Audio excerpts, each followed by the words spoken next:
kid. Sometimes you get kid. Sometimes you kid. Sometimes you get kid.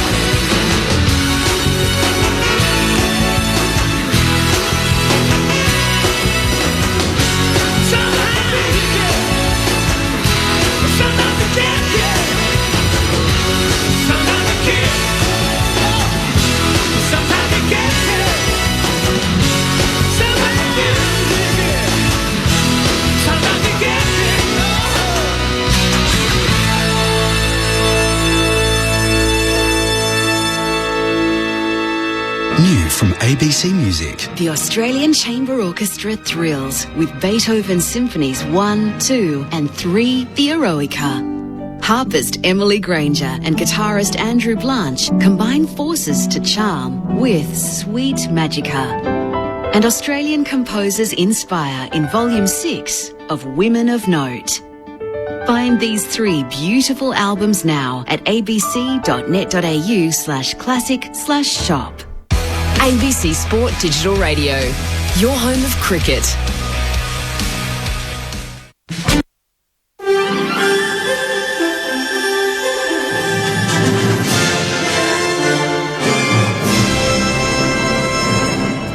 ABC News with Mary McDonald. Good afternoon. An Australian military observer in Lebanon is believed to be in a stable condition after a strike left several UN workers injured. Sachin Weinstein reports. The group were on patrol in southern Lebanon near the Israeli border when the attack happened. The UN mission in Lebanon, UNIFIL, says the Australian, 2 other military observers and an interpreter were injured in the blast. UNIFIL spokesperson Andrea Tenenti says they've been evacuated for medical treatment. Military observers unarmed were in the area together with their language assistants and they were injured. Luckily, they are stable. Cross-border attacks between Israel and the Lebanese armed group Hezbollah have been increasing in parallel with the war in Gaza.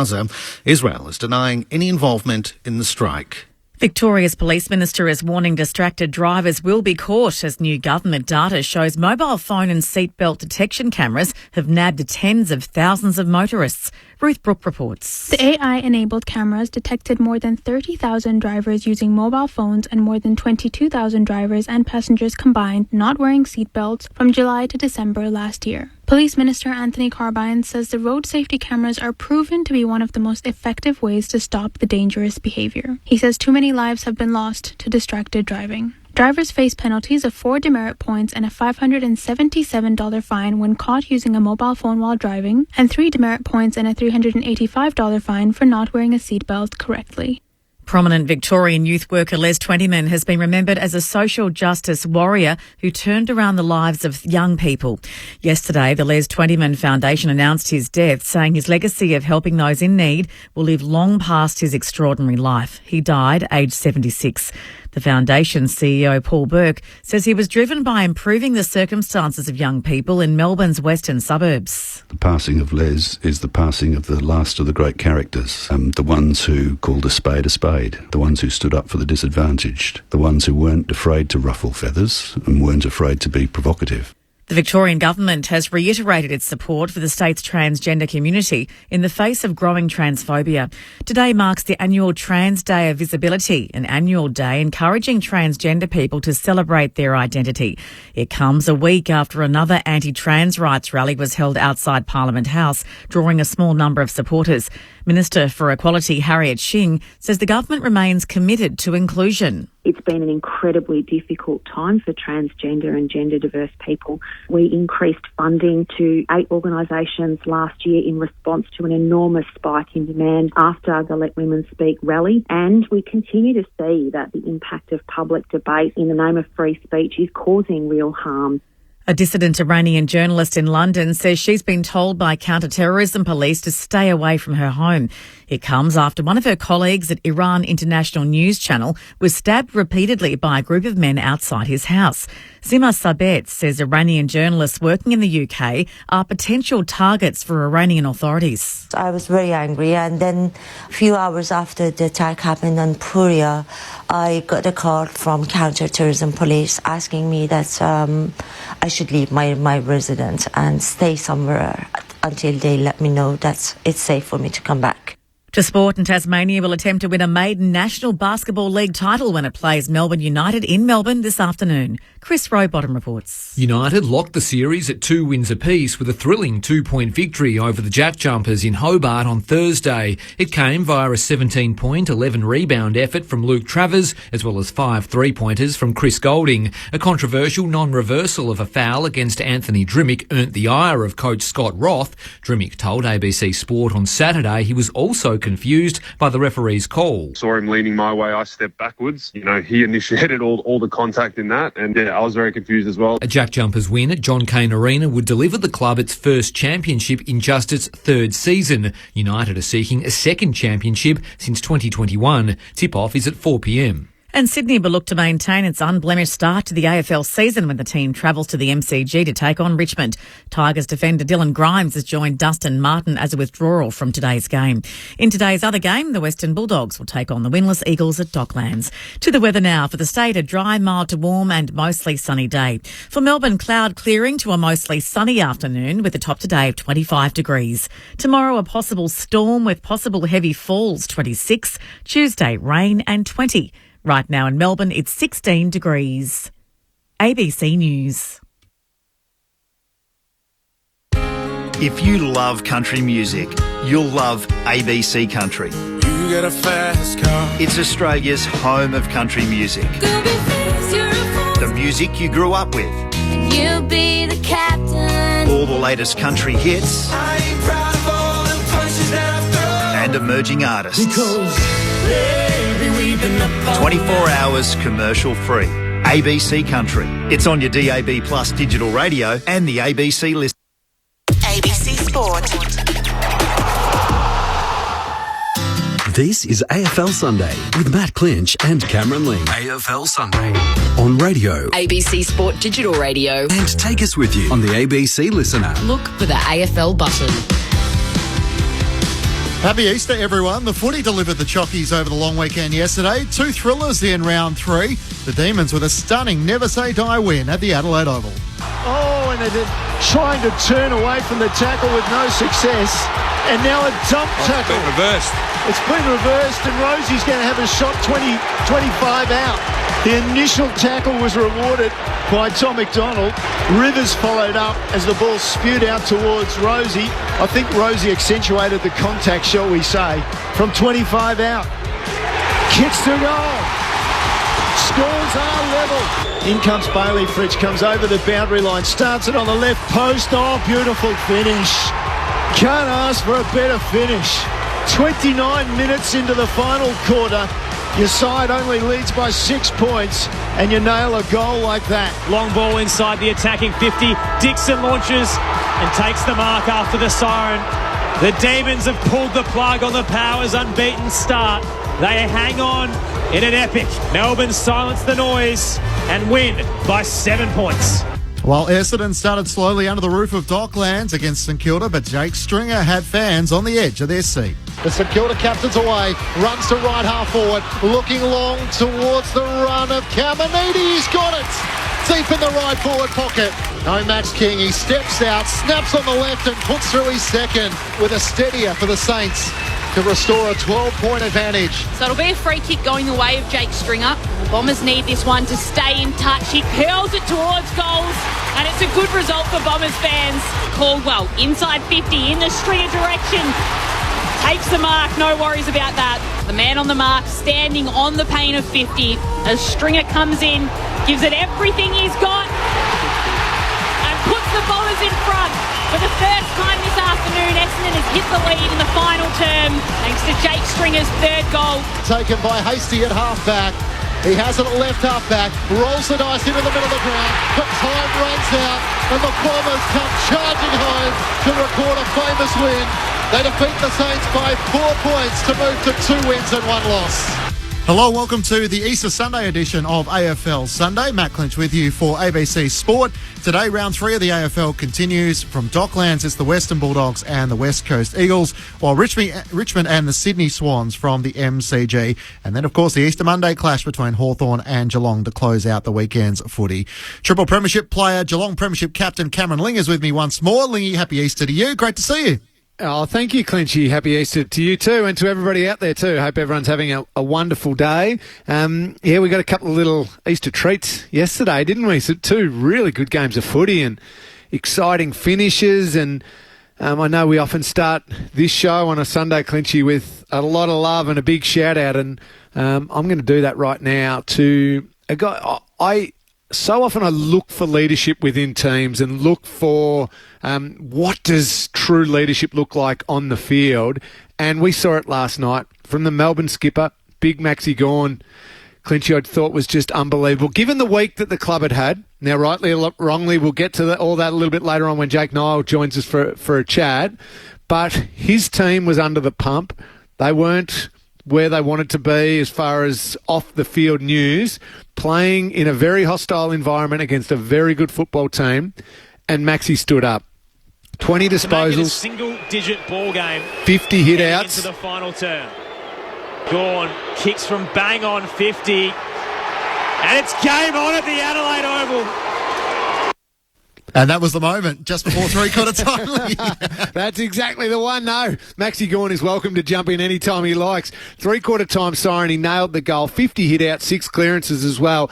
I mean, so often we fluff around, that was a captain's game. That's what leadership looks like. And we're kind of half the time making it up. Max Gawn's game last night, Clinchy, that's what a captain's game looks like. That's what true leadership on the field looks like. And well done to him. It was a brilliant performance. What caught your eye over the game so far? Yeah, no, a good call out to Max Gawn and especially Melbourne's leaders in Jack Viney's 200th game, joining his dad as part of footy folklore. For me, I guess it was the occasion of the Good Friday clash. It wasn't the best matches in which we saw. Freo got a pretty easy win against Adelaide, and the Blues are far too good for North Melbourne, but showed them where the Kangas need to get to. You mightn't have heard this as part of the TV commentary where they mic up the umpires, but Imogen was there as part of the Good Friday appeal, and she stole the show in my eyes. Yeah. Say it again. Come on. Hi, John. Do you want to hold that and face Michael, get a nice photo? Let's do it, eh? There you go, guys. Making us look good here, Nice. Now, Pat, it's your call. What coin have you got there? The north or I think Heads or tails? Heads, heads or tails? Heads, when you're ready. Nice. It's a head. Right, Head. You have a good day. See you later. Good luck. Go Roos! So Imogen, who's been the face of the AFL match, the Super Clash with the Good Friday appeal. But, Patrick Cripps, the reference to catching up during the week, and nice to see her again, and then her passion for footy coming through with good luck, Jai, and go Roos. I thought if you're trying to sum up what you want footy and its role to play in the Good Friday cause, and I think for a long time this game didn't really have a proper spot, I thought Friday summed it up perfectly. Yeah, well said, Clinchy. It was a beautiful moment, wasn't it? And I know we'll touch a little bit later on more about the Good Friday game. The reason for that game and everything that's going on around it is so much more important. The game, however, we can discuss a little bit later on, Clinchy.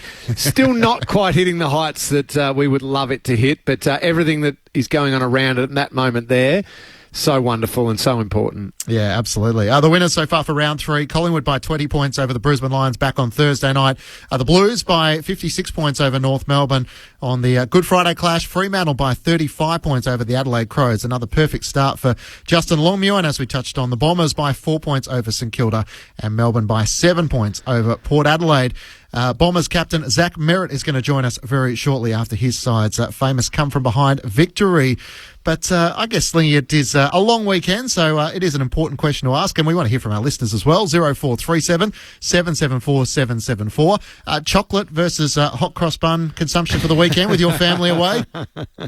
My family are in Stawell. That's where my wife is originally from, so they're taking in probably the one big weekend of the year in Stawell, when the Stawell Gift's on and the races are on and the carnival's on.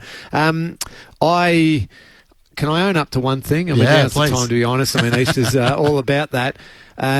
My youngest boy, Jed, left behind his Easter egg that his grandma and granddad gave to him, and I've eaten it. So I've had to duck out this morning and quickly run to the supermarket and go and buy a replacement egg, because last night, sitting by myself watching the footy, the Port Adelaide game, I ate my youngest son's Easter egg, which is just an appalling thing to do, Clinchy, but I have replaced it, and I hope he doesn't notice the difference. 0437 774 774 if you want to join us on AFL Sunday. I've had 2 packets of hot cross buns already. Not so much chocolate, but I think in the next 48 hours that's going to get a fair run. At Docklands yesterday, Jake Stringer kicked the last 2 goals to charge past St Kilda to record a come-from-behind win by 4 points over the Saints. To win the match, Essendon captain Zach Merritt can join you on ABC Sport. Zach, welcome. Thanks so much for your time. No worries, guys. Yeah, it was a great win yesterday, but also nice to spend some time with family today on Easter. So, yeah, very positive evening last night.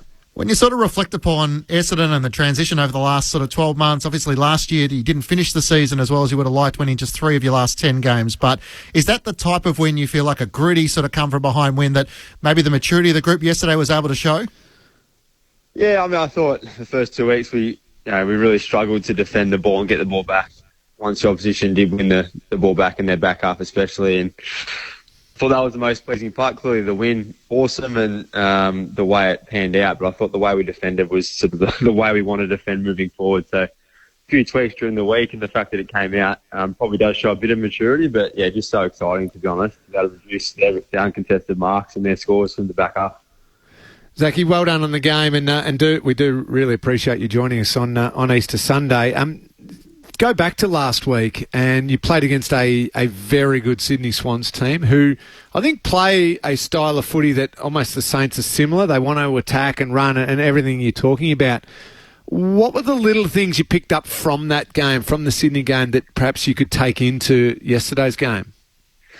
Yeah, I mean, clearly we watch a lot of vision and trust the coaches to do a lot of that work in the background, but probably felt like last week we retreated a little bit through that mid-channel, and they got so many amazing kicks in Sydney. His team with Gordon and Blakey, Florent, there's so many good kicks there, and I felt like they sort of sliced us up and ran at us, and we probably ran away from them a little bit, thinking we're doing the right thing and defending our back half, but they were too slick and executed too well, whereas last night I felt we came up and compressed the ground far better, and they've also got some great kicks and users back there, Wanganeen and Sinclair, Bonner, but I felt we took away a bit more time and space and didn't retreat as much as previous week. So a bit of a move in the right direction. We clearly know there's still a lot of work to do there. Yeah, terrific step in the right direction. One player I want to ask you a little bit about, and I know Essendon fans are super excited about this guy, but we saw another glimpse as to why they're so excited. Harry Jones, 2 goals, 10 marks, just seemed to work really hard across the ground. He's 23 now, but had a few injuries along the journey. What have you seen from him perhaps over the pre-season and these early couple of games that is just pointing in that reason for him, his form ticking upwards? Yeah, I'm sure you've experienced this when you were captain, but I think sometimes in the game, when you see young players blossom or you see them do things in the heat of the battle, it's almost an exciting experience as captain to see the work translate from, I thought he had a really good pre-season, came in round 1, probably struggled a little bit against the Hawks, goes out of the team, can be mentally challenging for those, well, for anyone, but for a younger player especially, and to come in.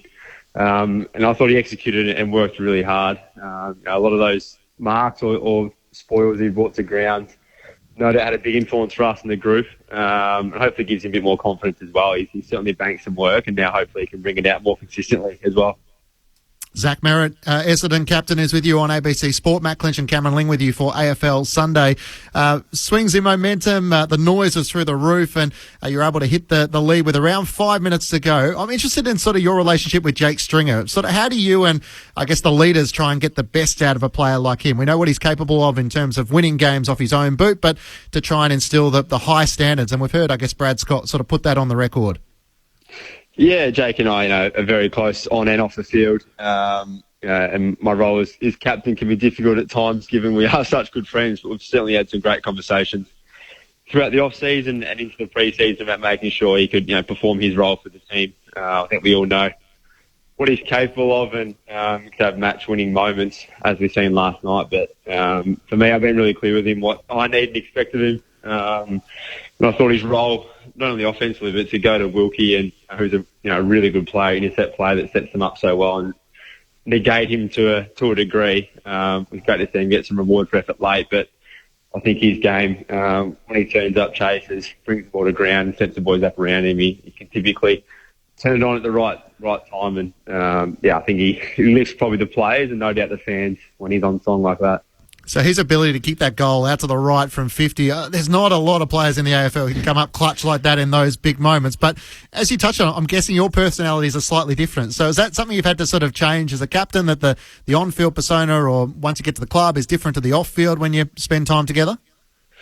I think we've got a pretty honest relationship. I think he's always upfront and honest with me, and I feel like I can be honest in return and hold him really accountable to what I think he needs. And, Brad and I work really closely together to get the most out of all our players. And I think the game is so amazing that we can celebrate all different personality types, and, to see some individual brilliance of last night, but also the first two games from him has been amazing. And, I've got no doubt he keeps training and performing the way he is, that he's going to have a lot more years at the Essendon Footy Club.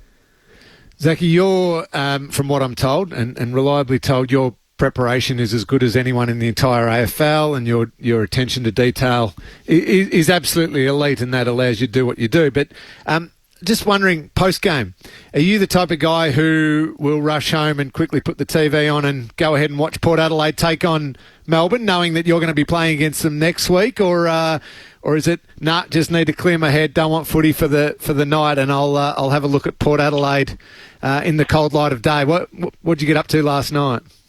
I must admit I do enjoy that 5, 10, 20 minutes post-game after a win, especially getting around your family and your friends and obviously teammates and coaches. It's obviously a full club effort to get that win, so I do enjoy that moment. But basically, as soon as I get in the car, it's straight to Port Adelaide, and got home, and my dad had the footy going already when I got home. So sat down and watched 3/4 of footy with him, and obviously trying to pick up on things as quickly as possible that we can, or I can work on throughout tomorrow, and being a short turnaround, want to maximise recovery as quick as I can, but mentally pretty switched on and ready to get on support.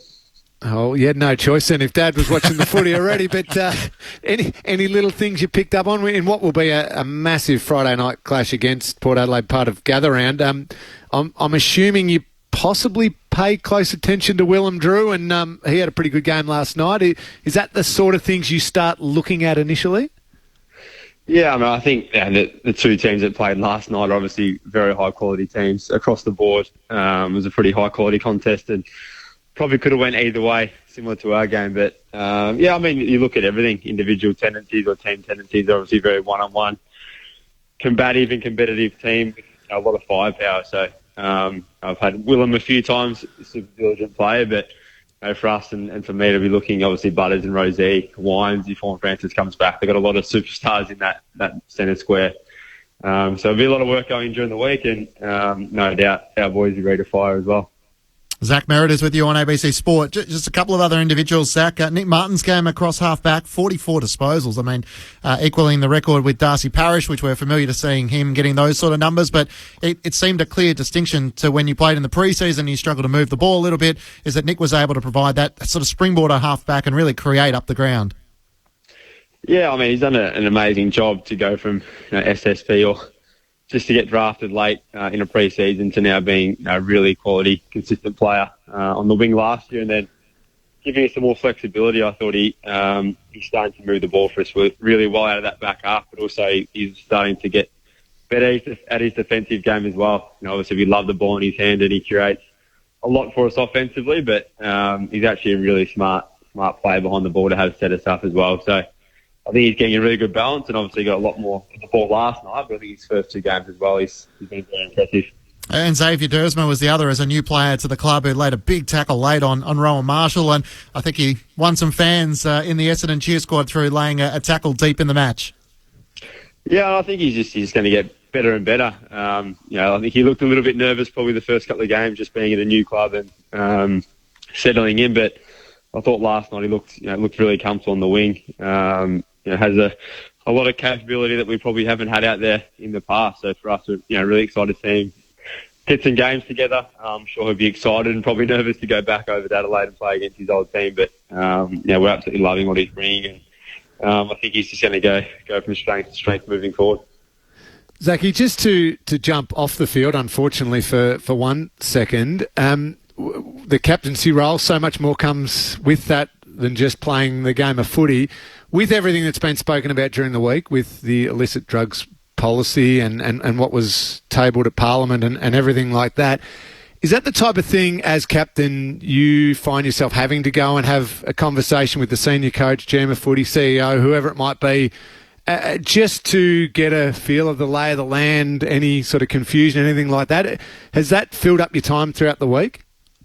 To be honest, it hasn't at all. A brief conversation at an event during the week with Craig Bozzo, obviously our CEO. I think that sort of sat firmly with him, and he's obviously taking care and doing everything he could to be fully educated on that at the moment. That's, although captaincy does require many things, that hasn't taken up any of my time this week, to be honest. So you're comfortable with the AFL as a drug policy at the moment?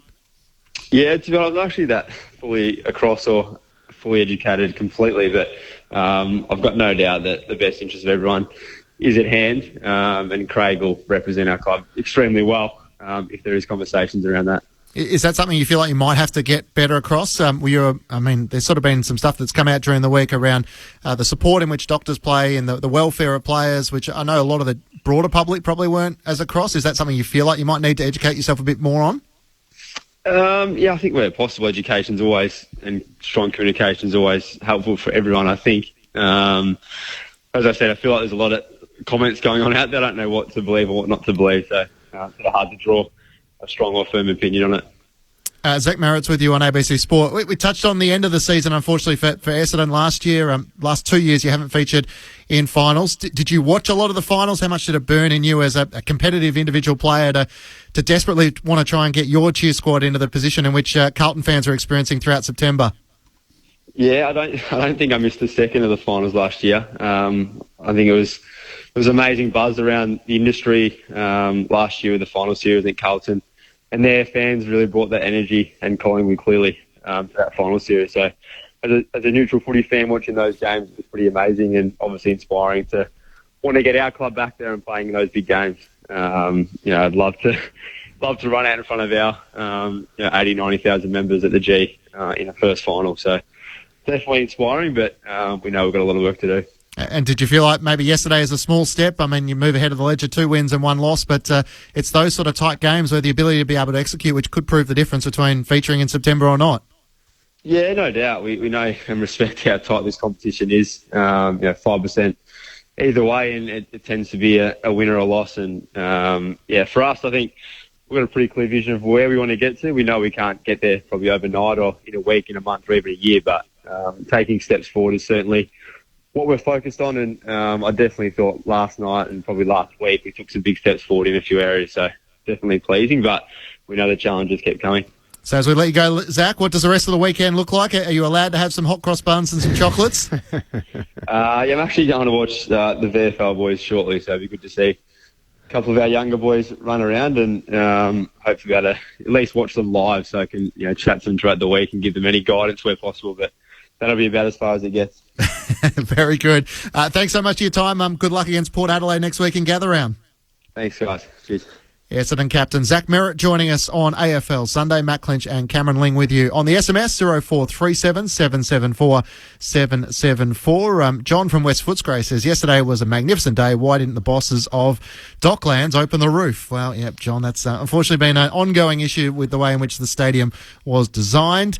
And Catherine says, yes, good call from Lee, a great captain's game from Max Gawn. Will Connor Rosie be able to do something similar, given he is a different type of player? We'll touch on Port Adelaide in a few moments' time, but Brad Scott, the Essendon coach, was full of praise for his captain. We just spoke to him, Zach Merritt. He continues to impress me on a daily basis.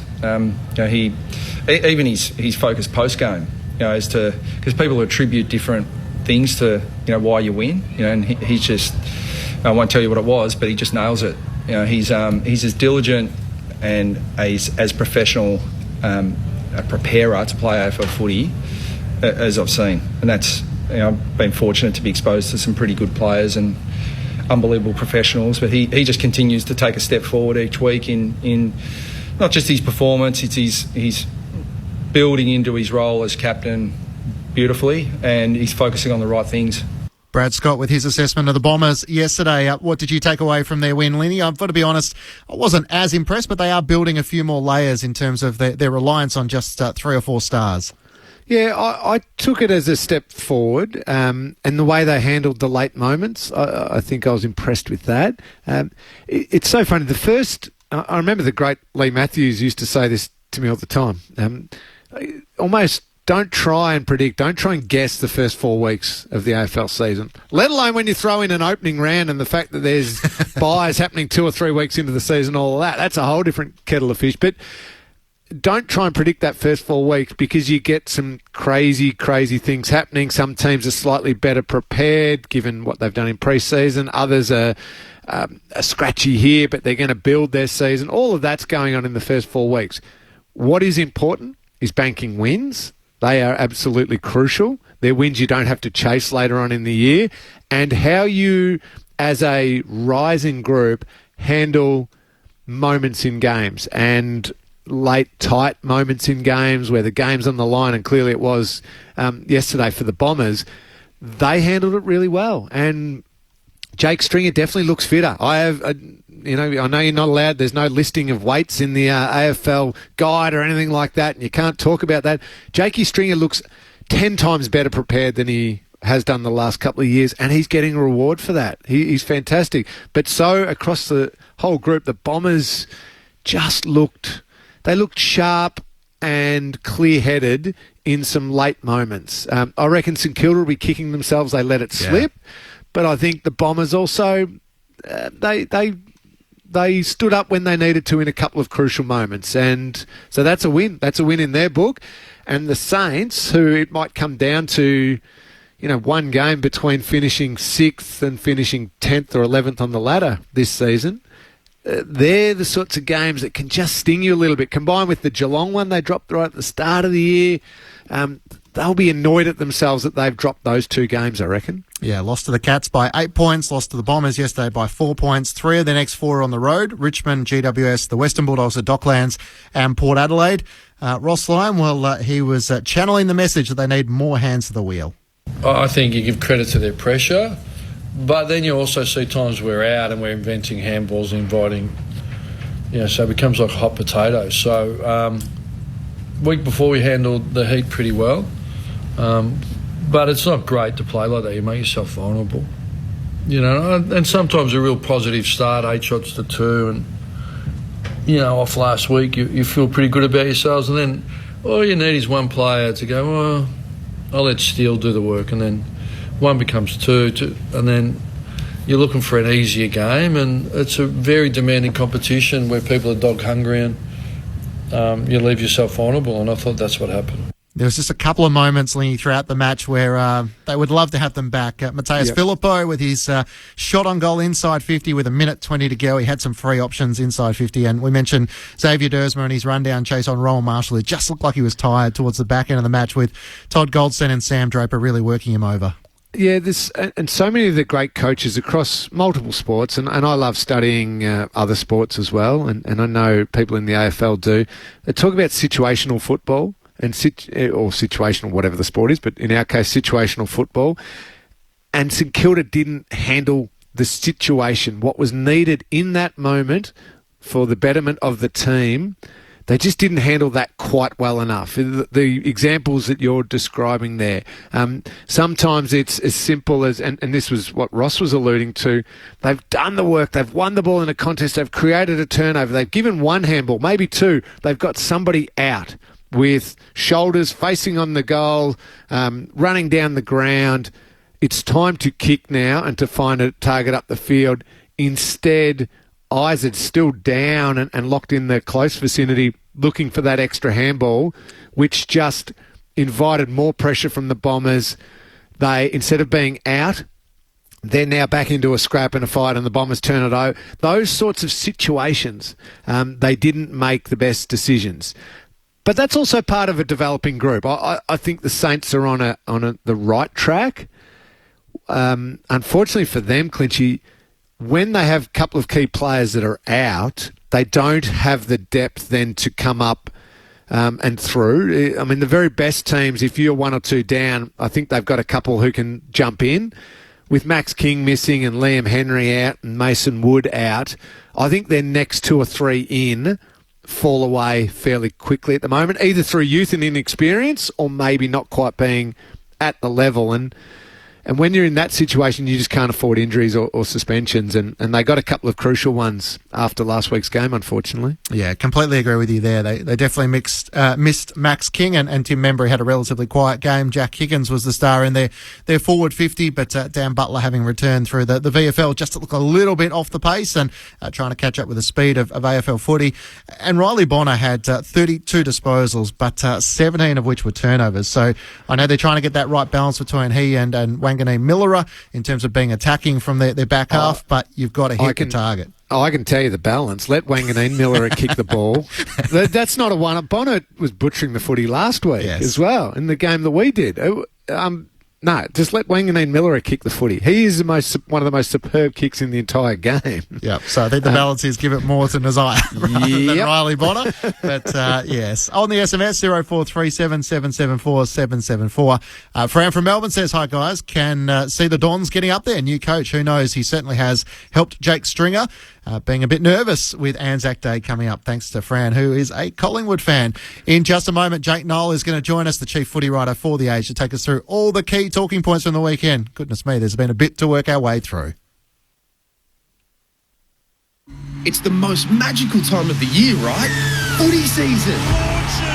This season, you can get your footy live and ad-free on the ABC Listen app. Unbelievable! AFL, NRL, men's, women's. Whatever you fix, we've got you covered. Every goal, try, mark and tackle, called by ABC Sports' expert commentary team. A wonderful goal! Game, set, bingo! 100% pure footy, live and ad-free on the ABC Listen app. This is AFL Sunday with Matt Clinch, Cameron Lynn and Jake Niall. On your radio, ABC Sport Digital. and on the ABC Listen app. Great to have your company on this Easter Sunday. If you're out on the roads or out and about, please take care. Matt Clinch alongside Cameron Ling, and joining us is the chief footy reporter for The Age newspaper in Melbourne, Jake Nolan. Isn't there a lot to work our way through? Jake, welcome to you. Thanks, Clinchy and Lingy. Well, let's start with the big talking point, the AFL illicit drug policy bombshell, the biggest story of the week, and the federal MP, Andrew Wilkie, telling Parliament on Tuesday that he had evidence, including statements from former Melbourne doctor, alleging players were tested off the books in a welfare capacity to try and work out whether they had an illicit substance in their body. Andrew Dillon, the AFL CEO, had a hookup with all the 18 clubs and said the report of 100 positive tests was widely exaggerated. So the AFL's in the process of creating a new policy at the moment, but Jake, it certainly posed a few questions I think the broader public weren't quite aware of around the extent in which the game is going to try and protect their brand. Yeah, look, I think the big picture problem here, Matt, has been what the public thinks the drugs situation and policy is and what the reality of how it actually operates. And it's highly determined by the club doctor and the player. And the player in the hands of the club doctor when he has what has been called a strike, but I would maintain that there are no strikes. There's really a detection and then there's treatment. And then when a player is sat down, and this doesn't happen very often according to the doctors I've spoken to, but it does happen periodically that a player who is not handling his drug issue well gets sat down by the club doctor with the support and with the backing of the AFL head medico at the top.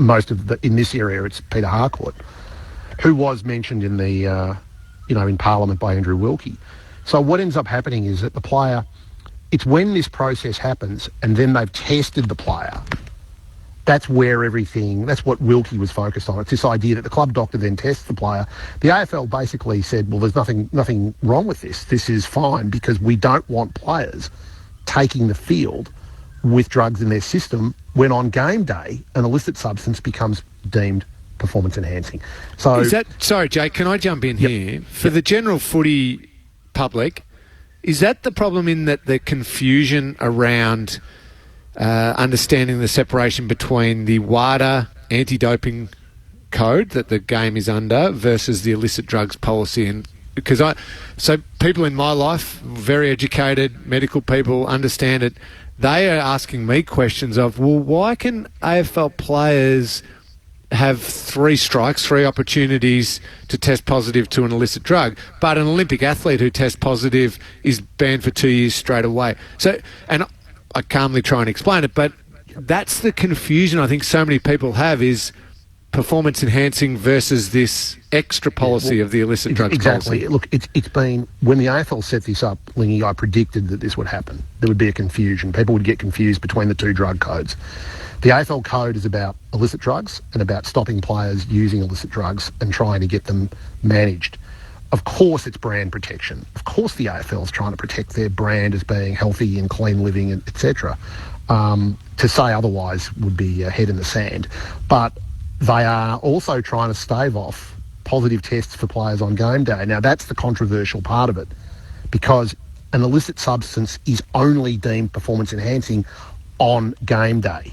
That's the crucial point. If you have cocaine in your system on game day, if you have methamphetamines in your system on game day, it's deemed performance enhancing. And then what the step that's being taken, the Melbourne doctor was saying injuries get used, and Wilkie quoted that, the ex-Melbourne doctor, sorry. He said, Dr. Arain, he said that, and that was in his statements, which Andrew Wilkie used in Parliament. So that's led to this, I suppose, a lot of the public and a lot of the media being surprised, saying, well, how long has this been going on? Well, it's been going on since the policy was set up, that players would be sat down. Not very many. The AFL says the number's exaggerated. But the upshot of this is the drug code, the illicit drugs code, is being reviewed by the AFL. But Andrew Dillon told the clubs the other day that it would remain a health-based policy, not a punitive one. So people who are talking about 1 strike and you're out and these sort of things, that won't happen. For another simple reason, Lingy, you've been a player. The players have to agree to it. It's a voluntary policy, so it's not going to change to one that's, I suppose, very law and order based.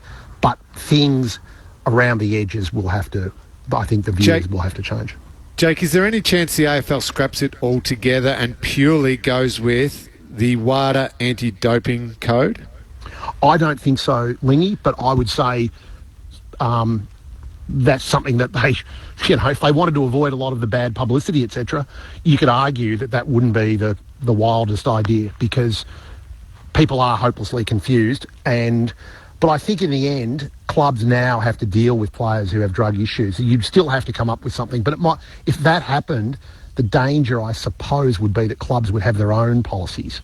And then you'd have a variation from club to club. That would probably be the danger.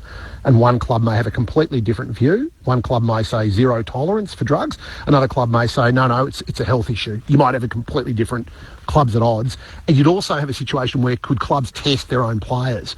That famously happened, guys, at Carlton in 2004 when Carl Norman and Lawrence Angwin turned up at a recovery session under the influence of drugs and were drug tested at the behest of Ian Collins, then the Carlton president, and because of health risks at the time. So, I think that the policy will change, but I don't think it's going to go down the road of being heavily law and order. Yeah, this is a policy that was first introduced in 2005, and we understand while the medical information has to be sacrosanct around the players' privacy being respected, there is a delicate balance there in terms of the credibility of the code, where fans want to know why players are in and out each week, and if there is an encouraging sort of message there that players are faking injuries, that does a detriment to the sport in which we're all trying to follow. So there's a few valid questions that need to be sort of asked in how they can execute a better policy which supports the players but doesn't run as direct competition to trying to have the fans as informed as possible. The other interesting story point over the last couple of days, Jake, has been the Brisbane Lions, who we know their start of the season has been challenging. They haven't won a game through their opening 3 matches, but the off-field stories around players who travelled to the US and now a fracture potentially amongst the playing group where the players have been forced to come out and defend that there is any issue there. Yeah, well, it's always fascinating to know whether there's a trip overseas and the players, there's personal issues among players, and the degree to which The club are very adamant that this is not impacting on performance, but I don't know how, and it'd be interesting to ask, Lingy this. I mean, how can you say whether it's impacting or not at this point? I think what often happens is when you're losing, you look at these things. Gabby Jeans used to say success is like wallpaper, 100%. And when you're winning, the cracks get papered over. And I think that with Brisbane, I think it's a mix of on and off field, but the percentages are hard to get. But right at the moment, clearly, they lack run from behind the ball without Caden Coleman, who's their best ball user down there. They have lost McKenna for a couple of games coming in, so their pace, and of course they never got Will Ashcroft back, who also had leg speed. I think they lack leg speed, and I think early in the season, the teams that have got that run and carry have been, like Sydney, have been the best sides. Interesting the way Collingwood managed the veterans. You see that they effectively dropped Steel side bottom, rest him, inverted commas, put Jack Crisp on the bench, he can run. You see the teams that are running over the ground early in the season. As the season gets on, veterans tend to come to the fore. But Brisbane lack leg speed, and and their defensive method has been a bit off, in my view. How much the off-field affects them, it's an unknowable thing. But you look at the Melbourne Footy Club, I think if you compared the two clubs, you'd say Melbourne have had to deal with more than Brisbane, and Melbourne seem to be going very well. It's a good point you bring up about what Yabby Jean said, but if there's little cracks there, losses can just be like a little wedge that opens up that crack ever so slightly, bit by bit. So it does have a little impact on it, but that's the challenge of this group. Good Friday footy, Jake. We saw another wonderful occasion around the footy. A terrific crowd turned up. That day is about so much more than just footy, but unfortunately we did see another pretty average game of football. What's the early word? I believe North Melbourne deserve to keep it, given how much work they do off the field for it, but you want a competitive game if Good Friday is going to be considered alongside the other big marquee games. Well, they've got the big club with the smaller club, and it's North Melbourne's game, and they have a particular link to the Children's Hospital, geographically and historically. I think North will keep the game. The AFL just got to hope North get better quickly. I think that's the answer. North have got a lot of access to the draft. They've had a lot of high-end picks, and I would expect them to turn. But your point is very valid. I think the other game too was, did anyone even... how many people have spoken about Fremantle and the Crows? It's like that game didn't happen. I don't think the Crows fans want us talking about that game. No, that was nasty. It did actually happen. There's been very little discussion of that game, and but it got a good crowd. It got 50,000, which for Fremantle is a very good crowd.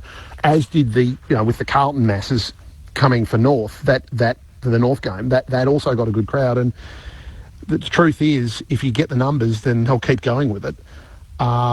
Bearing in mind that the North Melbourne game is tied in with the Children's Hospital. Yeah. So I think that game will continue, and I think it'll continue with North Melbourne. But I think it's just the onus is on North to get better. And we've got an SMS that suggests that on 0437774774. North Melbourne did a great job with the Good Friday appeal. Their involvement with the Children's Hospital was excellent. The game was a sellout for a second year in a row.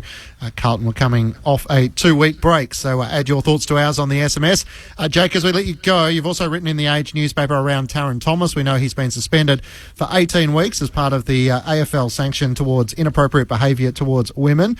In terms of being picked up by another club at the end of the season, are there any restrictions in place there? No, he's a free agent.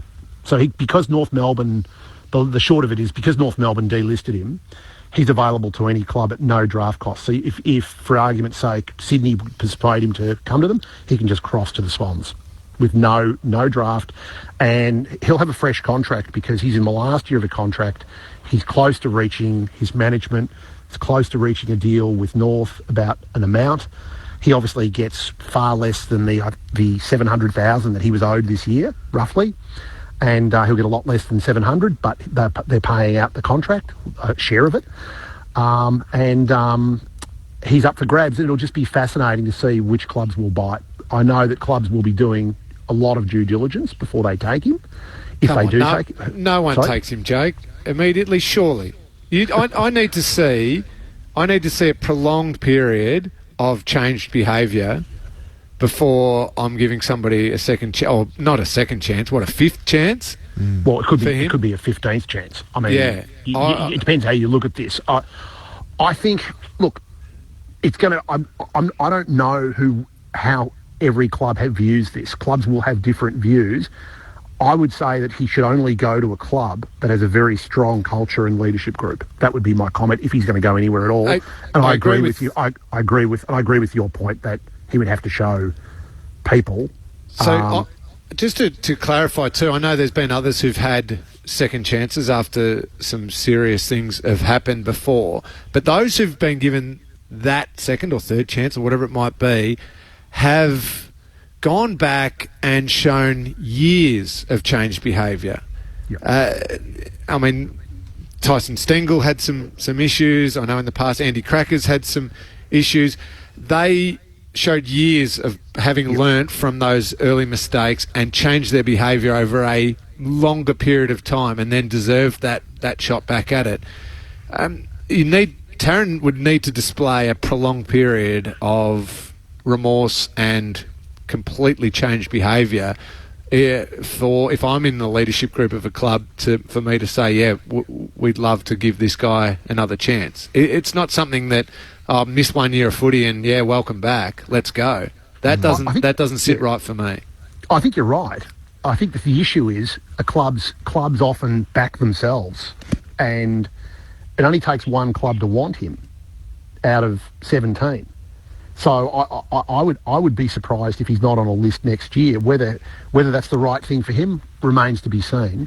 And I completely concur with you that given the allegations and the matters that he's been mixed up with around treatment of women, the other factor is it's not simply a player call. This is a club call, and a club's sponsors are a factor, a club's reputation, and clubs with their AFLW programs have to consider that as well. Mm-hmm. All of those factors come into it. It's not a simple call. No, it's certainly not. It'll be an interesting debate to see if any clubs are keen to take him and what the AFL stance would be on that. Jake, thanks as always for your time. We'll chat to you next Sunday. Thanks, guys. Jake Niall, the chief footy reporter for The Age newspaper in Melbourne, joining us on AFL Sunday. Matt Clinch and Cameron Ling with you. We didn't get too much of a chance to chat about the Demons. Simon Goodwin was full of praise for their efficiency inside forward 50. Quite often our footy club's spoken about with a lack of efficiency, and tonight was the reverse. We took our chances, we executed in front of goal, and that was the big difference in the game, our ability to be a bit more efficient, take our chances and kick accurately at goal. So you've got to love both phases of the game, but tonight we probably won on the efficiency side. Ben Barron rooted 3 goals for the Demons in what was a thrilling fight back in the second half, and Connor Rosie with the free kick and the goal. It felt like Port Adelaide with the home crowd might have almost charged on from that point onwards, but you'd have to be impressed, Lingy, with the way in which Melbourne found a way to answer, and as we said, their goal kicking, 15 goals 6 was the highlight. Yeah, it was, and Simon Goodwin's assessment there is right. It is the one thing that we've been critical of with Melbourne over the last 2 years is their ease with which they score, their efficiency when they go forward. I think I said earlier, St Kilda would probably be kicking themselves that they lost the game to Essendon. I reckon Port Adelaide are kicking themselves right now. They had 66 inside 50s, Port Adelaide, to Melbourne's 45. That's a domination. Clearances, Port Adelaide had 52 to Melbourne's 37, which you would say is normally Melbourne's big strength, is their clearances, but they kept that under check. The ball was there for Port Adelaide inside their forward 50 enough times for them to win that game. Well done, you're right, well done. The 96 points that Melbourne scored from 45 inside 50s is very efficient. I think that's one that you go, great, it's a win, well done, D's. Max Gawn was huge and stood up big time. Alex Neil-Bullen, wonderful. But Port let that one slip a bit. They should have found a way. When you can get the ball inside your forward 50 21 more times at your home deck, having dominated clearances with the talent they've got in that team, I reckon Port should have got that one, but well done to Melbourne. That's a win, a big win. And what do they got now? Like a 5-day break. They're staying in Adelaide to play Adelaide to kick off gather round on Thursday night. So they're going to hopefully leave Adelaide with a couple of wins under their belt if they can knock off the Crows and be very, very happy with their start. Yeah, I'm a bit of a watch on Port Adelaide. I thought they played in fits and spurts against the Tigers, and I thought they did a little bit against Melbourne, similar. So 7 more scoring shots. I'm just going to be interested to see how they go against the Bombers on Friday night, because I think they have a very good list, Port Adelaide, but there's some parts of their game that they're just trying to pull back together. Radaglia and Zirk Thatcher seem to be a winning combination as their key pillars in defence, but their forward 50 in my eyes just isn't quite sinking perfectly. No late changes for the match we'll take you to next, the Western Bulldogs and the West Coast Eagles from Dockland. So we'll join our commentary team in around 6 minutes' time. Caleb Poulter is the sub for the Western Bulldogs and Luke Edwards for the West Coast Eagles. But as we head towards the back end of the program, of course, it's wherever Cameron Ling wants to take us in the last look. Lingy's last word. Much pleasure in inviting 1963 Geelong Premiership player and Australian Football Hall of Fame member Doug Wade to present the Premiership Cup to Cameron Ling and Chris Scott and the Geelong Football Club. Toughest opponent? Probably Cameron Ling. Thank you, Swanee. As always, appreciate those very, very kind words. Well, where else am I going to take this one, Clinchy, on Easter weekend as we get ready for Easter Monday and that big Geelong-Hawthorn clash, which still sits there as the one that I watch very intently and hope that the Cats get up. But I want to give a whole lot of love to the man who's going to play game number 350 in tomorrow's game. Tom Hawkins has kicked 786 goals. His all-Australian record is simply incredible. He was in 2012, and then he's gone 2019, 2020, 2021, 2022, where he was captain, all after the age of 30, those last 4. He's the greatest key forward in the Geelong Cats club history, in my eyes, and I don't think there's any argument to that. The only other forward who you can argue was better is, of course, Gary Ablett Sr., he was a half forward, he was a full forward, he was a winger, Gaz Senior was pretty much playing wherever he wanted to play. But as a key forward, in one of the toughest positions on the ground, he is the greatest in the Cats' history. And what a player. And given in an age, Clinchy, where you've got team defences, multiple people jumping all over the top of you, you've always got that interceptor coming across. There's no standing in the goal square with the entire 50 cleared out. It's in an age where it's just a running machine game. And this is a guy who weighs in anywhere between 105 and 110 kilos. He's a huge man, a monster of a man, and 197 centimetres.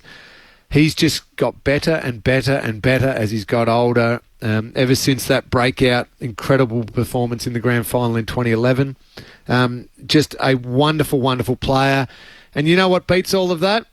He's an even better person than he is a player. He is a great human being. He is so special with the time he's got for people around Geelong, for the kids. You often see him just taking his kids in for their local sport, and he's just always happy to have a chat, and just an incredible person. So a big shout out and a lot of love to the big Tomahawk, Clinchy. No, it's a beautiful message. 350 games, as you mentioned, for a player of his size and his bulk to have the longevity in his career is a testament to him. We spoke to Chad Wingard yesterday about just the intimidation of his size, that you wouldn't want to stand in front of him because he would crash into you. The part which I always admired about him was just his connection between some of his midfielders. So he and Mitch Duncan would have a look with each other. And Mitch Duncan would just put it, I think Chad described it as like a swimming pool in front of him. Just put it just in front of him that he could sort of push off his opponent and beautifully mark. And how many times have we seen that with Joel Selwood and Mitch Duncan just finding a way to a little short 15-metre, 20-metre pass that hits him on the chest. And I'd love to get him on one day because he had the yips at the start of his career. He kicked some big goals in those Easter Monday clashes as well. And a country boy who's become a bit of a larrikin in his ability to get the right balance between footy and life away from the game. A dedication to his craft too. You talk about the work he put in to do that, the hold off and the late movement with his marking. His goal kicking now is as consistent as you get, but you're right, early days, it used to bend around a little bit. And maybe in, 5 or 6 weeks' time, 356 games he'll have to get to, he could be the game's record holder of the Cats and go past his great mate, his special mate, the bloke he was drafted with. They lived together. They are still as tight, Joel Selwood. I reckon every accolade under the sun has gone Joel Selwood's way. I reckon Hawkeye would love having just one over Sel. Just if you could top him with games played, just a cheeky little dig every now and then to be going back Joel's way, which would be very nice. So you're driving in a little two-seater convertible and you can only pick up either Joel Selwood or Tom Hawkins. Which one are you picking up? Oh, mate, that is a simple question. I'd get out and I'd just start walking and let those two have the car. It's all there. Just when I think I've got him, he finds a way to answer it. Well done to you. Of course, from the MCG, I'm heading today to watch the Sydney Swans. I'm looking forward to seeing them up close and personal. Take on the Tigers, who Anamuse's had some challenges to start his coaching reign. But, Sydney, it couldn't have started much better, could they, for the Swans? They're the best in it, the Swans, right now, alongside probably the Giants, just for pure form. But the Swans, I've seen them in person twice now, against Collingwood and then up at the SCG last week. That midfield is just supreme of Warner, Goulden, Heaney. Blakey is a weapon. He does whatever he wants. He takes off and his ball use is brilliant. For pure form, they are the very best team in it right now. So Richmond are going to have their hands full at the MCG. And given the space, I reckon they're even better at the G, the Swans, because of the extra space and their ball use and their run is brilliant. Yeah. I'm a little bit concerned when the team sheets came through and Dustin Martin and Dylan Grimes are both out. That could be problems for the Tigers, but we shall see. So I'll head to the MCG. Lingy, thanks as always. Now we're not on next week for Gather Round. I've got a family wedding and you've got the family, so we'll chat in a fortnight's time. Yes, we will. That'll be great. Enjoy the rest of your Easter. Enjoy the Easter Monday clash tomorrow. Have a wonderful time. I'll see you in a couple of weeks. Absolutely. Look forward to it. And if you're out on the road for the long weekend, please make sure you take especially care and take some breaks when you're travelling.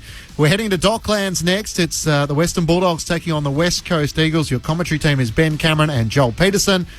Brad Sewell and Karen Peterson in the experts chair and Jess Webster down on the boundary. There's no late change with Caleb Poulter and Luke Edwards, the sub for this afternoon. I'll chat to you from the MCG as Sydney travel to Melbourne to take on the Tigers. Round 3 of the AFL continues on ABC Sport. Don't go anywhere. We've got it all covered.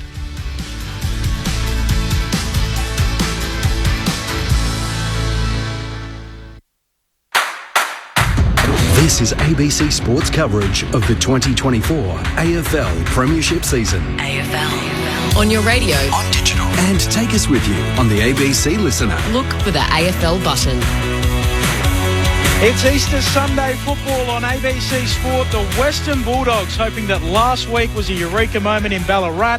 The West Coast Eagles, straight from the horse's mouth, told us they wanted to be more competitive in 2024. And who could forget round 23 last year, a banana peel slip-up for the Dogs to the Eagles that cost them a finals berth. It's the Dogs and the Eagles on ABC Sport. Welcome beneath the roof of Docklands. Ben Cameron and Joel Peterson to call all of the action. We've got a dual premiership hawk in Brad Sewell, the Carlton AFLW captain in Karen Peterson, and also sits now at the head of the table with Patrick Dangerfield in the AFLPA. Sully, Kez, great to see you both. Happy Easter. Happy Easter indeed. Haven't had my fill of chocolate just yet, so looking forward to that later this afternoon. And hopefully that'll be after an entertaining few hours here under the roof at Marvel. A few Easter eggs just in front of you there, Sully, so I'll make sure that you... May have already had one. Yeah, get stuck into those. I've over-indexed early, unfortunately, so I'm having a dry Sunday. We don't have much time, so let's go with our tips for the fixture ahead. Brad Sewell, who and by how much? Western Bulldogs by, 68. What about you, Kez? Yeah, I've gone the Dogs to do a number as well. I've gone a little bit less than Sully, 42 points the margin for me. Joel Peterson, great to see you again. Good to see you, Benny. Doggies by 58 for me. Okay, I might go somewhere in the middle. The Doggies by 55 for me.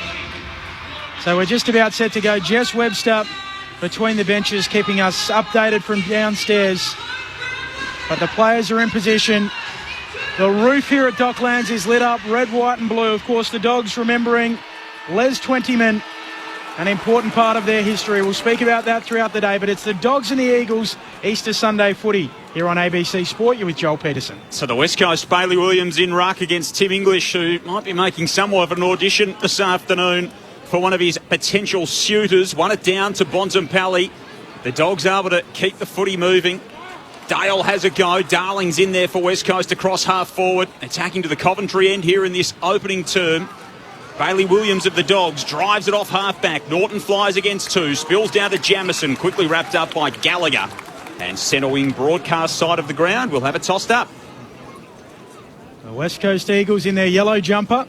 Bailey Williams for the Eagles wins the tap down. Straight to Johan ball. Stolen by Bontempelli. Gets it moving forward. Let him up for the Eagles. Jones, he's tackled quickly. Taken to ground. Ball spills free. Liberatore gets rid of it. Gallagher slaps it on. Coming through for the Eagles. Hoff's tackled by Bontempelli. He's wrapped up. A ball up left half forward for the Dogs. No score through the opening 51 seconds. This is Easter Sunday footy on ABC Sport. So 2 Bailey Williams out there today, 1 for each team. A Jack Williams out there as well. So the Williams name will be in overdrive throughout the course of the afternoon. Chris Donlan, Daniel Johansson, Nick Brown and Harry Birchow umpiring crew. Eagles surge it forward from the stoppage. Intelligent knock on by Darling into the path of Waterman inside the 50 to Brockman. Has Cripps running back toward goal. Feeds the handball in that direction. Right forward pocket. Tied up against the boundary line. Bouncing ball is away to the left.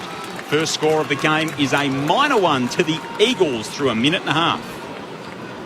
Positive start for the Eagles. Cripps got out. He just spread harder than what the Dogs defenders did in that occasion. Yarmus receives the kick in the back pocket. Kicks the Dogs up towards the wing. Barras over the top takes the mark for the Eagles.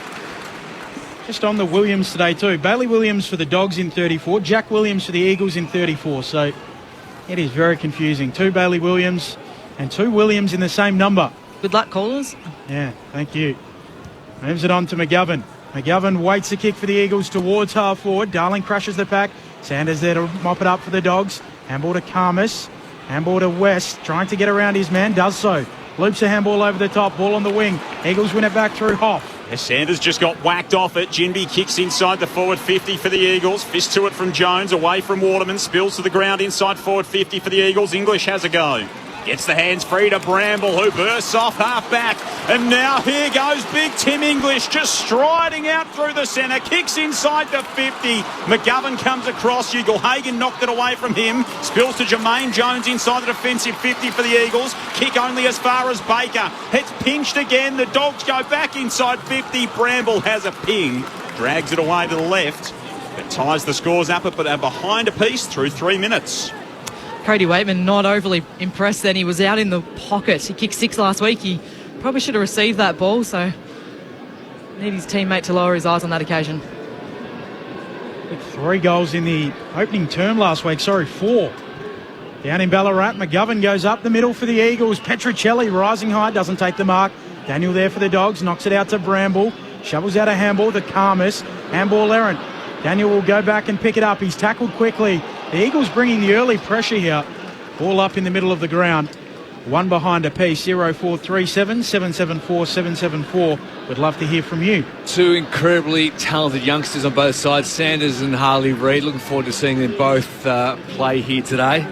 Vic Metro best, or Vic Country best and fairest in Harley Reid, and the Lark medalist last year at the championships in Riley Sanders. Trelaw with a kick out of the middle, high ball inside the 50. Ugle-Hagan out the back, wrestles with Jamison, shoves him off it, dragged to ground. Good pressure in the end. Chesser lying on top of him. In fact, there was Barras who was able to pull him down. And a ball up inside forward 50 for the Dogs. Behind a piece through 4 minutes in the opening term. Nice work from Reid at the stoppage for the Eagles. Handed it off to Jaden Hunt. Tumbles a kick outside the 50. Brockman soccers it off the ground. Gains about 45 metres for the Eagles, just forward of the wing. Liam Jones runs past it. Good enough to connect. Outlet handball to Adam Trelaw. Has time to stop and prop and kick infield. Good kick. The Bailey Williams of the Dogs, I should say, as he flares it to centre half back, and the mark taken by Karmas. He'll come out towards the city wing. Mark taken out there by Johannesson. Stabs a kick short. Bounces back in the path of Johannesson, who continues on. Manages to trap it over his shoulder, but he runs out of bounds. And a throw in on the wing. Early stages, 1 behind a piece through 5 minutes. This is Easter Sunday on ABC Sport.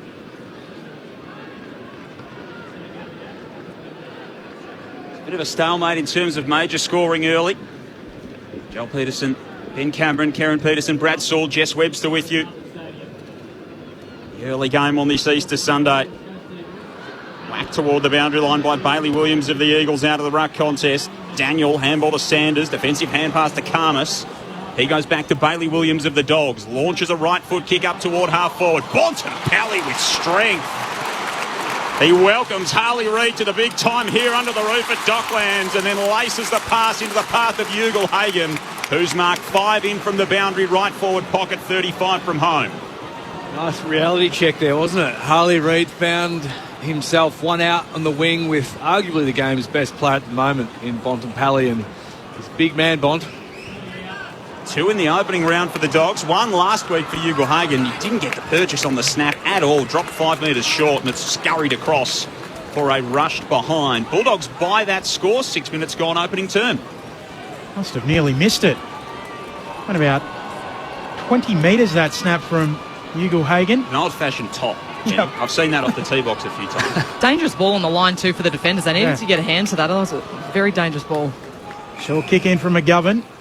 To Cole up the middle, gives it back to McGovern. He'll look up the middle for the Eagles. Waterman hitting up, he marks in the bullseye, wheels and goes. Kicks the Eagles inside 50. Up they go and the mark is taken. Williams for the Eagles. That's Jack Williams, 40 metres out, slight angle to the right-hand side. That's a fantastic passage of play from the Eagles. Waterman did a great job in the middle of the ground. He just turned and went and rolled and hit his teammate up forward, which really puts the defence of the Bulldogs under pressure when the ball's coming in that fast. That was a really great transition to make the Eagles fans very happy. And defensive teams are never happy when a team scores from a kick-in. Chance to go coast to coast for the West Coast Eagles. And to land the first blow, Jack Williams comes in. The drop punt is pure. And the West Coast Eagles do land the first blow. They're 1-1-7. The Western Bulldogs 2 behinds were played 7 minutes and change. Opening term, Easter Sunday on ABC Sport. And it makes sense that Jack Williams, or someone named Williams, kicks the first goal. There's so many out there. It was a fantastic transition. Disappointing for the Bulldogs. They didn't lay a finger on a West Coast Eagles player or the ball for that matter. That was as pure a training drill almost as you can ask for. Great start by West Coast. Confidence is what they require, and they've injected that into this young side at the moment. Pressure last week in the opening term against the Giants was really good. They just couldn't sustain it. Goalless in the second and third quarters, the Eagles. Promising start here. Jack McRae back into the Bulldogs side, bouncing around behind Harley Reid. Tap goes in their direction. Kelly was held on it by McRae. 47 and 17 clearances in the VFL last week after being left out for the opening couple of games for the Dogs. And the reigning best and fairest for the Eagles, Tim Kelly's got the footy. Sends it long to full forward. Almost got out the back. Jones with a clearing fist. Spills to Karmas inside defensive 50 for the Dogs. Nice take and mark by Liberatore. Got upstairs, dragged it down. Handball to Giray and a further one to Vandermeer. Yeah, Dogs working it down the dockside wing. Kick infield, a good kick. Ugle-Hagan marks on the logo. He'll wheel and kick in the Norton direction. Half forward, takes the mark. Gets up quickly. Men on inside 50. Darcy's one of those. Doesn't like it initially. Now he'll set it up in the Darcy direction. Waitman in from the side and he's in form. He marks plumb in front, 12 metres out. Unfortunately for Hoff, the West Coast Eagles defender, he just got caught napping. He turned his back to the ball and a really crafty small forward, Waitman, is going to lick his lips every day of the week if he's going to continue to do that. So Hoff needed to check his opponent much better than that. It's going to be a sure goal here for the Dogs. 6 goals last week. Second time in his career that he's done that. He can kick a bag as a small forward. Cody Waitman directly in front. Drills it through the middle. And the Dogs take back the lead. They're 1-2-8. The Eagles 1-1-7. 9 minutes played in the opening term. It's Easter Sunday on ABC Sport. Ben Cameron, Joel Peterson, Brad Sewell, the dual premiership hawk, and Karen Peterson, the Carlton AFLW captain. Really like the kick from Norton there when he's taken the mark from about 55-60 out on the angle. He had a quick look for options, but the Western Bulldogs forward line has got so much talent down there. The kick doesn't need to be perfect at all. We just put it in a dangerous spot, give it a little bit of air when you've got Darcy and Waitman down there floating around. If the ball isn't clunked, more than likely it'll hit the ground, and they're in such a dangerous position. So they've got So many options for the ball, the Bulldogs. It's almost embarrassing. Darcy now into the ruck against Bailey Williams of the Eagles. Williams gets first hands to it. Clinical stuff down to Yo. Immediately slams the Eagles inside the forward 50. Good defensive mark is taken by Giray, floating back.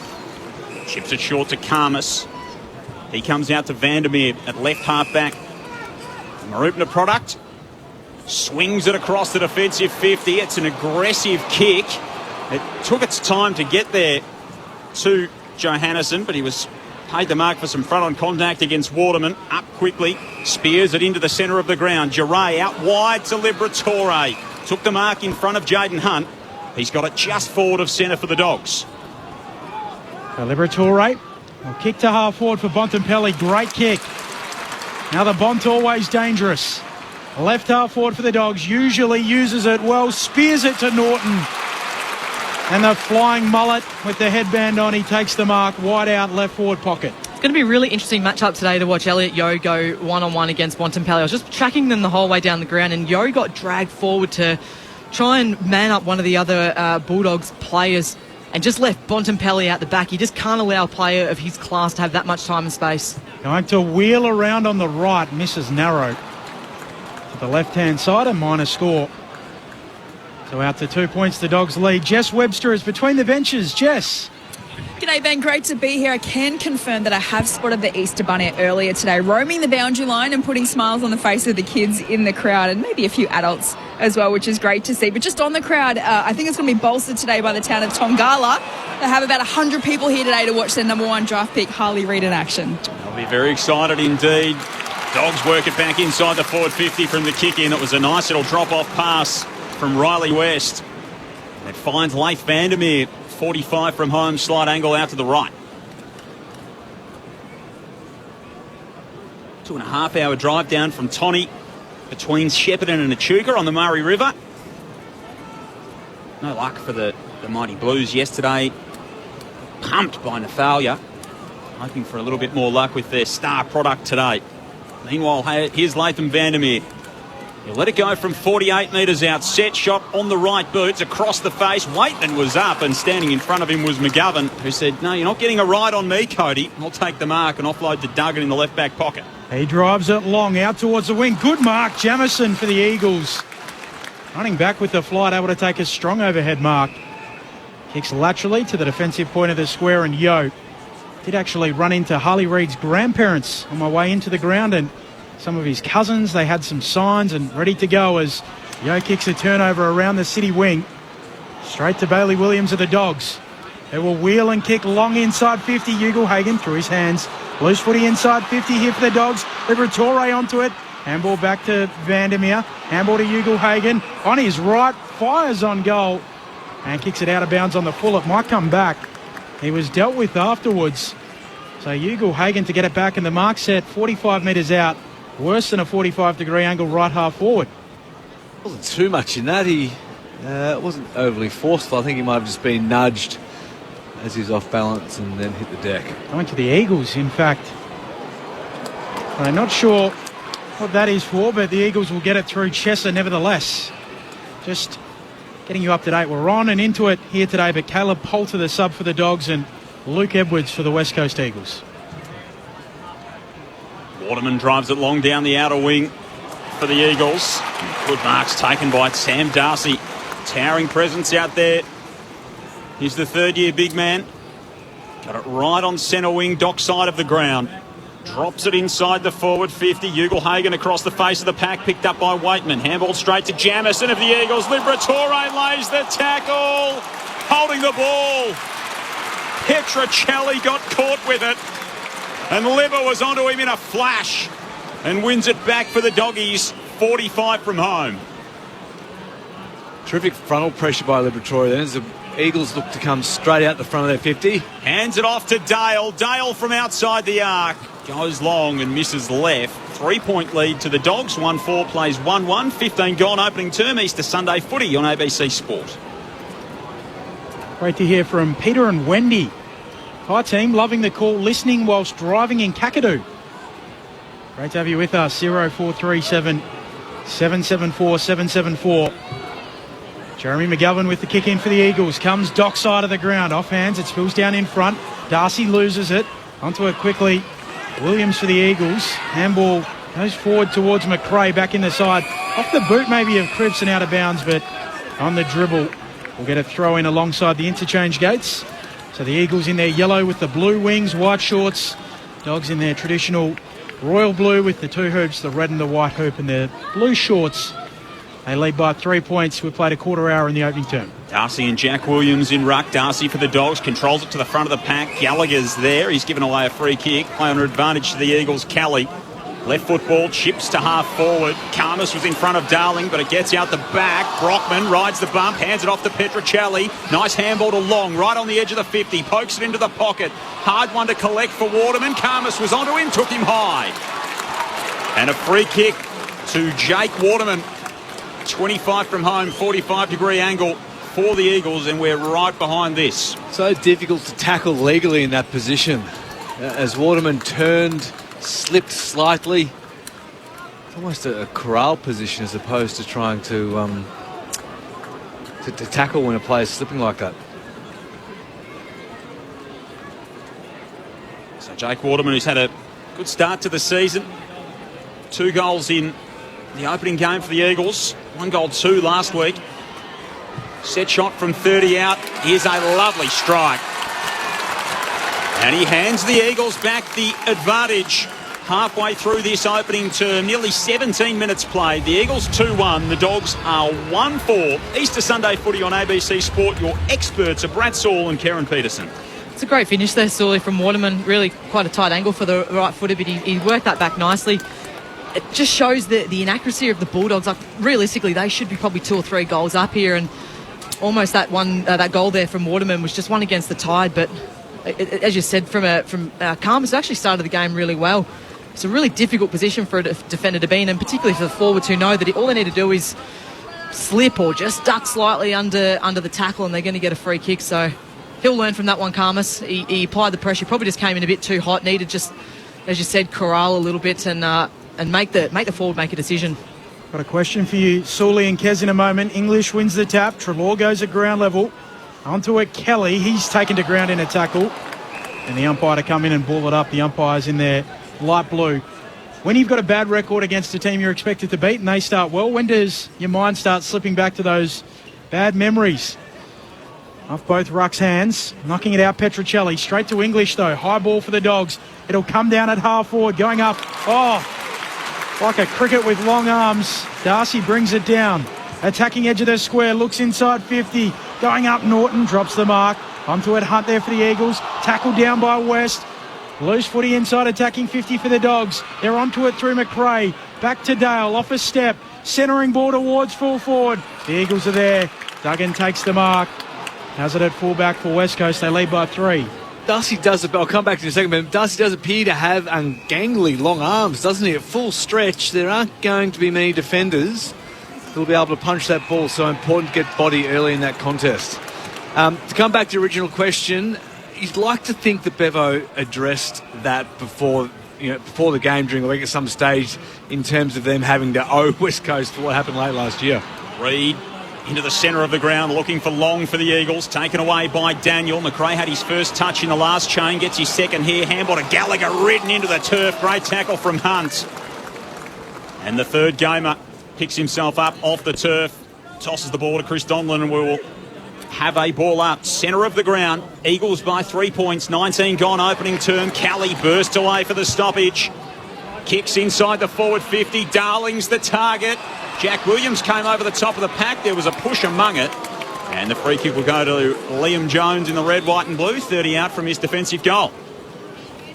So, Ben, Bevo mentioned during the week that they haven't addressed it. They have not addressed it. I can guarantee you every player that came to the ground today had that one in the back of their mind, thinking we owe these blokes for what happened last year. Maybe I'm particularly mentally fragile, but I start thinking, gee, never play well against these guys. Do you have those thoughts, Kez? Yeah, I do. Yep. Dogs down the city wing. English marks between wing and half forward. English driving it long towards Ugle-Hagan. Jimby there for the Eagles. Punches it down in front. Reid onto it. Bounces off a couple. Loses it. Spills out towards Kelly. The Eagles there through Cole in their back pocket. They're under the pump though, the Eagles. Hoff goes in, tackled high by Sanders. Umpire lets them rumble. And we'll get a ball up, right forward pocket for the Dogs. The Eagles by 3 points into time on in this first term. Easter Sunday on ABC Sport. English and Bailey Williams in ruck. Williams for the Eagles, won it down. Waitman cruising through, got boot to ball, spills to the front of the pack. Bontempelli was tangled up with Jamison. And it'll be a free kick to the ladder in the last line of defence for West Coast. Looks to move it on. Drives it long out to right half back. Petrocelli up over the pack. Geray with a fist. Down to Hunt. Releasing handball out wide for Noah Long. Spears it down the line toward Darling, who could only shin it out of bounds on the full in the end. He said it came off his thigh. Umpires are now going to have a bit of a conference. Right in front of the interchanges here.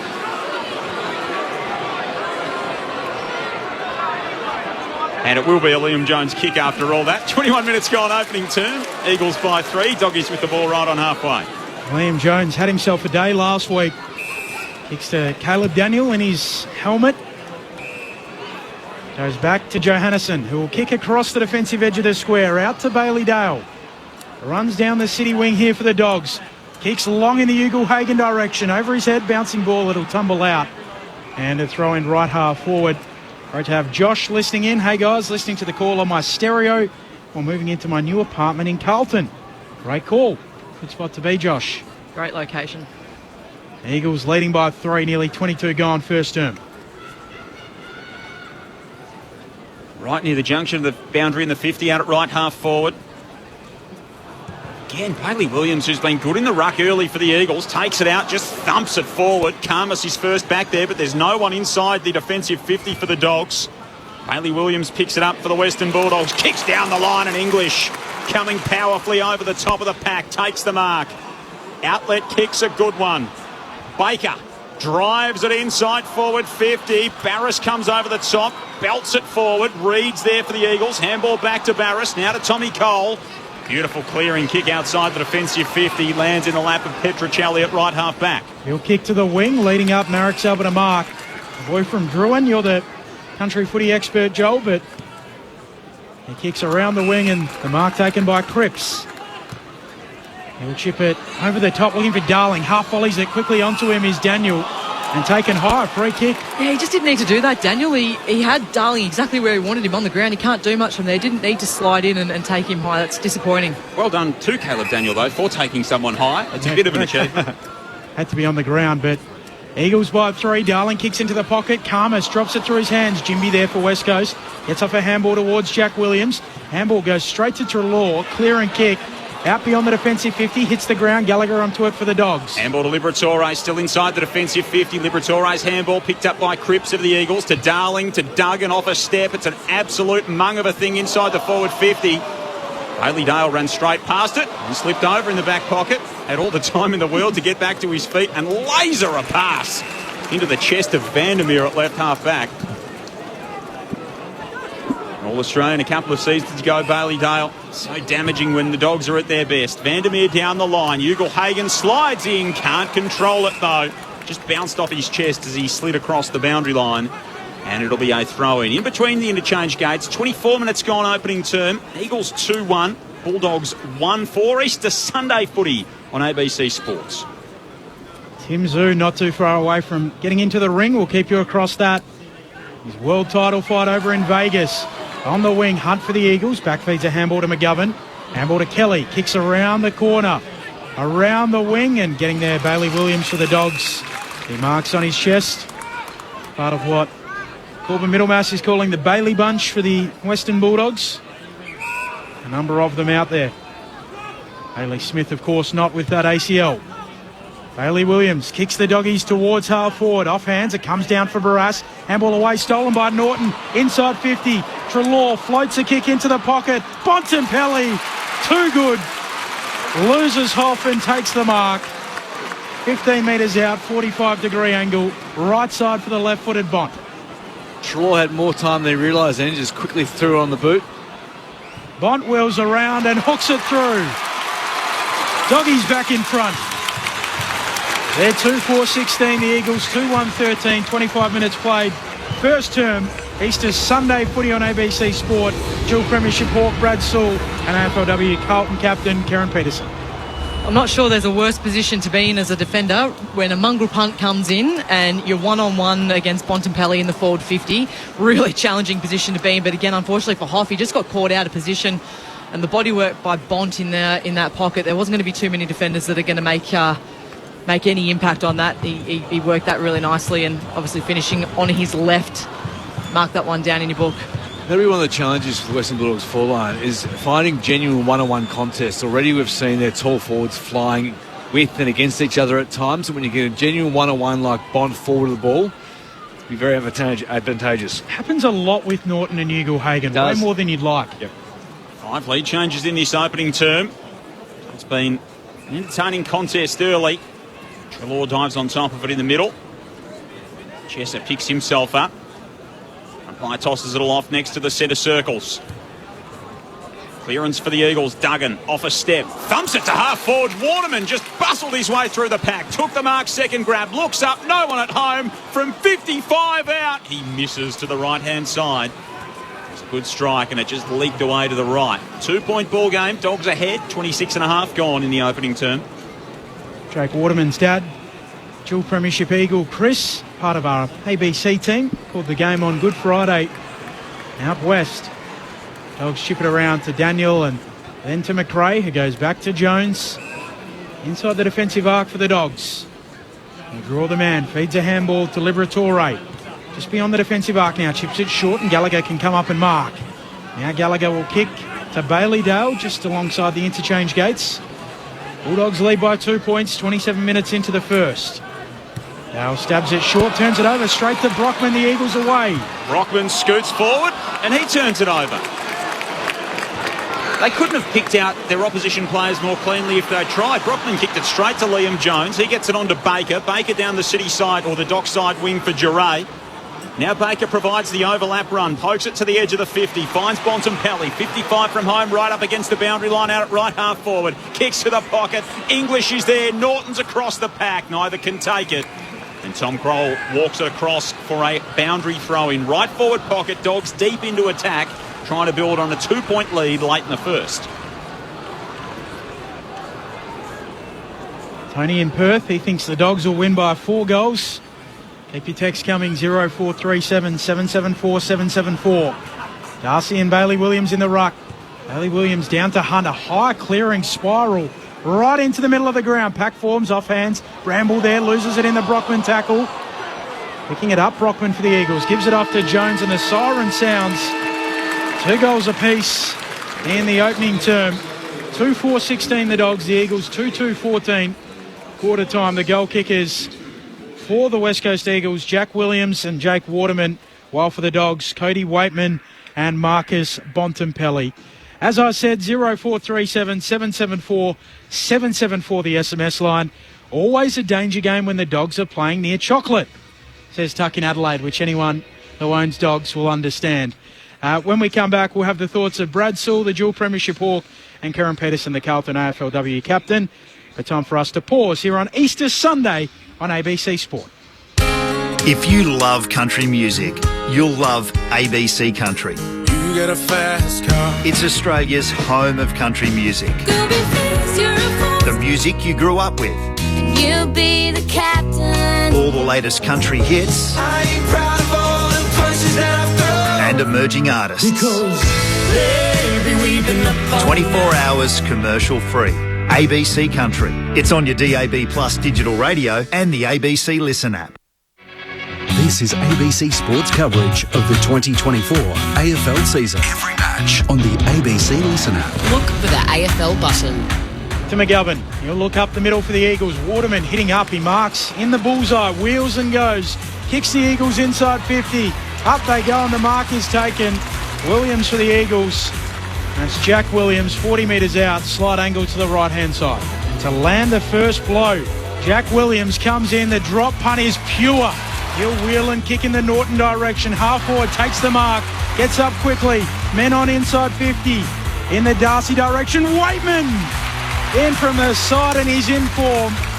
He marks plumb in front, 12 metres out. And kick a bag as a small forward. Cody Waitman directly in front, drills it through the middle. Jake Waterman, who's had a good start to the season. Set shot from 30 out. Here's a lovely strike. And he hands the Eagles back the advantage. Bailey Williams kicks the doggies towards half forward. Off hands, it comes down for Barras. Handball away, stolen by Norton. Inside 50. Treloar floats a kick into the pocket. Bontempelli, too good. Bont wheels around and hooks it through. Doggies back in front. The 2024 AFL Premiership season. On your radio. ABC Sport Digital. And on the ABC Listen app. Great to have you with us on this Easter Sunday here on ABC Sport. Round 3 AFL action from the Docklands. Ben Cameron and Joel Peterson calling all of the action. Jess Webster between the benches. And we've got our experts, Brad Sewell and Karen Peterson, telling us what we've seen the doggies by 2 points. Karen, it wasn't an overly exciting first quarter of play. There were a couple of nice transitions, particularly from the West Coast, whom went end to end. Bulldogs probably had more of the play. They had 101 disposals to 78, 14 inside 50s to 12, and just squandered a few opportunities. And I think one of the watches for today will be the Western Bulldogs tall forwards competing against each other.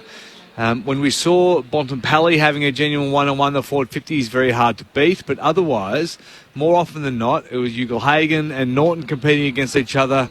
When there was Tim English and Norton as well, deep in the forward pocket late in that first quarter. If they can isolate their forwards, they'll be very difficult to beat.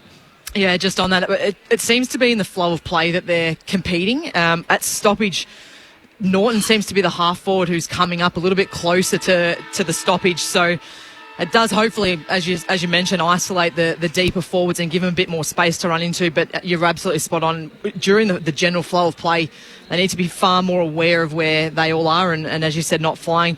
On the West Coast side of things, they'd be really happy, I think, with where they're at the moment.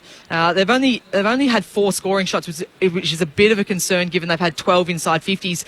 The other really concerning stat for mine is that they've had no tackles inside 50. So they only had 2 last week. I've got no doubt that would have been something that they would have spoken about during the week, having that forward pressure. And at the moment, it's 5 to the Bulldogs and none to West Coast. So something that they're going to need to address, because if they're going to put some scores on the board, they're going to need to lock it in their forward half, in particular in their forward 50, and see if they can get some repeated scoring shots, which is going to be super important. All across the rest of the stats, I suppose, the only other thing that really stands out is the Bulldogs are owning the outside. They're plus 20 uncontested possessions, and they're plus 15 uncontested possessions, but plus 20 marks. So they're doing a better job than what West Coast is at the moment of winning the ball on the inside, getting it to the outside to their great ball users, Jack McRae, Bontempelli, the likes, and giving their forwards the best opportunity. But I think at the moment that the Eagles would be pretty happy with where the game is poised. The thoughts of Brad Sewell and Karen Peterson here on Easter Sunday footy on ABC Sport. Matt on the SMS line says, thanks for the coverage today. Listening while moving house in Perth. I've tipped West Coast in an upset. Let's see if they can stay competitive. Neil in Coburg says, Dogs must win, please. We'll keep my Roo boys off the bottom. Glenn in Footscray says, I'm tipping Bevo. We'll be giving them a bit of a serve at quarter time. And I hope I get this right, but Casey listening in from Warolti Beach. Put all the games this Easter weekend on the radio. You can always trust us here on ABC Sport to bring you all of the action across any given weekend. The Dogs leading by 2 points, 2-4-16. Plays 2-2-14 at quarter time. Players back in position. Umpire Dan Johansson ready to bounce it down in the middle. English and Bailey Williams go up. English slaps it down onto a Liberatore. Gets the clearance for the Dogs to start the second term. Onto it, Duggan. Look out. Big collision. He was clattered into by Bont. He'll win a free kick for the Eagles, Duggan. Man from Bacchus Marsh, he's the tough operator. Harley Reid tried to shred a couple of tackles, ran himself into trouble, had to handball himself out of it. Got it to Hunt. Handball now to Yo. Tumbling kick out toward half forward. Set up nicely for Darling of the Eagles. To Kelly inside the 50. Got it from Jones. 3 Eagles around the ball and none of them can trap it. Eventually it comes into Yo. Yo kicks to full forward and Waterman judged it nicely over the back of Dale, got the arms outstretched, pulled it in. He's 20 from home, tight in the right forward pocket. Good body work, clever positioning by Waterman, read the flow of the ball quickly off the boot, which had a surprising carry and put himself in best position. Kick one in that opening term, Jake Waterman. He's for his second of the ball game. Oh, and he's absolutely hit the fat side of the footy. Never looked like it. Floats all the way across the face of goal, pretty much to the diagonal pocket of where he was taking his kick, and it lands in the lap of Karmas for the Dogs. Buku Karmas played forward in the VFL last year, kicked 41 goals, down back for the Dogs today, kicks up to the wing, off hands. Vandermeer roves the pack, gives it to West. Dogs down this dockside wing. Daniel has to pick it up off the deck, gives it to Liberatore. Back to Vandermeer. High kick towards the attacking arc for the Dogs, going up. Norton juggles it, drops it. Goes and gets it, tackled by Yo, big wrestle on. Norton emerges with the footy, gives it off to Liberatore, feeds Treloar, breaks the arc, eyes the goals, kicks towards Waitman, drops it. Running back with the flight, drops it over the line, a minor score, 2-5-17. Move the Dogs, 2-2-14 the Eagles, 2 minutes into the second. Karen from Perth not happy with the umpiring standards this weekend.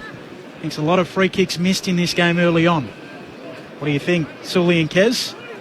I haven't seen too many obvious ones at the moment. I'll keep an eye on it. Karen? It might depend which colour glasses you're looking at it with, perhaps. Here's Barris at left half back for the Eagles. Spins the footy in his hands. Doesn't see a lot that he likes, so dumps it long down the line. Bailey Williams there through his hands. Cleverly knocked down by Long. Got it to Brockman. Handball to Kelly for the Eagles. Cripps at left half forward. Usually a good operator with the ball in hand. Handball back to Darling. Back to Kelly. Standing start. Ducks and weaves around a couple then on the left boot. His kick inside the forward 50. Didn't find a target on the end of it. Landed with Bailey Dale of the Dogs. 35 out from his defensive goal. Dangerous kick. 2 Eagles there. Duggan swoops on the footy, knocks it back inside the forward 50. Jack Williams there for the Eagles. Handball away to Long. He went looking for Jamison by hand. Taken by the Western Bulldogs. Waitman, scything kick into the middle of the ground, looking for Vandermeer, who marks. He gives it off quickly to McRae. Lots of the footy early from him. Off to Darcy, left foot kick, leading target West. He marks 47 out. He'll wheel and kick quickly in the direction of English at full forward. Bailey Williams there for the Eagles. Slaps it on. Caleb Daniel steps out with the footy. And a throw in 1 metre around from the behind post. Right forward pocket here for the Dogs. Attacking the Coventry end in this second term. They lead by 3 points, the Doggies. Easter Sunday footy on ABC Sport. Terrific to have you with us, wherever you're listening. Jaden Hunt tumbles it out of defensive 50 for the Eagles from the stoppage. Bouncing ball went past Darling. Scooting on into it was Daniel for the Dogs. Bramble, set up kick. Darcy charges at it. 2 hands, couldn't mark. Treloar's there at his feet. Handball taken by Jamison of the Eagles. He's dragged to the turf. 35 metres out from the Western Bulldogs goal. Will have a ball up. Doggies by 3, 2-5. Plays 2-2. 4 gone second term. Darcy and Bailey Williams for the Eagles. Darcy hooks it down onto it quickly. Hoff for West Coast in the back pocket. Handball to Chesser. Handball away to Hunt. High clearing kick up to the wing. Karmas dead. Darling in front takes the mark for the Eagles. He'll run away onto the logo. Kick the Eagles towards their attacking arc. Waterman coming across. Duray does well. Spoils it down. Cripps there for West Coast again. Handball back in. Duray does well again. Wins it for the Dogs. Handball to Johannesson. He's backtracking. Will wheel and kick to the wing. He's got a couple of targets to aim for as well. Hugo Hagan, the tall one. Daniel's the small one. He missed both of them in the end. Jermaine Jones dragged down by Daniel, holding the ball. Good pressure from Caleb Daniel, right in front of the interchange as well. Good spot to do it. Daniel wins the free kick for the Dogs. Cuts the kick aggressively on the diagonal to half forward for Liberatore. He kicks to full forward. Norton! In from the side. Had his name written all over it. He marks at the top of the square. So good, Norton, when he's second or third into the contest like that. Again, appeared that kick was positioned towards Tim English, who was out of position. Had Norton not floated across, it was likely the West Coast defender would have taken the mark. But when he's allowed to run and jump at the ball like that, Norton, he's incredibly difficult to stop. And Brass just couldn't get a body between Norton and the ball. Such aerial power. And when he's kicking straight, he truly is a weapon in front of the big sticks. Aaron Norton dobs it. And the Dogs get the first of the second term. 3-5-23. The Eagles 2-2-14. 6 played on ABC Sport. Your experts are Brad Sewell and Karen Peterson. It's one of the only examples that I can remember of the first half where Norton had a really clear run and jump at it. We talked about it at quarter time, and English, as you said, Sully was out of position. He could have probably stopped and propped and come back in, but he would have ran straight into the back of Norton, and it would have ended up in more than likely a stoppage in the forward 50. Instead, he let his other forward, his big target in Norton, come across him. So a really clever kick and a really clever run and jump at it from Norton. Usually hits the scoreboard, only goalless once last year. Aaron Norton. I've been some calls for him to go down back, but Luke Beveridge, not a fan of that. English takes it out of the ruck, drops it after gathering it. Now Jimmy goes in for the Eagles. Sanders right there to wrap him up. And we'll do it again in the middle. Saunders v Reid in the middle here. Could be a match-up to watch, not just today, but for the next 10, 15 years. Number 9 on number 9. Umpire puts it aloft. English slapping it down again. Here is Sanders onto the footy on his left. Floats a kick to half forward. Waitman able to gather. He'll turn and kick inside 50 out to space. Great kick for Gallagher. Perfectly weighted. And maybe correct Waitman, given it was kicked by Cody. And Gallagher, 25 metres out on a 45-degree angle, will go back in either sticks. Terrific pick-up by Waitman in the middle of the ground there to be able to cleanly take it, one grab, turn and pivot and find his teammate into space. Debuted in round 1. Harvey Gallagher kicked the goal that day. The drop punt here is straight as an arrow. And the Dogs have kicked the last 3. They're getting this game on their terms. They're out by 15 points, 4-5-29. Plays 2-2-14. Brad Sewell and Karen Peterson. Great clearance. Saunders, who initially doesn't look overly comfortable on his left when he swung around there. He butchered that. But fortunately, as I said, it was direction of Waitman, who it's just so valuable when a player is clean, one touch beneath their ankles like that. And then to be able to swing around, it just creates so much movement and space forward of the ball. And the Western Bulldogs forward held their line and left the forward line open for Gallagher to run into. Who's the cleanest you've seen, Sully? Below their knees. Cyril and Sam Mitchell are the first two that come to mind. About you, Kez? I'll come back to you. I'll have a think. Bad names to just pluck off the top of the dome, those two. Kelly out of the middle. Gets it to Petruccelli for the Eagles, who's got the head taped up at quarter time and a new jumper for that matter. Under pressure inside defence now, the Dogs. Bailey Williams of the Bulldogs puts his head over it. He's dragged down in a tackle. The stoppage 30 out from the Eagles' goal. At the Lockett end of the ground in this second term. English wins it down. Trelaw, a tumbling kick outside the defensive 50. Slapped on well by Vandermeer. Into the path of Noah Long. He spears it down the line for Norton, who slides in and marks just the attacking side of the wing. Headband on, kicks on his right, trying to wait it for West. Jamison going back. Defensive mark for the Eagles. Kicks back inside the defensive 50, marked by Duggan. Duggan will go back to Jamison. Stabs it onto his chest. Jamison called to play on. Kick smothered by West.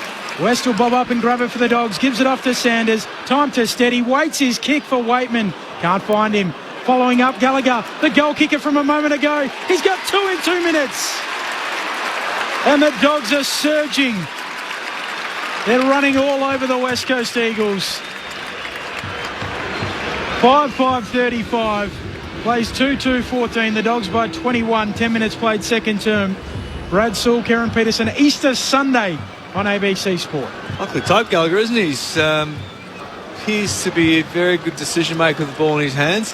When the ball is bumbling around centre forward for the Western Bulldogs and they're allowed time and space to find that spare, that's when they appear most dangerous. They've got such creative players forward of the ball. Sanders there stopped and prop, while Riley West, again, good decision with the ball in hand. Gallagher had a few options to either handball to teammates running into an open goal, but decided to take responsibility himself. Gallagher with a couple, one of a pair of former Sandhurst Dragons out there today, he and Tom Cole. And the Dogs with another clearance. Darcy to Sanders, long inside the forward 50. They all fly. Norton stays out the back. He's first back to the footy, but Barris is able to shove him off it. They go to ground in the forward pocket. And the umpire will scoot in and say, that's mine. 20 metres out from the Dogs' goal. They kicked the last 4 in the ball game to assume a 21-point lead. At the stoppage, McRae's lurking after this, chasing it out toward the boundary line, and it'll be out for a throw. Are you able to claim Sandhurst as a former club, Kev? Yes, absolutely. Not in a football capacity, though? No, I did win a flag playing netball for them, though. Women's footy didn't exist at that time, so I chose to play netball for them. We won a flag, and I'm going to claim it. Fair enough. Makes sense. Be claiming it too. Bailey Williams for the Eagles, tapping it down for Yo. Handball to Barris inside the defensive arc. Whacks a left-footed kick out of there. Karmas punches it away. Dale for the Dogs gathers. Back feeds a 30-metre handball back to Jones on the wing. He'll come infield with his kick. And the mark taken by Bailey Williams for the Dogs. Neat delivery. So Williams goes back to the centre circles now for Johannesson. Shares it out wide with Daniel on the AFL logo. Pokes it to half forward for Vandermeer. 60 from home. Looks inside the 50. Bontempelli making his way toward the ball. Jamison floating in from the side. That's a strong defensive mark. Immediately plays on by hand to Jermaine Jones, who chips it to Hoff, who's marked just inside the boundary line, and Cody Waitman's in trouble there. He's landed awkwardly. He's immediately called for the trainers as he goes to ground, and maybe favouring a shoulder there as, over the top of the pack, Brockman with a ride in front of the interchange. Takes a terrific mark and then kicks to 3 Bulldogs straight to Bailey Williams. Bailey Williams goes to Bailey Dale. The Bailey bunch in effect. His kicker floater turns it over. The Eagles through Hunt, win it back. He'll get it back from Yo, running through the middle. Handball away to Marek. Marek looks out to half forward. In front of Waterman. Bouncing ball. Gathers inside the arc. Takes on Karmas. Gets around him. In the pocket. Centering ball. Can't spot up an Eagle. It spills to Yo. Dumps it on the right boot. Kicks on goal. Misses. Away to the left. That was very, very messy by the West Coast Eagles. Just to go back to Waitman, I reckon that was a dislocated shoulder in the back pocket and, in the forward pocket for the Dogs, and he just popped it back in, away he goes. Bulldogs by 20. 13 minutes into the second. Giray with the kicking duties for the Dogs. Measured it nicely in the end. Just got it to Bramble. Picked up for from the Hawks. Bramble at half back. Sends it down the dockside wing. Ugle-Hagan sets himself, flies in front of the pack. Jamison coming over the top, taken by Norton. Handball through the traffic. West, a little underground hand pass, but it was pinched by Yo. Yo to Jamison for the Eagles. Kicks inside the forward 50. Reed with a fly back of the pack. Couldn't take the mark. Belted away from him. Spills to Giray for the Dogs. Now to McRae. They've got it at half back, the Western Bulldogs. Let's go downstairs to Jess Webster. Kez was right earlier. Cody Waitman waved away the trainers after injuring his left shoulder, but he has since come to the bench straight down the race with the physios to get further assessed. Bailey Williams for the Dogs, chipping a ball to the wing for Vandermeer. Corralled by Cripps, gives it off to Bramble, running through the logo. Pushed as he kicks, dribbles it along the ground. Liberatore trying to pick it up. Cole right there with him. Jimmy arrives for the Eagles. Bramble over him. Bramble ends up with the footy, shovels it out eventually, close to the boundary line. Bailey Dale sees it out. And a throw in between wing and half forward. Dogs leading by 20 points. Easter Sunday footy on ABC Sport. Don in Freo says, listening on my trip from Freo to Bustleton. Can't agree that last year has anything to do with this year. History never impacts on the present, says Don. Ball to be tossed back in. Right half forward for the Dogs. English front spot decisively down in ruck. He's just not been quite as clean as he usually is. He fumbled that one from Daniel. Dives on it. Caught holding the ball. So much made of Jack McRae's start to the season. 6 disposals so far. And being caught in an Elliot Yo tackle is not the place anyone wants to be. Yo's defensive side of the wing. He thumps it up toward half forward for the Eagles. In from the side was Brockman, who took a terrific mark a couple of moments ago. Baker off the pack for the Dogs. Dangerous hand pass inside the defensive 50. Bailey Williams is there for the Western Bulldogs. Got caught by Reed. He's gone down awkwardly in the defensive 50 as well as Bailey Williams. Dogs still in control, one word for it. They're in possession at half-back. It doesn't look all that controlled. Dale by hand to Sanders, hand to Treloar, back to Darcy, back to Treloar as they run in waves, the Western Bulldogs. Now chaining handballs, McRae on the end of it, chips it out in front of Vandermeer. He backpedals and marks 20 out. Slight angle to the right and should finish off the Dogs' slick work down the dockside wing. Wasn't pretty to watch earlier, that chain from half-back from Western Bulldogs, but once they found a little bit of space, they managed to run and chain. Treloar, very important in that passage from half-back. A couple of touches. He's in good form at the moment. Leif Vandermeer to finish the chain. His first goal of the year is easy pickings. It is one-way traffic at the moment. 5 on the hop for the Western Bulldogs. They're 6-5-41, the Eagles 2-3-15, a 26-point advantage at the 16.5-minute mark of the second term. Easter Sunday football on ABC Sport. Brad Sewell, Karen Peterson. Nice to see the Bulldogs finally getting some of their flow, their free running, their signature football back.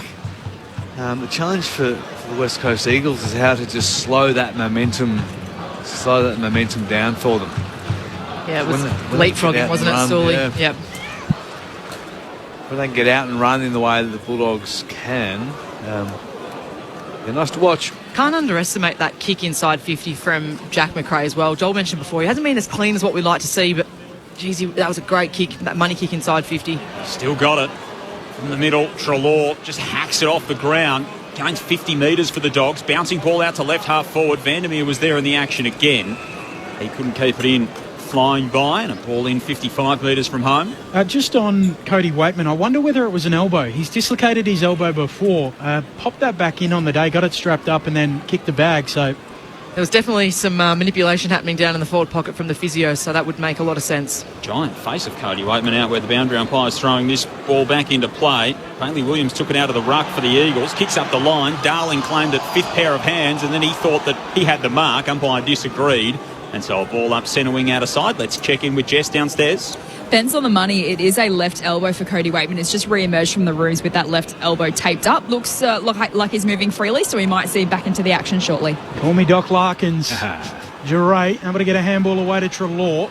Back feeds it to Bailey Williams at left half back. He'll go back inside defensive 50 just to Karmas. Just gets it there in the nick of time. Doggies by 26. They've kicked the last 5. Karmas goes short to Bramble. Former Hawk. Wearing Mitch Hannon's old number 29. Inside the defensive 50 for the Dogs. His chip kick, not a good one to Treloar. Able to pick it up around the bootlaces. Feeds a handball back to Karmas. He'll give it back to Bramble. Stops and props, goes back to Karmas. Karmas held up somewhat. Chips his kick down the line.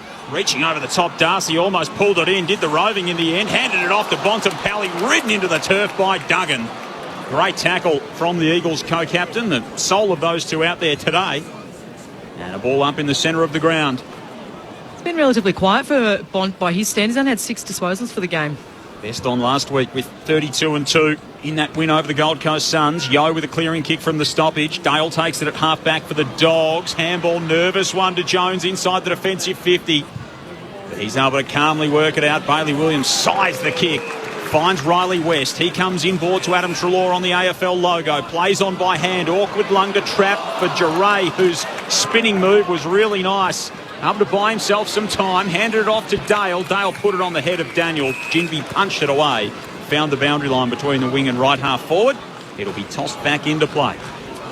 Don from Freo text in, was driving to Bustleton. I'm fairly sure the hometown of Reuben Ginby. Maybe Dunsborough, but certainly the southwest of WA, where a lot of people will be holidaying on this Easter long weekend. 26 points, the Dogs' advantage. Darcy to the front, wins the ruck tap, but straight down to Kelly, shovels a handball forward. Here is Ginby, right on cue, bounding down the wing for the Eagles. He'll kick inside 50, a floater, bouncing ball.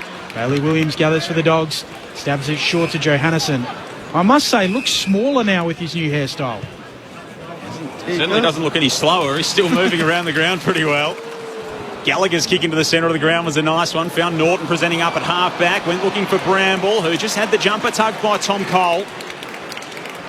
And so Lockie Bramble will take it from forward of centre for the Western Bulldogs, 70 from home.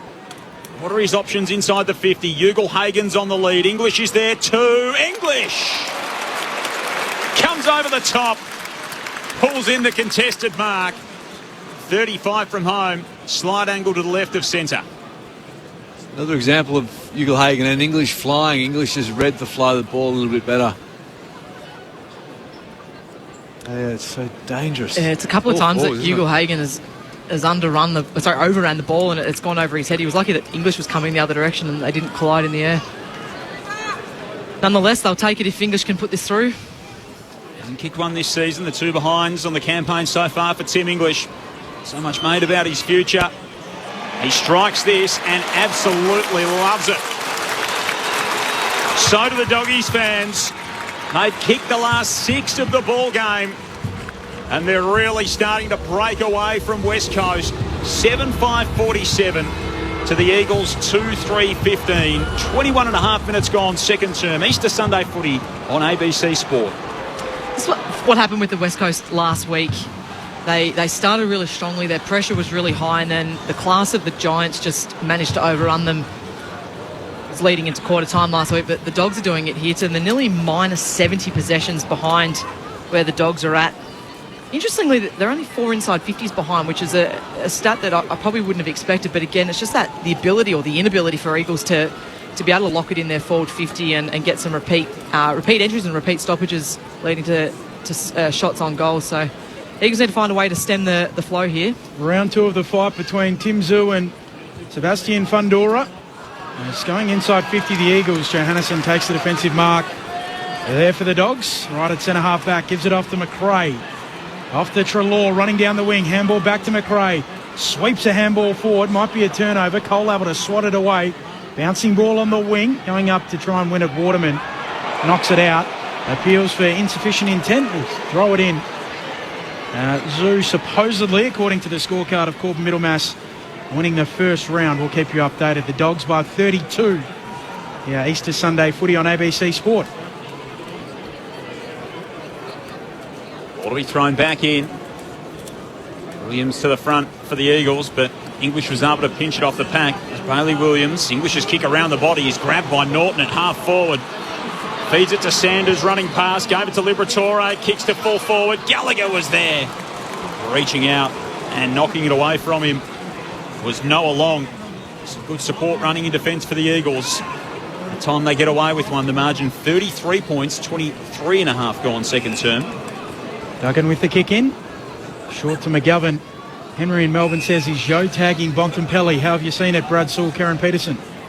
No, I wouldn't call it a hard tag. I think they're just looking for someone to be responsible for him around stoppage. So it could be a change that happens, although Bontempelli hasn't really had much of an impact really at all in the first half. But if he starts to get on top, they might look at something like that. He did speak about it during the week, Adam Simpson, that I don't mind even the look of Jimby could go to him. Spoke about Yo being accountable as well, like you mentioned, Kez.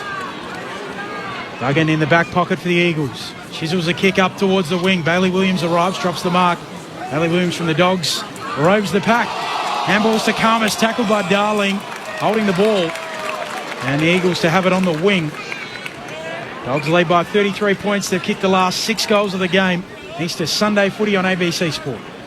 Didn't hit the scoreboard in a major sense last week, Jack Darling, but finding his ways to get involved in the ball game. Sends a long kick to half forward. Getting a whack on the head there was Bailey Williams of the Eagles, and Jinby's coming off sore. He looks like he might have a problem with a digit. In the interim, there's been a free kick paid to West Coast among the pack, and it'll go to Tim Kelly. 45 metres from home, maybe even a little bit further than that. Slight angle to the left of centre for Kelly.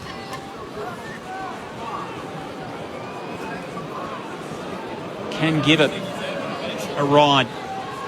Just the one behind for the Eagles so far in this term. The Dogs have broken away with 6 in a row. Can Kelly break the drought from 52 metres over? He slipped over as he went to launch the footy. He's almost had a fresh airy there, Tim Kelly. That's a horror moment. And the Dogs clear the defensive 50. Ugle-Hagen takes the mark. And that's not the way West Coast fans wanted that play to end. Eagle Hagan wants to switch. An ambitious kick out to Norton, chopped off by the Eagles. Harris able to mark, outer edge of the centre square. Poor kick by Eagle Hagan. Far too much hang time, allowing West Coast to get across and intercept. Harris with the high ball towards a warmish sort of spot. No one able to take the mark. Down in front. Heading onto it. Kelly for the Eagles. Snaps around the corner. Petricelli. He'll mark in the pocket. A couple of metres in from the boundary line. He'll come infield to Cripps. Not the required distance. Tackled by Johannesson. And now the ball jars free in the pocket. They all get around it. A little rolling maul at the moment. Eventually it spits out. Treloar able to feed out a handball for the Dogs. Off to Baker. Now Bailey Williams for the Dogs. Handball away to Johannesson, who will kick across his body. When looking for Ugle Hagan, he got a shove under the pack. And so it'll come back to the star forward. Chip short for McRae. Out wide for Sanders, just inside the boundary line, defensive side of halfway. Feeds the handball on to Baker. To Treloar, went looking for Norton by hand. Baker was there and slapped it into the leg there of Tim Kelly. That one's out of bounds on the full. So that was a good bit of work in the end. Norton picks it up immediately, goes inside the forward 50, looking for West. Big fly from Hoff, spilt to Vandermeer, has a flying shot at goal and finds English, who was 2 metres in from the goal line. Bodied Williams under the footy and takes the mark. And should have no troubles from here, the big fella. Although the umpire bring him around on the angle a little bit. Still get a bit nervy, don't you? So big fella's this close. You never know. He'll go the check side and slots it. So from the opportunity up one end for the Eagles, the Dogs bounce back. English has got his second consecutively in the game. And the Dogs have kicked the past 7 in the ball game. They now lead by 39 points, 8-6-54 to the Eagles 2-3-15. 27 and a half played second term. Easter Sunday footy on ABC Sport. Your experts are Brad Sewell and Karen Peterson. More free-flowing footy there by the Western Bulldogs. Unfortunately, West Coast has had some trouble slowing them down. Fantastic finish there by big Tim English, and he looks dangerous when he can drift forward, and he's found himself in a one-on-one contest. Very hard to stop just by sheer size. Does help when the ball is put to advantage. He's just beginning to use his body well, protect the ball drop. Back in the middle. Bounce goes up. English able to hook it down, but straight onto it. Yo for the Eagles. He'll soccer it on out towards the city wing. There for the Dogs is Baker. Chips it over the top. Sanders can run onto it. Breaks the centre line. Wide out. Feeds a handball forward. Running on Jure. Handball to Liberatore. His kick goes inside 50 as the siren sounds. And that is half-time at the Docklands. It is 6-0 in the second term. The Western Bulldogs have kicked the last 7 goals in the game, and they lead by 39 points at half-time. 8-6-54 plays 2-3-15. The goal kickers for the Dogs, multiples to Gallagher and English, both with 2. Singles to Waitman, to Bontempelli, to Vandermeer, and Norton. While for the Eagles, both of their goals came in the first term. Waterman and also Jack Williams. Brad Sewell and Karen Peterson, how did you see that first half, and in particular that second term as the Dogs blew it open? Well, the second quarter's much better to watch, wasn't it? It took almost 30 minutes for the Western Bulldogs to get their game going. Taking nothing away from West Coast, they were quite competitive in that first quarter, but we know they are a young, immature, light side by comparison, and we probably saw what we expected from the Bulldogs in that second quarter. They just managed to kick away. From half back, they got their game, a bit more fluidity, run and carry, chain of handballs, and when you've got Bont, English, Norton starting to run and jump to advantage, and when they have got time and space around between the arcs to deliver into their forwards, they are very, very difficult to manage, the Bulldogs.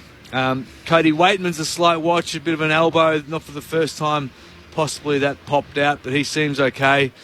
But otherwise, it's probably where we expect it right now, 8-6 to 2-3. And to be fair, West Coast are probably lucky that the Bulldogs are 8-6. They've squandered a couple of opportunities in front of goal. Yeah, they have. It was not through any of particularly great defending from the West Coast Eagles. It was probably more inaccuracy from the Dogs' part. I think you're right, Sully. I think everyone understands where West Coast is at with their rebuild, and these sort of games, you come into a fortress that the Bulldogs have made at Marvel Stadium. The question is, I think, as a West Coast player, as a West Coast fan, what do you want to see from your team in this second half, or what do you think Adam Simpson is going to be asking them? Well, I might pose that to people listening. 0437 774 774. That's 0437 774 774. If you're an Eagles fan, what do you want to see? Well, I think again the biggest or the most obvious stat to me is the West Coast Eagles are minus 70 uncontested possessions. So what that means is that the Bulldogs players are particularly on the outside, so away from the contest, which have actually been quite strong in the clearance numbers. There's not a great discrepancy there.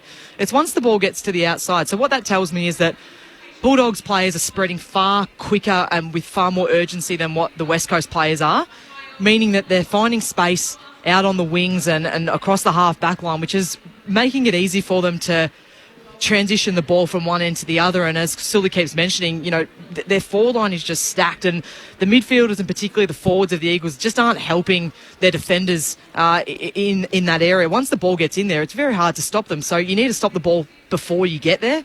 So if it was me, I'd want to see that number reduce in this second half. I want to see the Eagles spread faster from contest, go and man up, be responsible or accountable for a player, and stop them having uncontested possessions, which might slow the ball movement, the transition that the Bulldogs are doing at the moment. Because as I said, the damage is being done up the ground. Once it's inside forward 50, they've got no chance. They're absolutely no chance with English, who's drifting forward, and we've talked about the ruckmen that are worth their weight in gold if they can push forward and hit the scoreboard like he is at the moment. So if I was the Eagles players, or if I was the Eagles coaching staff, that's what I'd be telling my players to do.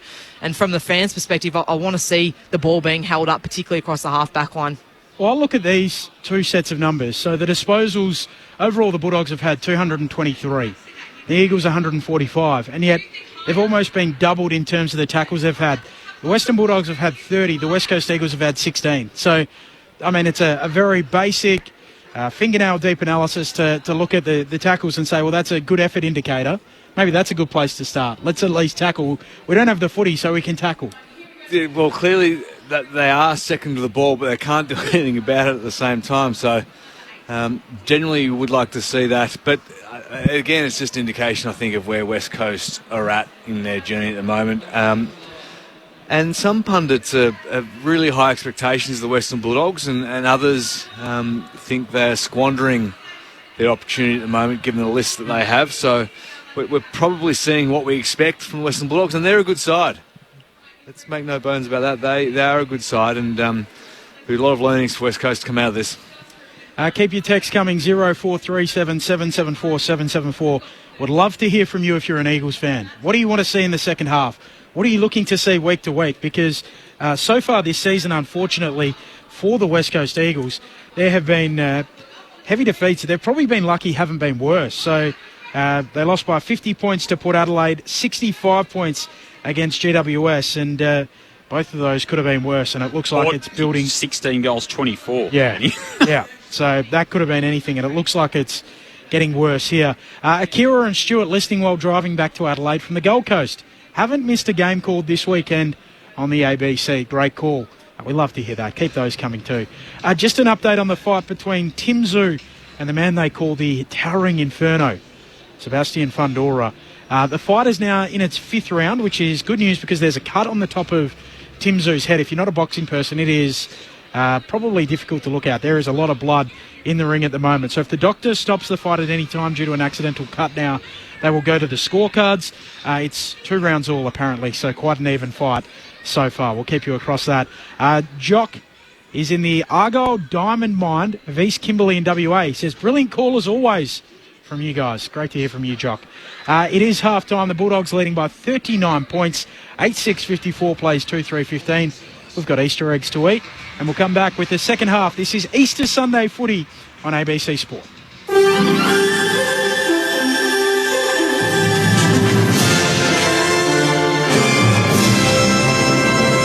ABC News with Satyam Weinstein. The Australian government has confirmed an Australian Defence Force member has been injured while patrolling Lebanon's southern border with Israel. Here's our reporter, Georgia Roberts. The Defence Force has confirmed an ADF member was wounded by a blast while on a routine United Nations patrol to monitor activity along the border. Defence says the injuries are not life-threatening. The ADF member was taken to a nearby military base for treatment, but has since been released. Defence say it's taking appropriate steps to ensure the person's safety and welfare. The Lebanese armed group Hezbollah has been trading fire with the Israeli military since the war in Gaza broke out last year. Despite local reports, the Israeli military denies striking a UN vehicle.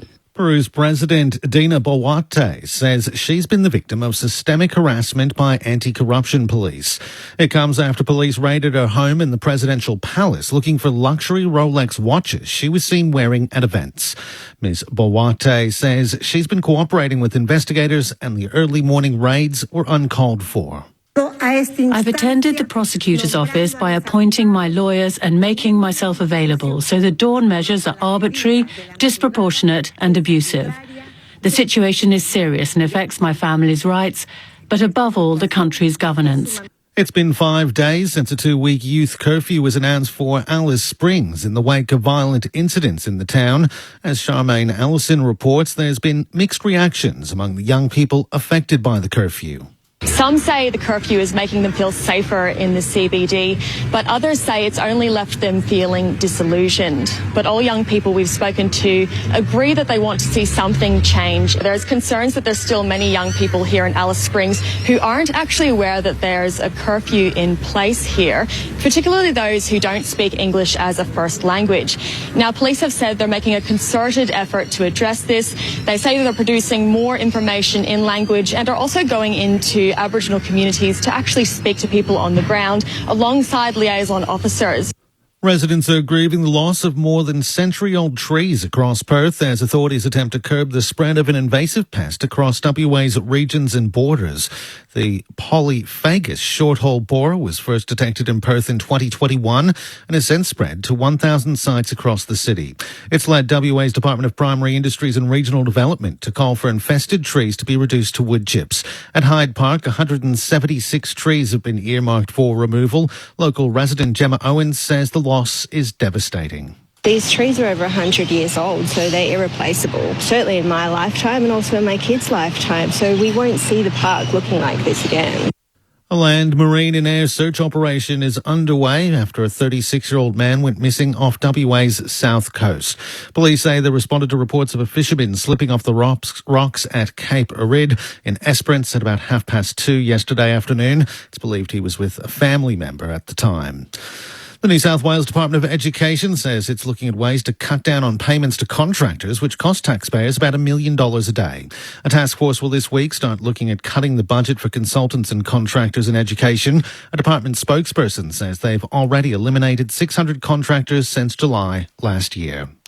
Victorian youth activist Les Twentyman has been remembered as a staunch advocate for Melbourne's western suburbs where he grew up.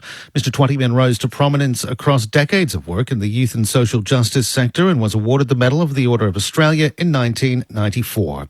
Yesterday, the Les Twentyman Foundation announced his death, describing him as a voice to the voiceless and someone who left a legacy of helping the disadvantaged. Les Twentyman Foundation Chief Executive Paul Burke has told ABC Radio Melbourne he was a social justice warrior who wanted to level the playing field for young people in Melbourne's West. He comes from the West. He's a Westerner through and through. His heart was always in the West, although his reach was beyond the West at times. But it was the West where he did his work. He wanted a level playing field. He wanted young people in the West to have the same opportunities. And top-ranked men's golfer Scotty Scheffler is among 5 players tied for the lead following the third round of the PGA Tour's Houston Open. The American shot a 4-under par 66 to be 9 under going into the final round, tied with players including England's David Skins and Germany's Stephen Jaeger. Scheffler is trying to become the first player since 2017 to win 3 consecutive tour starts. ABC News. Get more news at any time by downloading the ABC Listen app. G'day, this is Becky Cole inviting you to join me each week for Saturday Night Country. For more than 30 years, we've been playing the best in Australian country music, as well as the overseas artists that you know and love. So whether it's the classic tunes that you grew up with, the best new releases, or the interviews of your favourite acts, you'll find it all on Saturday Night Country. Saturday Night Country, hear it anytime on the ABC Listen app. This is ABC Sports coverage of the 2024 AFL season. Every match on the ABC Listen app. Look for the AFL button. Daniel wins the free kick for the Dogs. Cuts the kick aggressively on the diagonal to half forward for Liberatore. He kicks to full forward. Norton in from the side. Had his name written all over it. He marks at the top of the square. Such aerial power. And when he's kicking straight, he truly is a weapon in front of the big sticks. Debuted in round one. Harvey Gallagher kicked a goal that day. The drop punt here is straight as an arrow. And the Dogs have kicked the last three. Gunnison called to play on. Kick smothered by West. West will bob up and grab it for the Dogs. Gives it off to Sanders. Time to steady. Waits his kick for Waitman. Can't find him. Following up Gallagher. The goal kicker from a moment ago. He's got 2 in 2 minutes. Blake Vandermeer to finish the chain. His first goal of the year is easy pickings. It is one-way traffic at the moment. 5 on the hop for the Western Bulldogs.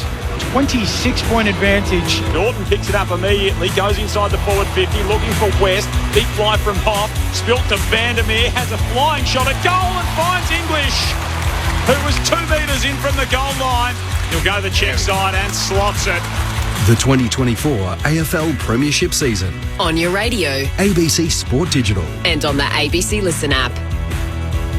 It is the Bulldogs leading by 39 points, 8-6-54, plays 2-3-15. They kicked 6 unanswered goals in the second term to extend a 2-point lead out to that 39 points at the main break. Some Eagles fans coming in on 0437 774 774. Says here, I would like to see them play 4 quarters, hold their tackles and get a new coach. We have not made any improvements in 5 years. That's anonymous. Another text says, the Dogs are outplaying the West Coast Eagles, but what is disappointing is the umpire inconsistency, which has cost the West Coast Eagles at least 3 goals. That makes a lot of difference. Your comments, please. I haven't really noticed the umpires playing too much a part of today. Another SMS here says, just man up, West Coast. Do you have an opponent? That's from Stuart in Buninyong. And this is anonymous as well. It says also drop Darling and Gaff. Well, Gaff isn't there today. He's in the WAFL. But Jack Darling is copping a little bit of heat. And Adam Simpson spoke during the week about the fact that they need more out of their forward line. They need their forward line to function. And you look at the inside 50s, it's 26-23. So the Eagles have got it in there, but they've only had 5 scoring shots from their 23 inside 50s. The Bulldogs with 14 from 26 entries, so about 50%.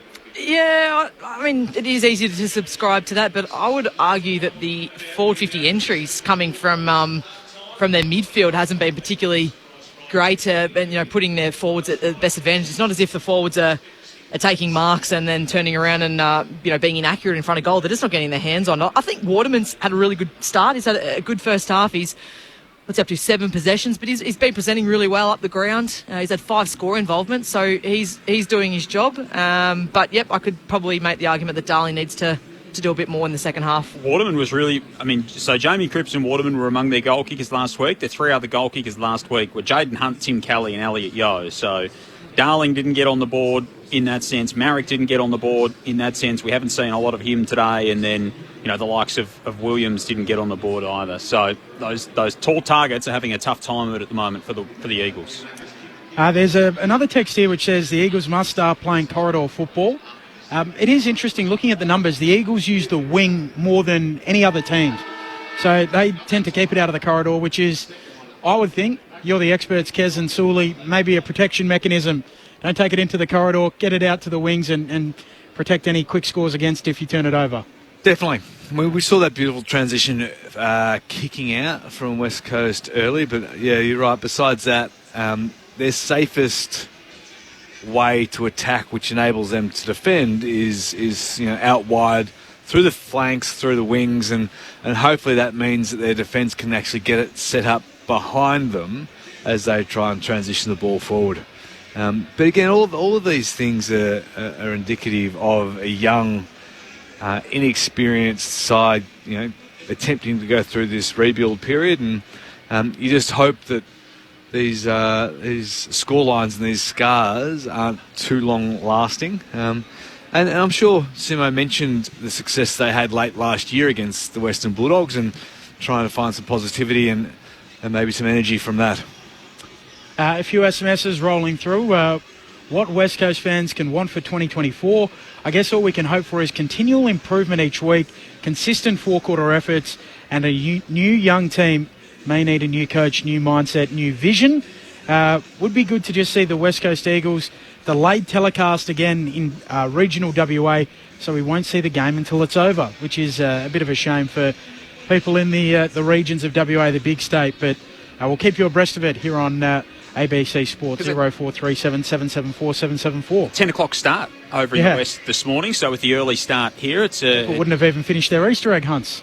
Bit of morning footy out west, so it's something that, in the eastern states we don't necessarily think of, and it would be a completely foreign concept for anyone in the eastern states to have footy at that time of the morning. Well, we spoke a little bit last week about Fremantle taking on North Melbourne, and just how difficult the 1 o'clock start is when it's a 3-hour time difference, and 10 o'clock, and on your body clock you're sort of just waking up and you're trying to play a game.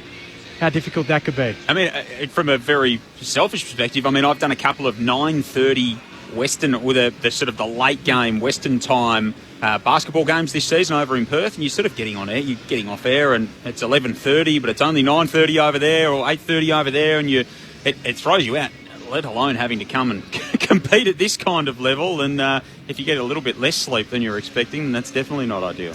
Keeping you abreast of the fight between Tim Zhu and Sebastian Fundora. They're in the 8th round as it stands at the moment, so Tim Zhu has a cut on his head, blood streaming from it. There was an accidental elbow. Fundora, the towering inferno. You like that moniker, don't you, Joel? But he's got blood from his nose. We'll keep you. As if you're going to line up to fight a bloke called the Towering Inferno. Also, another text says, "Where's the so-called legend Harley Reid? Relentlessly talked up in the West/media. West Coast Eagles pathetic, and blaming the umpires. Geez, with the eyes looking upwards emoji, rolling the eyes emoji." Yeah, that's a bit harsh, isn't it? Third game, I would have thought. Harley Reid's been okay. He's had 7 disposals. He hasn't been their worst. We've got to forget. Well, sorry, it's easy to forget this kid's in his 3rd game. And a lot of the hype that has come with him hasn't been his own doing. That's the media, jumping on a young kid that is hopefully the white knight for this West Coast team. But he's been okay. It's certainly not his fault where the Eagles are at in their development. He's going to take some time to develop, and in particular the consistency. But no, he's been fine. Seems to be a really common theme to the text from the Eagles fans about four-quarter effort, ability to lay tackles, and a little bit of effort is what they're largely asking for. The Dogs leading by 39 points. 3rd quarter underway. You're with Joel Peterson on ABC Sport. Sub still unused. Poulter for the Dogs. Edwards for the Eagles. Haven't been used yet. There is Harley Reid diving on top of the footy, handing it up to Elliot Yeo. First clearance of this second half for the Eagles. Pumps a high footy inside the forward 50. Kelly attacks it at speed. Handballs off to Waterman. Tries to shrug the tackle. Cripps going past. Left foot kick around the body. Marrick getting there. He hit the post. It floats into the left-hand upright off the boot of Jamie Cripps. Umpire now, I think, wanting to check things. And we're going to have a look to see. Really positive start here from the West Coast, though. Harley Reid with the clearance in the middle. He just stands up in the tackle better than most first-year players. What could we be trying to determine here? This is either a behind or a behind, is it not? I'm not really sure what. There wasn't a mark taken. Clearly floated through the outside of the post. I don't really know why we've got a score review here. Decision on the scoreboard. Did it come back into play off the hands? And they were just checking whether it crossed, but that was bizarre, and so it ends upsetting a lot of people at the moment. Being a behind after about 15 seconds of a review. West Coast with the first score, and the margin cut back to 38. Matt, listening in, an Eagles fan, gets very upset, he says, with the Eagles playing up and down the wings rather than any corridor football. Great to have you with us, Matt. Johannesson running out from fullback, takes a bounce, driving ball up to the wing. Barris goes up, juggles it down, doesn't complete it. Ball hits the deck, onto it West for the Dogs. Handball to Norton, back feeds a handball. Away to Bramble, to Sanders, back to Bramble. Dogs on the logo. Daniel, forward handball, away to West. Look away, handball to Norton. Forward of the wing now, the Dogs. Trelaw, handball back to Norton. Half forward, looks into the pocket, onto the chest of Ugle-Hagan. And that is as slick as it gets down the city wing from the Dogs. Love the body work there by Ugle-Hagan. It was McGovern. I was going to say McGovern. Just pushed off the ball, easy as you like. That being said, McGovern was stationary, and Ugle-Hagan just got his shoulder inside of McGovern's and tipped him over quite easily. Deep in the right forward pocket. Right side for the left footer. Only kicked one goal last week. This drop punt is very nice from Ugle-Hagan. And Mara makes his mark. The Bulldogs kick the first of the second half. They're 9-6-60, plays 2-4-16. Dogs by 44. We've played 3 minutes in the second half. Brad Sewell, Kieran Peterson. It was a nice transition, wasn't it? A chain of handballs, looked a little bit sloppy to begin with, but once they found a little bit more air, fantastic for Bulldogs fans to see. Norton lacing it out to Ugle-Hagan, and importantly, just finding some separation between their key forwards. I don't think it really matters at the moment who plays higher and who plays a little bit closer to goal. All supremely talented. When they can find that separation, they are difficult to stop. How many times have we seen it today? They work themselves into a bit of a mess. And the pressure's just not there. They just keep handballing and handballing and handballing. Eventually they get it through, and the damn wall bursts, and the Dogs have been able to launch scores from it. From the restart, Harley Reid emerges with the footy after he ripped it away from Bontempelli. He got shoved after he got rid of it by Trelaw, so it'll come back to Reid alongside the centre circles. As Jess told us right at the start of the call, about 100 people involved in the Tongala Footy Netball Club have made the 2.5-hour journey down from Tony to watch their product go about it this afternoon in his debut in Melbourne town. Long kick inside forward 50. McGovern. Yo roves it off the hands of Darling, goes to ground and is penalised. Got caught with it. And the free kick going to Bailey Williams of the Western Bulldogs. Yeah, he threw his head back, Yo, there. He probably didn't need to do that. It's playing for the free kick. Didn't need to do that, just got caught holding the ball. At fullback for the Dogs. Chips it away to Bramble, who gives it back, and he might have hurt himself here, Bailey Williams. He ran straight into a dead end. Possibly just slipped over, but he's pinged holding the ball. Marek to get the free kick for the Eagles at right half forward. Marek very wide out. He'll set it into the pocket. Darling leading up, drops a sitter, spills down to Waterman. Snap on goal, getting back the Dogs. West punches it through. A minor score, and Jack Darling dropping a mark he should have taken. Yeah, that's as disappointing as it gets, because that was a terrific inside 50. Hit the big key forward right where he wants it on his chest, and unfortunately for Darling, he made an absolute meal of it. Eagles by 43. Dogs by 43. Bramble brings it into the back pocket. 1-2 with Karmas. He lopes outside the defensive 50. Sends a long ball down the line. Bontempelli played on. Got dragged down by McGovern. Caught. He just didn't know it was coming. And Jeremy McGovern stayed with the play and wins a free kick for the Eagles. Defensive side of halfway. Too often you can say poor awareness by Bontempelli. Outlets to Jermaine Jones. Chips it short to Hoff. He's got it on the AFL logo, city side of the ground. Wanted to move on and is now called to. So dumps a high ball inside the forward 50. Bailey Williams with a run at it. Cruising past was Kelly. Couldn't take it with him for the Eagles. Toe poking it outside the forward 50 was Ginby. Hoff's handball, pinched by Liberatore. He goes to ground, got upended. And another free kick coming to the Eagles here. This one's with Liam Duggan. He's 60 from home.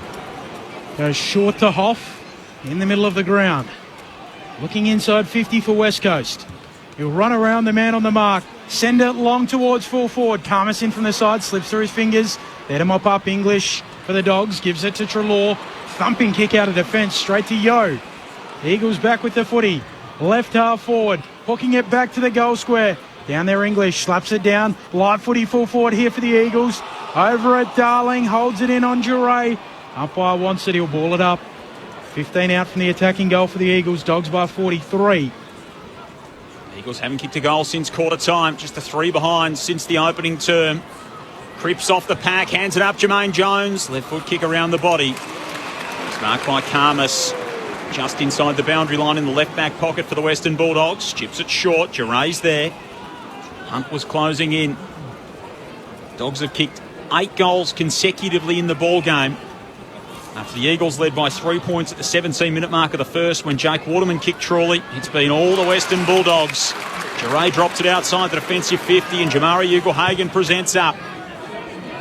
Puts it into space in front of Vandermeer, and that's not a man you want to kick it to. The intercept king, Jeremy McGovern, floats across, picks that one off, sends it to the back 50 for Duggan. Eagles' tackle pressure has definitely lifted in this third term. They work it out towards the City wing. Bounding down that wing is Jimby. Floats a kick inside 50. English sticks out a hand, knocks it down. Darling gets it, handball out. Yo soccers it on towards full forward back there, Duray. Marks it, pull back for the Dogs. Kicks across the goal mouth. Mark taken out there for the Dogs by West, who will send it up towards the wing. Mark taken by Vandermeer. He'll chip it short to Gallagher. Kicked a couple of goals in the first half. Has it at left half back. Great to have you with us. Dogs leading by 43 points. We'll keep you up to date with the zoo fight as we move through. There's the Tim Zoo fight, not the fight at a zoo. Just for those of you who aren't boxing fans. Does sound pretty entertaining. I mean, the zoo fight, to be perfectly honest. Norton takes the mark for the Dogs, hands it off to Ugle-Hagan, kicks inside the forward 50. Another intercept for West Coast. This time it's off. He's able to float in from the side. Of course, big day of sport in Melbourne. The NBL Championship Series Game 5 is on John Cain Arena this afternoon as well. Melbourne United and the Tassie Jack Jumpers. So all of the Apple Isle will be having their eyes on that this afternoon. Is that the final game? Final game. Game 5, 2-2. Melbourne won Game 4 in Tassie on Thursday, so Game 5 today. And a sold-out John Cain Arena is going to be some kind of event. Who's favourite? Jack Jumpers should have won Game 4. They blew it. Yep, had another botched inbound late in that game, and Melbourne United hold it. I think at home, Melbourne United will be favourite. But, yeah, that'll be a terrific contest this afternoon. It'll mean a lot to Tassie if they can get across the line in that one. Dogs by 43 early in the second half. Bailey Williams, the Eagles, takes it out of the ruck, loses it. Liberatore caught him. Holding the ball, English takes the advantage. Handball to Treloar, handball to McRae, forward of halfway now the Dogs. English gathers on the half volley. Handball to Norton, he'll get it back English. The big ruckman running inside 50. Handball to Bontempelli, gathers on the half volley. Norton still going the Dogs, gets it away and finished. Beautiful finish from West. And the Western Bulldogs chaining up handballs before the ultimate son of the West finished it. And they're out by 49, 10-6, 66, plays 2-5-17. There was Harlem Globetrotter stuff. Jess Webster downstairs. West Coast has activated its sub. Luke Edwards enters the game, and it's Tyler Brockman who has been ruled out with concussion and has been subbed out of this one. Great chain of handballs by the Western Bulldogs. It looked like Sim English was going to get on the end of it. Would have been well deserved, given that he begun that chain and followed up. 6'8" ruckman knocking the ball beneath his knees to himself, picking it up, handball received. Fantastic to watch. Norton just picked his pocket at the end and then flipped it through to Riley West. He deserved it, didn't he? He did. We all got a bit excited thinking the English was going to have about 6 possessions and finish with a snag from the half-back line. Would have been very impressive. I think he thought that too. He was as surprised as anyone to see Norton just cruising past and pinching the handball from the restart. Kelly out of the middle for the Eagles. Bailey Dale takes another strong defensive mark for the Dogs. Remember when they won the flag, they had the handball club? Well, number one, never speak about handball club, but we're seeing it again. It's coming back. It's been so much a part of their method over the Luke Beveridge years. Now in his 10th season with the Western Bulldogs. This time they chain it forward by foot. Liberatore, beautiful outletting kick to Baker at right half forward. McRae's on over the top, pokes it short inside the 50 to the chest of Ugle-Hagan, who marks a couple of paces inside the boundary line, 45 from home in the right forward pocket. What's the latest on the Tim English grapevine recontract? Are there any murmurs? The Eagles are hot into him. Yeah. Why wouldn't you be? When you have a look at that, that's as good as it gets from a ruckman. See why the outlay will be there. Meanwhile, Ugle-Hagan from just inside the 50. He's tugged his kick well away to the right off that left boot, out of bounds on the 4. The margin is 49 points the way of the Dogs. They've kicked the last 9 goals in the ball game. 12 minutes played, third term. Easter Sunday footy on ABC Sport later today. Richmond and Sydney from the MCG. The Eagles in the back pocket. Long kick from Cole up towards the wing. In front, Jones takes the mark, drops it at the last minute. They'll pile on top of him, and we'll get a ball up on the wing. One of your old mates, Sully, from where you used to live, a Dogs fan, Hollywood star, Chris Hemsworth, in the building here tonight. Yep.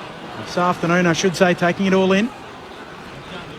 Shoveling out a handball, McGovern for the Eagles. Onto it, Jones. He'll kick around the wing in the Reed direction. Juggles the mark, does well for the Eagles. Has it at high half forward. So Harley Reid rolls on, 70 metres from home. Darling has a 1-on-2 at full forward. It was brought down by Karmas, pinched by Cripps, going through Petruccelli. Did he soccer that out of bounds? He did.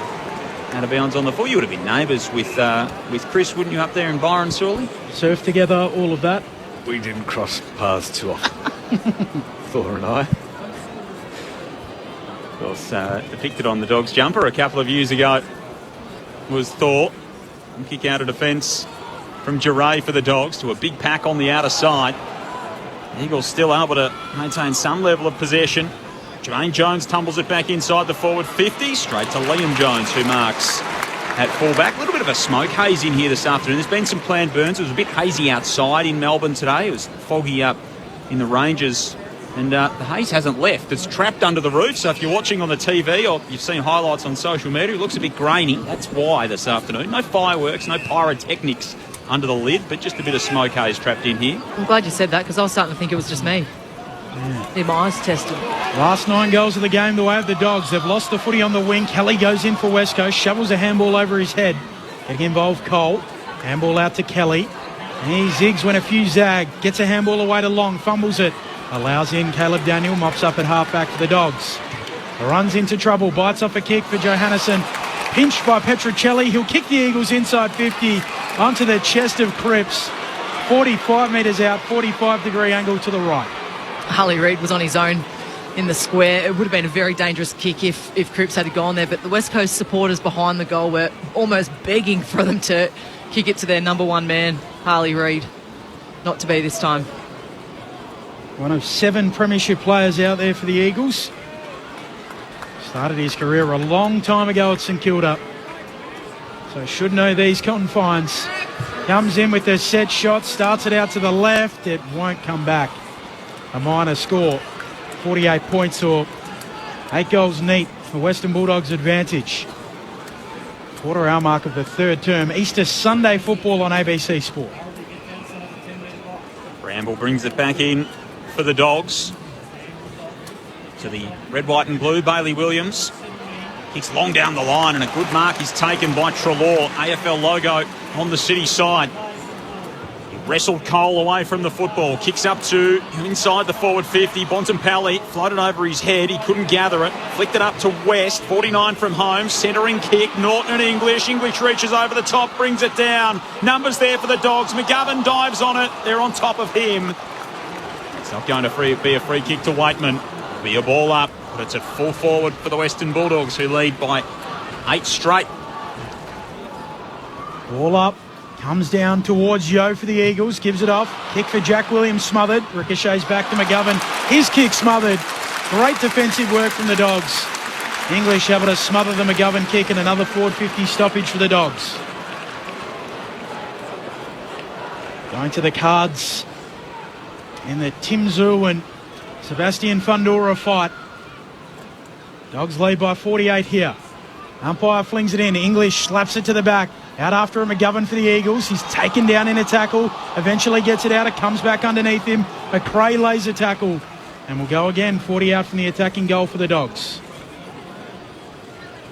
Bulldogs have made their sub, as Jess told us earlier. Luke Edwards into the game, hasn't touched it as yet. Tyler Brockman out with concussion. The stoppage, Treloar hooks it around the body. A bouncing ball into left forward pocket goes out untouched.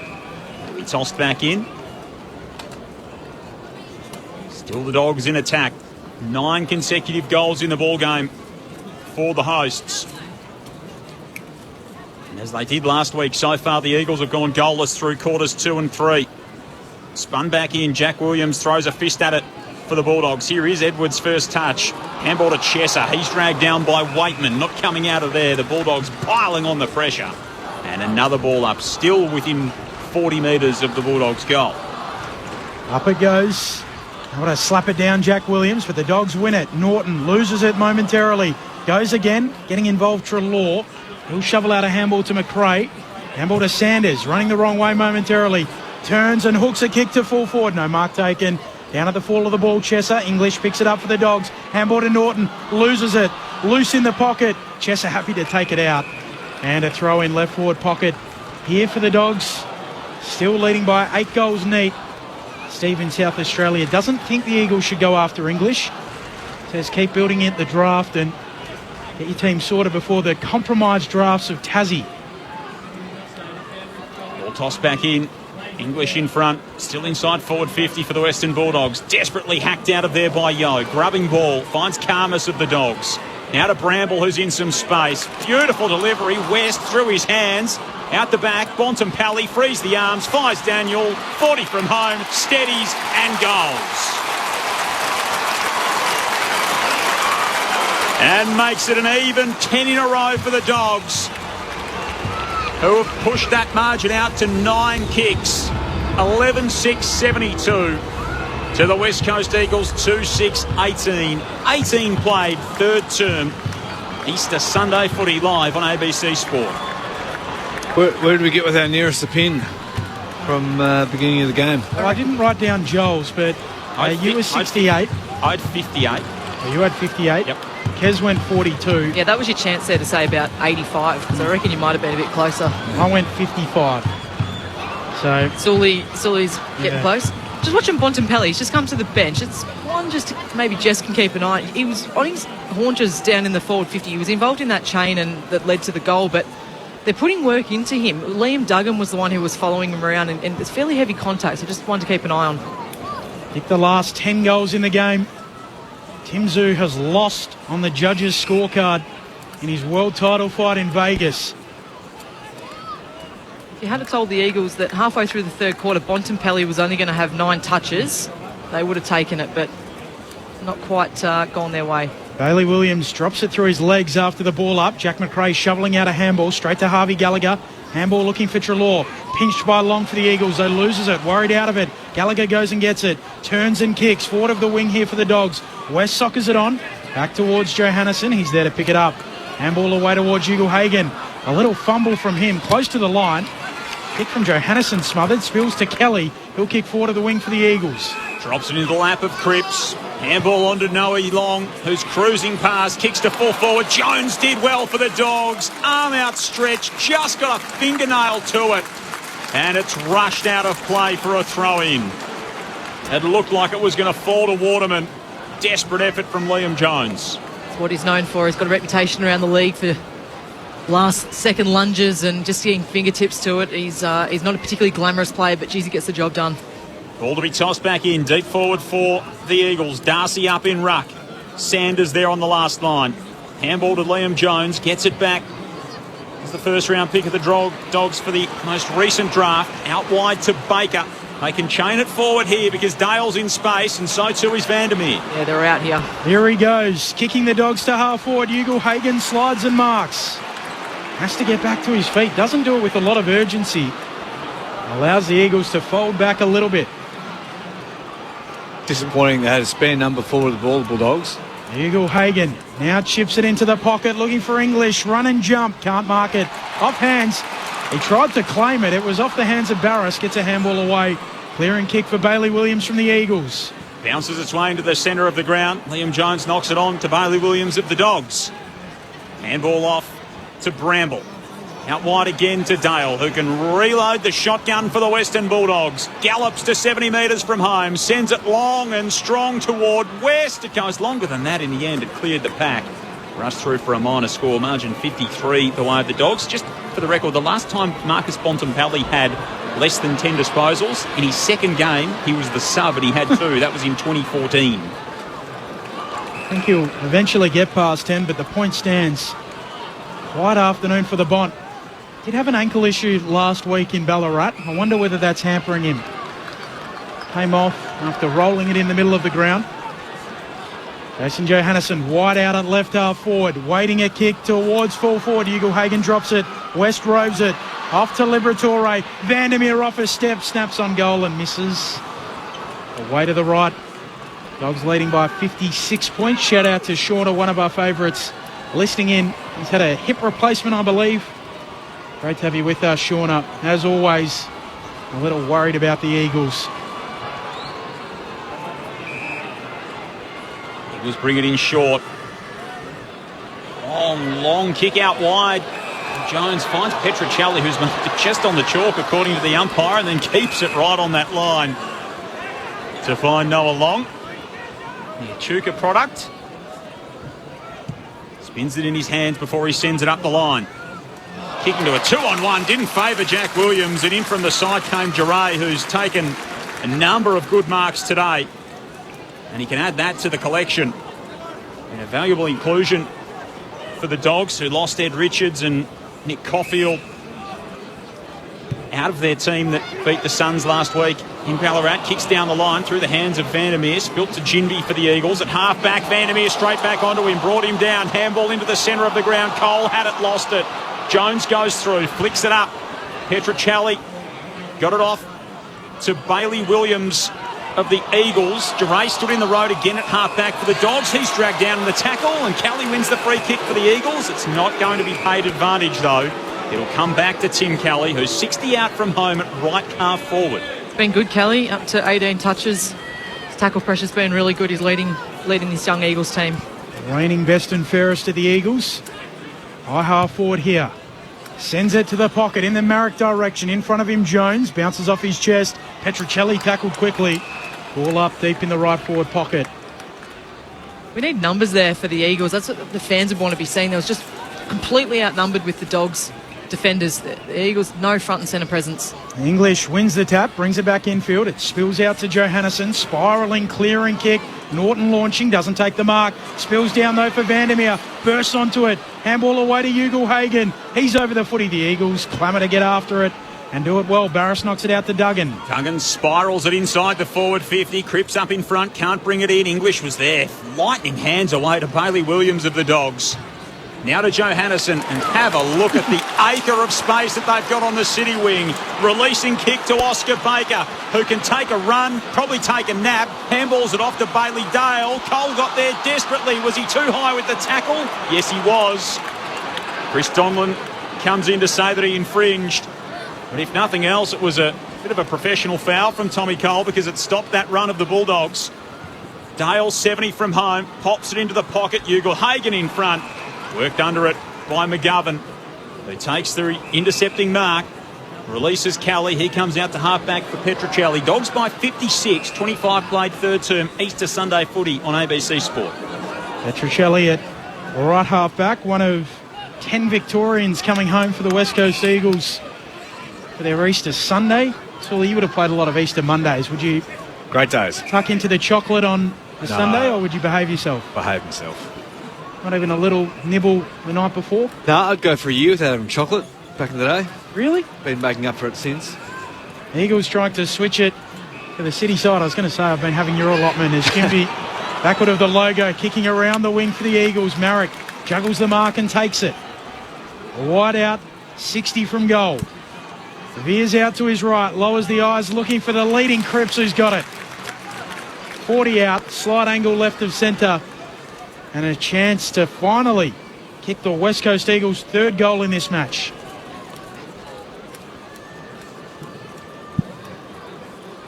Jamie Cripps, we saw his cousin Paddy out here on Good Friday, playing with the brother of Jeremy, who's out there today. Cripps on the approach, usually reliable. His set shot was always missing once I said that, out to the right. And I apologise, Eagles fans. 55 points the Bulldogs lead late in this third term as Beveridge comes down to the bench. Early in the season, Benny, everyone's still got a bit of rust that they're trying to Correct. work out. Bramble to Daniel. Down the line finds Vandermeer, fresh off the bench. He's got it in front of the West Coast interchange. Got some thinking to do down there as Adam Simpson on the bench. Vandermeer kicks long to half forward for the Dogs. Ugle-Hagan in the pack. It'll spill out the back to Bontempelli. 45 from home. Paddles it into the pocket. Can he keep it in? He hacks it off the deck. It's just a cross in the end to the top of the box. Has he got runners there? It spills to Norton, who's able to ram through the goal. Tapped to him by Baker. And it is coming back to the Eagles. Some contact below the knees there as Baker slid in. And so, right on the last line, Dogs fans don't like it, but they will get a free kick, and Edwards will take it from inside the defensive goal square. Chipping it short to the pocket. Harris marks and now kicks long on his left. Out towards Bailey Williams of the Eagles. Middle initial J. Bailey J. Williams. Middle name Jai. Become a liked figure by the West Coast Eagles fans as he kicks forward of the wing, looking for his namesake who dropped the mark off the bonce there, I think, of Liam Jones as well. Headers it back to the wing, picked up by Bramble.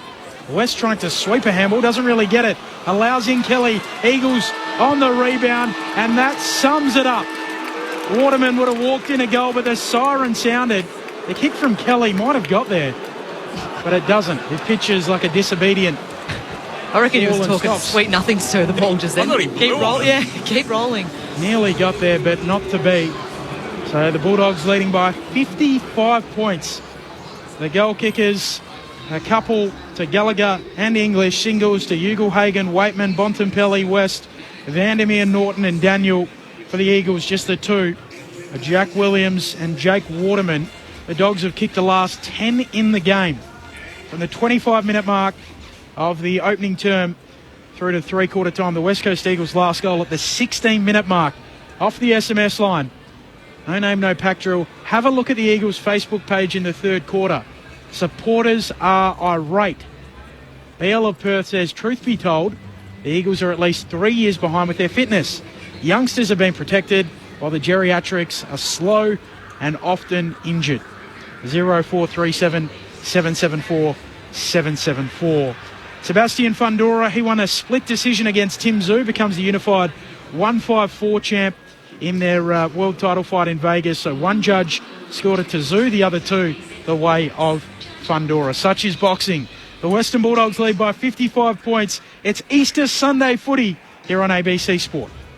So, what makes us Australian? Just be whoever you want to be. And who's the obvious person to ask how that's transforming? Welcome to Broken Hill, Miriam. I'm on a quest to learn what it takes to change and adapt. Occupation. I'm actually an escort. An influencer. Miriam Margolyes, Impossibly Australian. You are changing the world. Starts Tuesday, April 9 on ABC TV and always free, always entertaining on ABC iView. This is ABC Sports coverage of the 2024 AFL season. Every match on the ABC Listen app. Look for the AFL button. Look away, handball to Norton. Forward of the wing now, the Dogs. Trelaw, handball back to Norton. Half forward, looks into the pocket, onto the chest of Ugle-Hagan. And that is as slick as it gets down the city wing from the Dogs. Deep in the right forward pocket. Only kicked one goal last week. This drop punt is very nice from Ugle-Hagan. Handball to Norton. He'll get it back English. The big ruckman running inside 50. Handball to Bontempelli. Gathers on the half volley. Norton still going the Dogs. Gets it away and finished. Beautiful finish from West. Calmness of the Dogs. Now to Bramble, who's in some space. Beautiful delivery. West through his hands. Out the back, Bontempelli frees the arms, fires Daniel. 40 from home, steadies and goals. And makes it an even 10 in a row for the Dogs. The 2024 AFL Premiership season. On your radio. ABC Sport Digital. And on the ABC Listen app. So the Bulldogs leading by 55 points, 11-8-74, plays 2-7-19. The West Coast Eagles have played 11 quarters this season. They've lost every single one of them. Karen Peterson, the AFLPA Vice President, and the dual Premiership Hawk, Brad Sewell. Ooh, where do we go to from here in this final quarter?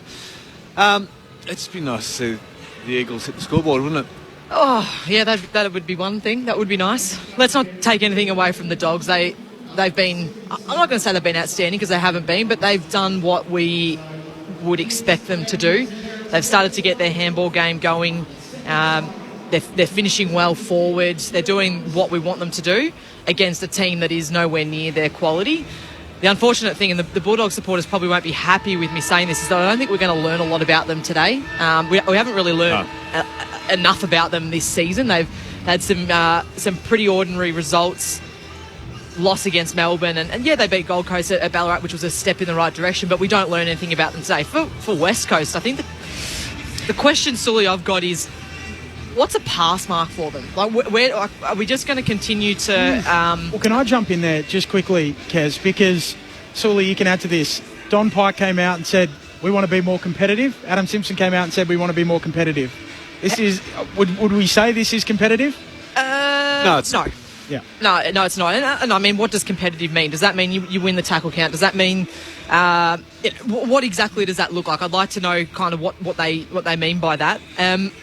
If I was a West Coast supporter, and there's some text coming in that I can see, Benny. There's a lot. Yeah. There's a lot, and they're disappointed in their team, and I can understand that. So I guess from our perspective as the ones sitting in these chairs who get to commentate on the games is what is a pass mark? What are we just going to put down to young and inexperienced versus, hey, that ain't actually good enough for AFL standard? And there's a lot of their senior experienced players that are really working hard. I mean, Elliot Yeo today, 22 touches, he's had 8 clearances, 4 tackles, he's had 4 score involvements. He's putting the work in. He's going hard. But and Tim Kelly the same, 20 touches, 4 score involvements as well. They're being led well by those guys, but overall, what is the pass mark for this team? Just on that, a quick number. The West Coast Eagles, just the 8th team in history to have lost their first 11 quarters of a season. So that is quite staggering. Jess Webster downstairs. Western Bulldogs has made their sub at three-quarter time. Tommy Vitore is coming to the back of the bench. Caleb Poulter comes in. Doesn't look like there's anything particularly wrong with liver, so it appears to be tactical. So the Bulldogs by 55 points as the final term gets underway. Can the Eagles salvage some pride and win a term? English slapping it down straight to Yeo, spins out of one tackle into Bontempelli. Handball goes to Treloar. He'll tumble a kick towards half forward, out after it Waitman. Unable to gather. Getting there for the Eagles, Barras mops up. He'll kick a high ball towards the logo, leaping up, knocking it down in the end, Bailey Dale. Loose footy around the logo, picking it up Kelly for West Coast. Able to shovel out a handball, coming through Gallagher, dumped in a tackle quickly. Darling coming through, he's tackled by Treloar. And finally we'll get a ball up. Lots of text coming through about the West Coast Eagles, lots of unhappy fans. They put up a half-time post, 426 comments on it. You can imagine the tone of them. Yes, yeah, you can imagine there might be some language filtering required on those comments as well. Clearing kick for the Eagles up toward Harley Reid, who can't keep it in play. It'll be tossed back in on the city side of the ground. Joel Peterson, Ben Cameron, Carlton AFLW captain Karen Peterson, two-time Premiership Hawk Brad Sewell, and Jess Webster downstairs. Richmond and Sydney to come later this afternoon. Easter Sunday footy on ABC Sport.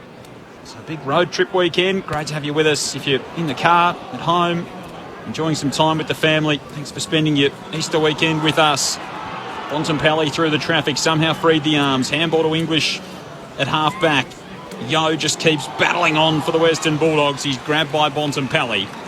And a stoppage out between the wing and half-forward as the Eagles look to hit the scoreboard in a major sense for the first time since the 17-minute mark of the first term.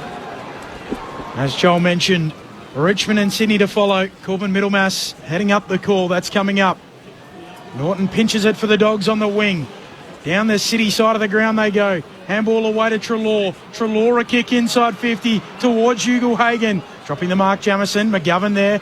Handball away to Jones. Handball sweeping it across towards Waterman. Inside his defensive 50 for the Eagles. He'll chip it short. Picked up on the half volley by Chesser. Back to Waterman. A lateral kick to Barras at right half back. Covering some ground, Jake Waterman stationed up forward for most of the day. Barras across to Hoff. On the bounce to Hunt. Now to Yo, loops the handball forward to Kelly, right half forward for the Eagles. Hoff just kept on running, burned all the way down the wing, pokes it inside the arc. Good mark, Bailey Williams. That's a better bit of play in transition from West Coast, and Williams will have a shot just beyond 40 metres out, and he'd be 10 in from the boundary out to the right. So their last goal was 17-minute mark into the first quarter. It's a long time without a goal, isn't it? They did the same thing last week. Goalless through the second and third against GWS. Can Bailey Williams get on the score sheet this afternoon for the Eagles? He can, but only in a minor sense, as he misses to the near side. 3 gone, final term. The Western Bulldogs lead by 9 straight kicks. 11-8 plays 2-8 under the roof here at Docklands. If you are down in the Apple Game 5 of the NBL Championship Series coming up. At the conclusion of this game, you can find it on your ABC Listen app as well, if you are interested. The only app you need. 54 points, the Dogs' advantage. Alter the sub, stabbing it short. Mark taken by Duray, who chips it to Sanders. Has it on the City side of the ground. Keep your texts coming.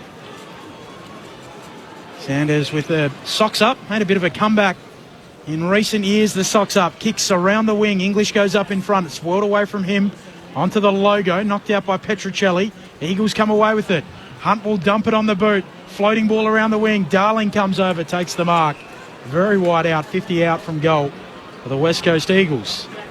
What's he got to look at? He hasn't been on the end of them inside the 50, so can he set something up here, Jack Darling? He puts it to a dangerous position through the hands of Reid. Out the back was Jinby. He just tried to blast it and kick the cover off the thing. And from 15 metres out, he's missed it to the left. Margin is 53 the way of the Dogs, and that was a gilt-edged chance that went begging for Ruben Jinby and the Eagles. Johannesen bounding out of defensive 50 for the Dogs. Long kick up in the Poulter direction. Through his hands, out the back it goes. Onto it, Ugle Hagen. He'll kick for Norton at centre half forward. Dogs breaking inside 50. Nothing he likes yet. He'll stab it back to Ugle Hagen. Bounces out in front of him, and he'll see it out. 45 around from the attacking goal. So leading by 53 the Dogs. We did play nearest to the pin, or we got our tips pre-game. Brad Sewell said the Dogs by 68. Joel Peterson 58. Kes Peterson 42. I went with 55. It's 53 at the moment. I know why you bring that up then, because you're the closest. It's a very tactical decision from you, Ben. Inside forward 50 here for the Dogs. Ugle Hagen was trying to fight his way through the contest, and he got caught by Bailey Williams of the Eagles, who just keeps battling on as he did in every game last season. Kicks long down the outer side looking for Darling. Jones was there. Hunt applying some speed to the contest. He couldn't trap it. And the ball bounces out in the centre of the City wing, where it'll be tossed back into play. 11-8 plays 2-9. A 53-point lead the way of the Dogs. They trailed for much of that opening term. They've kicked the past 10 goals in the ball game, with the Eagles not having kicked one since midway through that opening term. It's been a barren afternoon for them from a scoring sense. Kelly at the stoppage. Handball to Hunt. Handball to Yo. Skies a kick to the edge of the 50. Dales across to Mark. Read it beautifully in flight. Clutched it to his chest and immediately moves things on for the Bulldogs. Just on the Eagles, they're at risk of scoring their second lowest ever score in a game, which coincidentally came against Footscray as well back in 1992. Eagles win it back on halfback. Mark taken there by Jones. Kicks forward to the wing. Marked by Duggan. Co-captain for the Eagles. The other, Oscar Allen, out with a knee injury. So Duggan, the sole captain, kicking long inside 50. Looking for a marker. Jones punches it away for the Dogs. Onto it, Kelly paddles it out. So the lowest ever score for the Eagles, 112-18 against Essendon in 1989. Second lowest score, 3-5-23 against Footscray at Western Oval back in 1992. So could be their lowest score in 32 years. Not good for the Eagles. Of course, I think they kicked 26 last year when they got absolutely mauled by Hawthorn down in Tassie as well. So they've had a couple of pretty dismal days in the last couple of years. We know that on a scoring sense. Long kick outside the defensive 50 came from Baker. It's humbled out of play. Kick 26 as well against Sydney in that loss back in 2021 during the hubs of COVID. Wally spun back in front of the Eagles interchange. Bailey Williams sets himself against Sam Darcy. Williams won the tap, but straight to Bontempelli. Off to Baker. Now to Treloar, all by hand to Dale. It's an overlap run created by Bailey Williams of the Dogs. Blast it to the edge of the 50. Norton goes up. He won it down beautifully for Waitman, who's got an open goal to work with and bounces it home superbly. What about the class from Cody Waitman and the awareness of Aaron Norton to know that he was there. He had all kinds of space and that he could work that to his advantage perfectly. 11 in a row for the Dogs, 12-8-80 to the West Coast Eagles, 2-9-21. And it's been an entertaining afternoon for Cody Waitman. He's had a dislocated elbow. He's got a couple of goals to go with it. Gee, that's a terrific finish. It's not a fluke, though. Like, he would absolutely, like every other small forward in the competition, he would practice that. But just the ability to get the ball to talk the way that he does. I like his positioning. He knew that Norton was behind him, a true front and centre, and a terrific finish into an open goal square.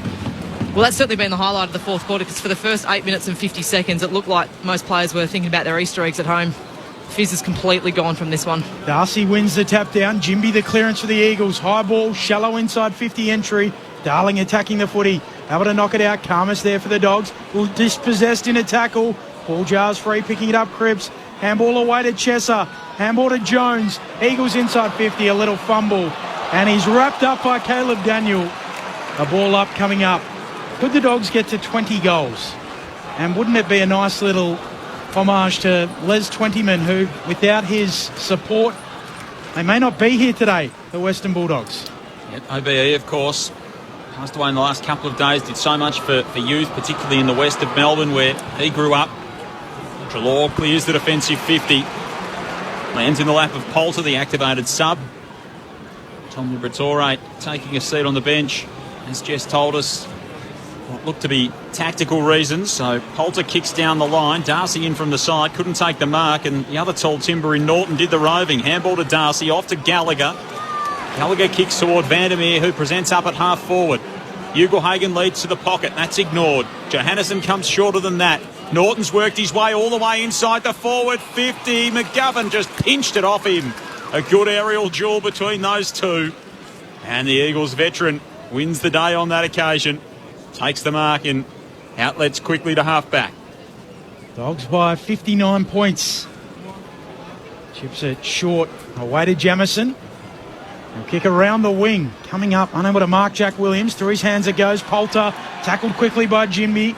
Close to the line, and a ball up to come on the City side of the ground. Nearly 11 minutes played in the fourth term. Keeping an eye on a whole heap of numbers. The Eagles looking to avoid their second lowest ever score. Seeing if the Dogs can get to 20, however unlikely. Mopping it up, Bramble on the wing. Runs a little U-turn, kicks the Dogs to half forward. Norton got high, through his hands it went. Barris at the back for the Eagles. Handball out. Cole tackled quickly. Ball upcoming. Left half forward flank for the Dogs. They lead by 59. Two Sandhurst boys in Gallagher and Cole wrapping each other up. Plenty of Sandhurst people here today to watch those two go about it. Here's Bontempelli off the stoppage. Runs inside the 50. Got to within 45 and then smacked it out of bounds on the foot. Just with our little nearest to the pin game, is it sort of Price is Right rules where if you go over you bust? So let's say you guessed 58, the margin's 59. Are you out of business? I guess 55, so no. Yeah, so we're in the game. Correct. Right. I like that. Live footy on ABC Sport on your Easter Sunday. Thanks for your company. Barris, a long kick beyond the defensive arc for the Eagles. Coming up, unable to take it, Darcy. Gets a handball away to Chesser.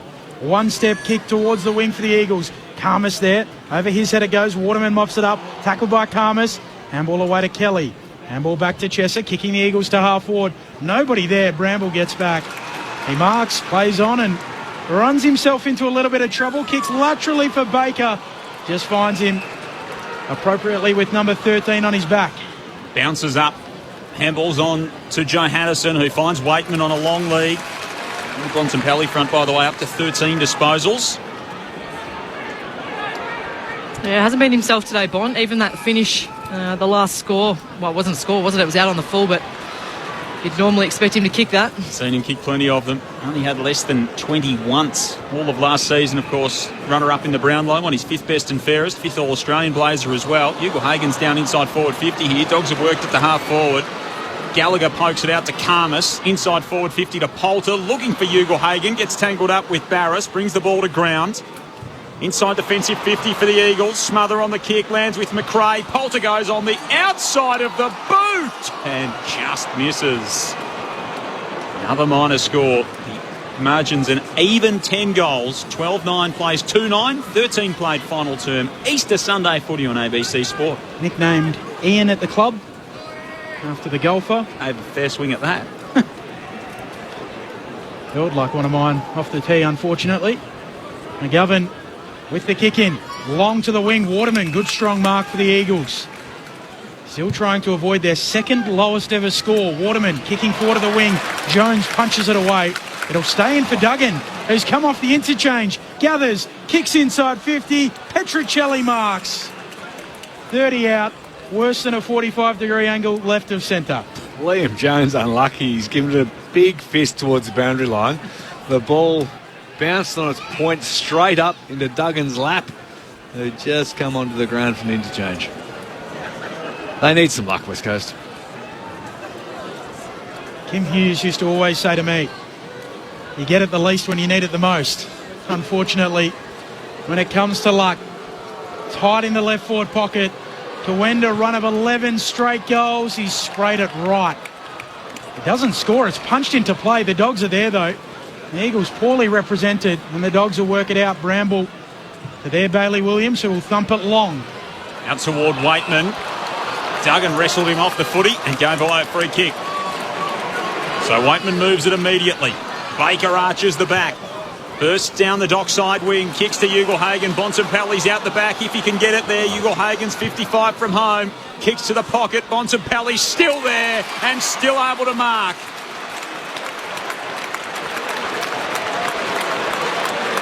Tom Cole caught in a horrible position. Bontempelli's marked 15 from home. Ugle-Hagan had overcooked it there, holding on to it for a little bit long. He'll go around the body on the left boot. And kick truly. No issues with the finish on that occasion. The skipper's got a couple for the afternoon. And that lead continues to get out. Now to 66 points for the Western Bulldogs. 13-9, 87. 12 in a row for the Dogs. The West Coast Eagles 2-9-21. 15 and a half played in the final turn. Your experts on ABC Sport are Karen Peterson and Brad Saul. Bond could be the most dangerous forward when he's down there. Just because of his size, a mismatch, all midfielders he drags down there, and because of their tall forwards. Otherwise, when he does go forward, generally he's playing on somebody much shorter than what he is. He's so good in those one-on-one marking contests. Yeah, his body work's as good as anyone's, isn't it? And he's just one of those players like Dustin Martin that as soon as you're lining up next to him in a dangerous position, you're already starting to think, this is not where I want to be. Arguably the greatest ever dog. Live footy on ABC Sport. Out of the middle, go the Eagles through Jimby on his left boot. Merrick can't mark. Darling coming through, knocks it down onto it long. Handball to Cripps. Should go, surely. He flashes it on goal and will check it. No, it's a major. Relief for the West Coast Eagles. They'll avoid their second lowest ever score. They move along to 3-9-27. The Bulldogs 13-9-87. It's back to 10 goals neat. 17 minutes played in the fourth. The way the goal umpire scurried, I thought for a moment he'd missed it. I thought we'd check it, but brave from the goal umpire. Ben, how much does the Eagles need to avoid their third lowest score? I'll leave that with you because... Well, that was 26, so they went past the second lowest and the third or equal third lowest, which they had twice. So okay. That's good news. That is good news. Moving quickly up the ranks, the Eagles. So back to 60 points, of course. Richmond, Sydney coming up for most of our audience. If you're in Tassie on local radio, you'll hear the Jack Jumpers and Melbourne United in Game 5 of the NBL Championship Series. From the stoppage, Kelly to Reid, takes a bounce, confronted by West, intelligently knocked on by Yo to Edwards inside the 50 to Petruccelli, who's marked at 49 metres from home. He's on a 45-degree angle, maybe a bit worse than out to the left. A couple of presentations inside the 50, one from Waterman, one from Marek. He hooked off both of those. And Jack Petruccelli can sink the slipper into it from 51 metres out, gives it an absolute thump. And it does in turn into the left-hand goalpost, clatters into the upright. So they couldn't string two together in quick succession, the Eagles. They trail by 59 points. Judd and Jude in Collins in WA make a good point. I'll get to that in a moment on the SMS line. Norton loses his headband contesting the mark. High tackle, free kick going the way of West. They said, hey Ben, second lowest score since 1992. There's hope yet. The Eagles won the flag in 92. Which of course they did under our mate Nick Malthouse. West goes back to Bailey Williams of the Dogs. It's a little bit too much air on his kick to Bramble, but he's good enough to mark it. Dogs on the defensive point of the square, out to Bailey Dale. He marks it, kicks it on to West alongside the interchange gates. Dogs by 59. It's the kind of optimism we like, yep. Ben. I like the attitude of Judd and Jude. West kicks inside forward 50, and Darcy with the extension and the elevation drags in the mark. 45 from home, 45-degree angle out to the right, and immediately goes mouthguard in sock. Don't worry about leading, I'm going back. Again, when he's allowed to run and jump uncontested within the marking contest and the way he did there, set himself well, gave himself some room between the ball drop to take that at its highest point. No defender's going to be able to get to that. From the standing start, Sam Darcy misses out to the right. It's an interesting start to his goal-kicking approach where he sort of spreads the legs out quite wide, almost gets into a bit of a half squat and then begins his motion in. It looks like a basketball free throw. He's setting up to have a free throw. It wasn't a particularly smooth, fluid-looking kicking style either. So 60 points to spread the way of the Dogs. Need a little Ray Allen shimmy. Eagles in the back pocket. Here's McGovern, the man they call Truck. Kicking into the middle of the ground, unable to mark Reid, punched away from him. Loose footy, they try to knock it on, spills to Hoff. Handball away to Chesser. Kicks the Eagles out towards high half forward. Marek can mark, he can go to if he wants. He doesn't initially, comes infield back to Hoff. Hoff 53 out from goal. He'll come back to the attacking point of the square, mark taken by Duggan. Dogs by 10 goals. Lefty whips one inside the forward 50. Another strong presentation. This time it's Yo who takes the mark for the Eagles. He's led the way this afternoon. 26 disposals for Elliot Yo. And he's got a chance here to put his name on the score sheet from 40 out, as good as directly in front. At least this has been positive from West Coast. Are they a chance to almost break even scoring-wise in this quarter? Yeah, the margin was 55 when we went to three-quarter time, so this would drag it back to 54. So they put themselves ahead, which they, as Ben said, haven't won a quarter so far this season. Elliot Yo absolutely whacks it. He had no carry, no problems with the distance whatsoever. He kicked it 15 rows back, but dragged it away to the left. Minor score, margin back to 59 the way of the Dogs. Shout out to Jack and Amelia listening in. They've woken up from naps on the drive back from Wangaratta. Dogs quickly up the middle. Bailey Dale with a long kick. Bontempelli gathers on the edge of 50 to Sanders. Unselfish to English. Run down. Jones tackles him. Dispossessed in the tackle. The Eagles are there. Clearing kick by Hoff up to the wing. Karmas coming over. Spoils it away. Follows up on ground level. Or at ground level and out of play. Knocks it Petruccelli. And a throw in alongside the interchange gate.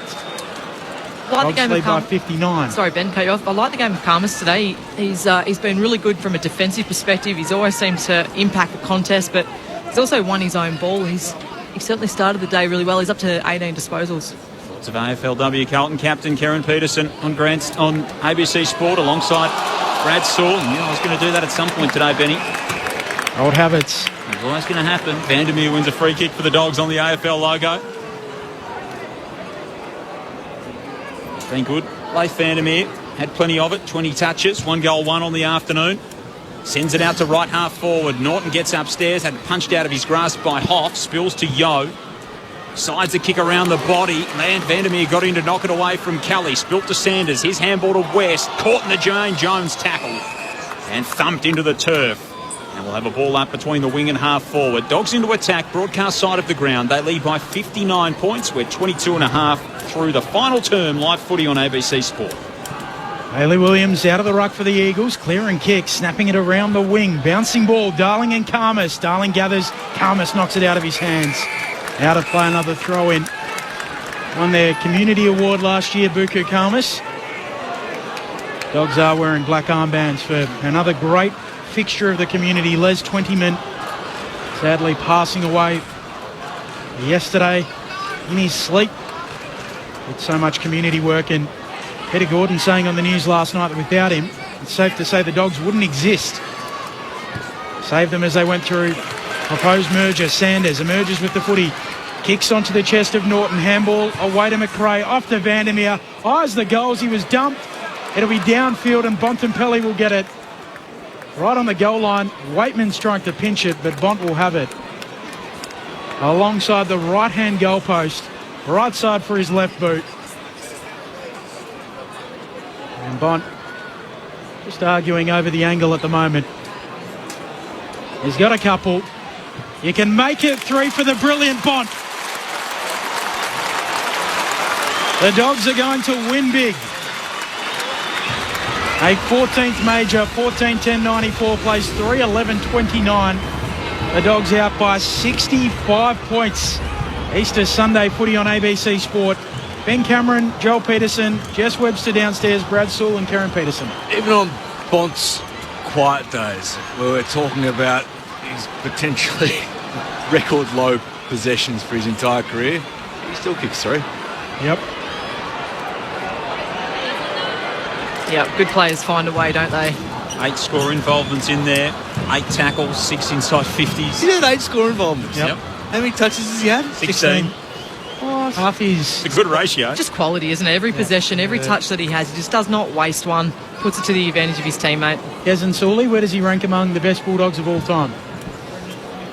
Yeah. We'll come back to you. Does he need a brown line? Maybe the question is part of that. In fact, it was Bramble took the mark at half-back after clearance for the Eagles. Johannesson bursting forward, kicks inside the forward 50. Bontempelli did enough to punch it away from McGovern at the last. But it's spilled into Eagles' hands inside the defensive 50. Curling kick into the path of Noah Long, who takes the mark. Chips it short. Duggan over the top to Hoff. Just waiting for something to present itself. Back to Noah Long. Out of the 2-time reigning Goulburn Valley League premiers, the Echuca Murray Bombers. Sends a long footy inside the forward 50. Liam Jones was there in the pack. He can't mark and falls to the turf. I'm going to start the campaign now. You called the O&M Grand Final last year, Ben. You need to get to the GV this season to see whether Echuca can go for 3 in a row. Unbelievable game of footy too. Yarrawonga Pigeons and Albury going at it as Cripps robes it off the pack, snaps on the left. It would have been a miracle. Getting back, Karmas again saves the Bulldogs. 64 points is their advantage over the West Coast Eagles. Anyone have that in a sweep, just quietly? 64. Close. Yeah, we're around only 68. Of course, that O&M Grand Final was up at Lavington last year. Yeah. Camp Chester Country. I think about 10 lead changes, and Yarrawonga, coached by Stevie J, came out on top. A few other ex-AFL players playing. Yeah, there was Miles. Miles was out there for Albury. I'll come back to you, Sully. We'll got him on the hop here. Yeah. Plenty up there in the O&M. There always is. It's a big money league. Riley West takes it for the Dogs from centre wing, pumps it inside the forward 50. Bontempelli can't mark. Norton paddled it onto Ugle-Hagan, dragged down to the tackle in the forward pocket. Handball over his head, found Norton. He's in the left forward pocket. He taps it on all the way into the goal square. Vandermeer to Treloar, hooks it over his shoulder and gets one more for the road. They just surged it forward, the Dogs. They would not be denied. They crack the ton, bring up a 70-point lead with another surging, rolling goal. 27 gone, final term. 15-10-100 to West Coast 3-12-30 on ABC Sport. Well played by Norton just to keep the ball in front of him. And again, a loose ball bobbling around top of the goal square like that. Very, very difficult to defend. I've liked the work of Hugo Hagen today. He just, even in that contest, and it's late in the game, he had every right probably to go to ground, get a stoppage, and away we go. No one would have looked twice at it, but he kept his feet, he kept surging forward, he stood up in the tackle, got the ball moving forward. It's efforts, repeated efforts like that that make him really, really challenging to match up on. English winning the tap down to Treloar. Back feeds a handball to McRae, runs out of the congestion, kicks inside 50. It was dealt with. Free kick downfield, it'll go to Norton. Bit of argy-bargy as well. Yeah, Treloar's letting him know about it. Oh, getting stuck into Jimmy. They'll reverse this. Yep, they have. 50. Reversed or, I think, downfield. So Sam Darcy, who wisely is almost sprinting towards the goal line, going to pop it through before it can be reversed. He'll whack it through. A 16th for the Dogs. 16-10-106, plays 3-12-30. Dogs by 76 at the 29-minute mark of this fourth term. The players slowly dispersing. Sam Darcy able to pop it through for his third goal of the season. Unsurprisingly, Caleb Daniel almost at the bottom of the scrap then. He's almost about the last one pulled off, but the unfortunate thing for West Coast is they did not need to be giving away those sort of kicks. I wish, I'm sure the West Coast Eagles supporters do as well, that sort of passion and fire had been present in about halfway through the second quarter. What was it? 6 or 7 minutes ago, we're talking about them maybe getting it back and winning the quarter. Now we're out to a game-high 76-point lead. Quick shout-out on the SMS line to Jack and Amelia. They've woken up from their naps on the long drive from Wangaratta to Melbourne. Pleased to hear that the Dogs are in front. Good on you, Jack and Amelia. Nice scenic drive down the Hume. Something to see on the way between Wang and Melbourne. That's for sure. From the middle, that's a throw in the centre of the ground. Has to be. So a free kick will go against the Dogs. It'll go to Bailey Williams. One of the two out there this afternoon. This one in the blue and gold of West Coast. Kicks a long footy inside the forward 50 through the hands of Marek. Cripps was there. Handballs it forward, looking for Jack Williams. Had to turn Smotherer on the kick there. Bramble just mulls around inside forward 50 for the Eagles. No one can find a clear path out of there. There's a lot of tired bodies still early in this season. And we're going to have a ball up about 30 metres out from the West Coast goal. See if they can pinch one and pull this back to a 70-point spread. It's at 76 at the moment. Yo trying to get a kick away, smothered, ricochets away onto a Treloar. He soccers it out, trying to get after it. Jones knocks it out of play.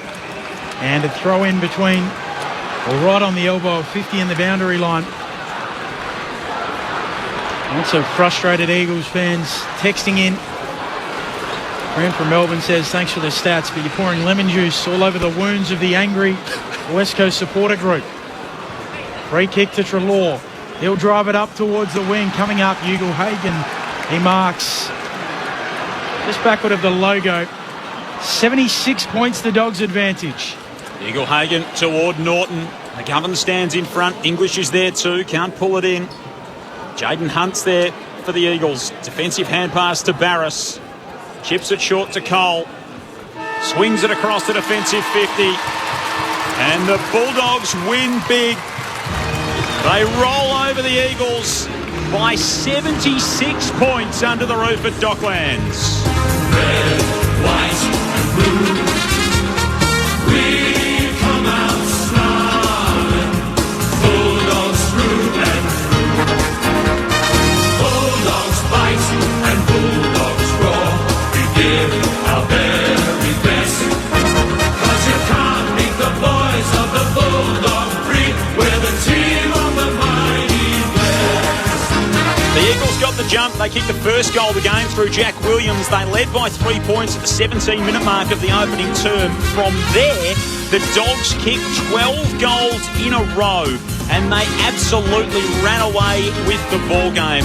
Marcus Bontempelli kicked 3, Tim English kicked 2, Harvey Gallagher with a couple for the Dogs, who had their way with the Eagles in the middle of the game. Eventually, where it ended was a game-high margin, 76 points the way of the Dogs, who take a big win on Easter Sunday. On the west, red, white and blue, we come out snarling, bulldogs through and through. Bulldogs fight and bulldogs roar, we give our very best. 'Cause you can't beat the boys of the bulldog breed, we're the team of the mighty West. 'Cause you can't beat the boys of the bulldog breed, the team of the mighty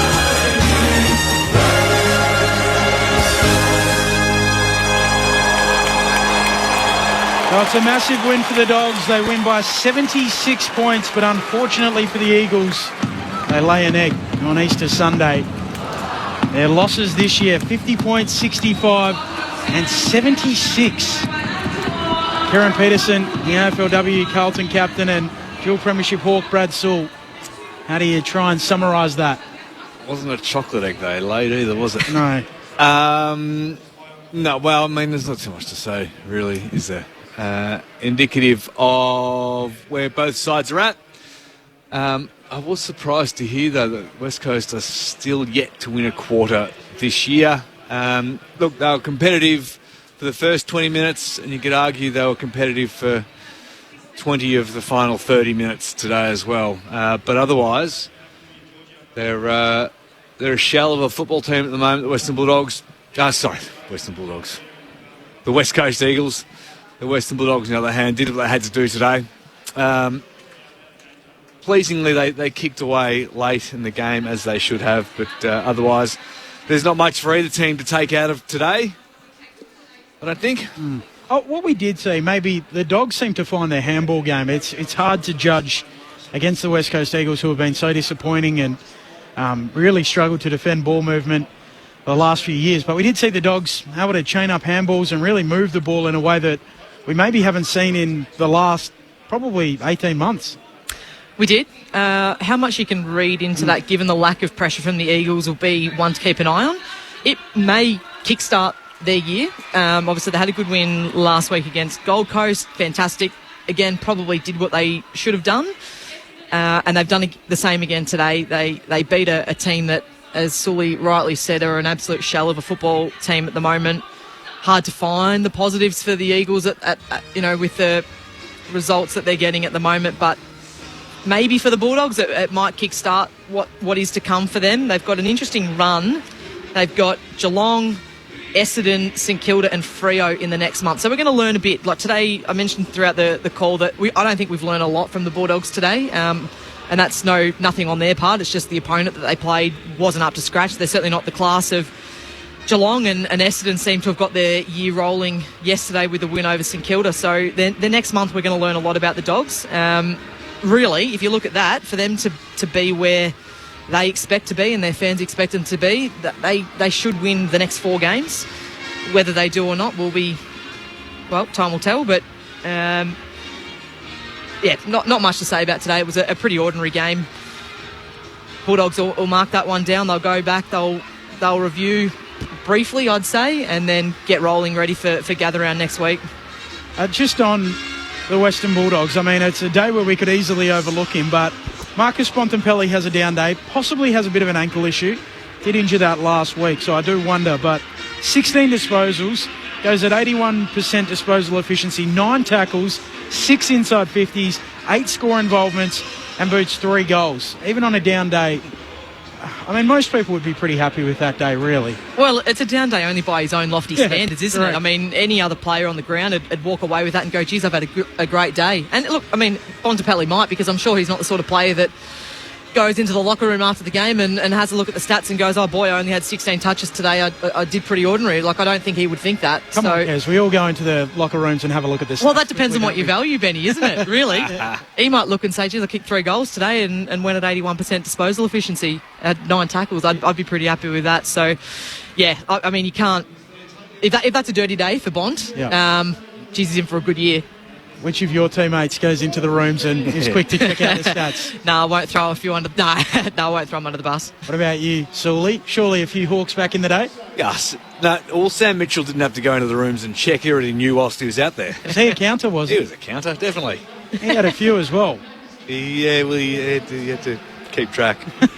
I like it. So the Western Bulldogs winning by 76 points over the West Coast Eagles. Just the 3 majors for the Eagles over the course of the game. They were goalless during the second and third quarter for a second consecutive week, the West Coast Eagles. And via Sir Swamp Thing, they are now just the 6th team in history to lose each of their first 12 quarters in an AFL season. So 1897 St Kilda did it, 1949 Hawthorn. Then you've got to go all the way to 2008 and 2013, where Melbourne did it twice, Brisbane in 2014, and now the Eagles in 2024. Just on the Dogs, they're key performers over the course of the afternoon, giving them their flowers before we move on. Who did you like? Treloar finished with 35. Bramble, who they picked up in the PSS period, pre-season supplementary pick, with 27, looked the goods, and Bailey Williams had a bit of it too.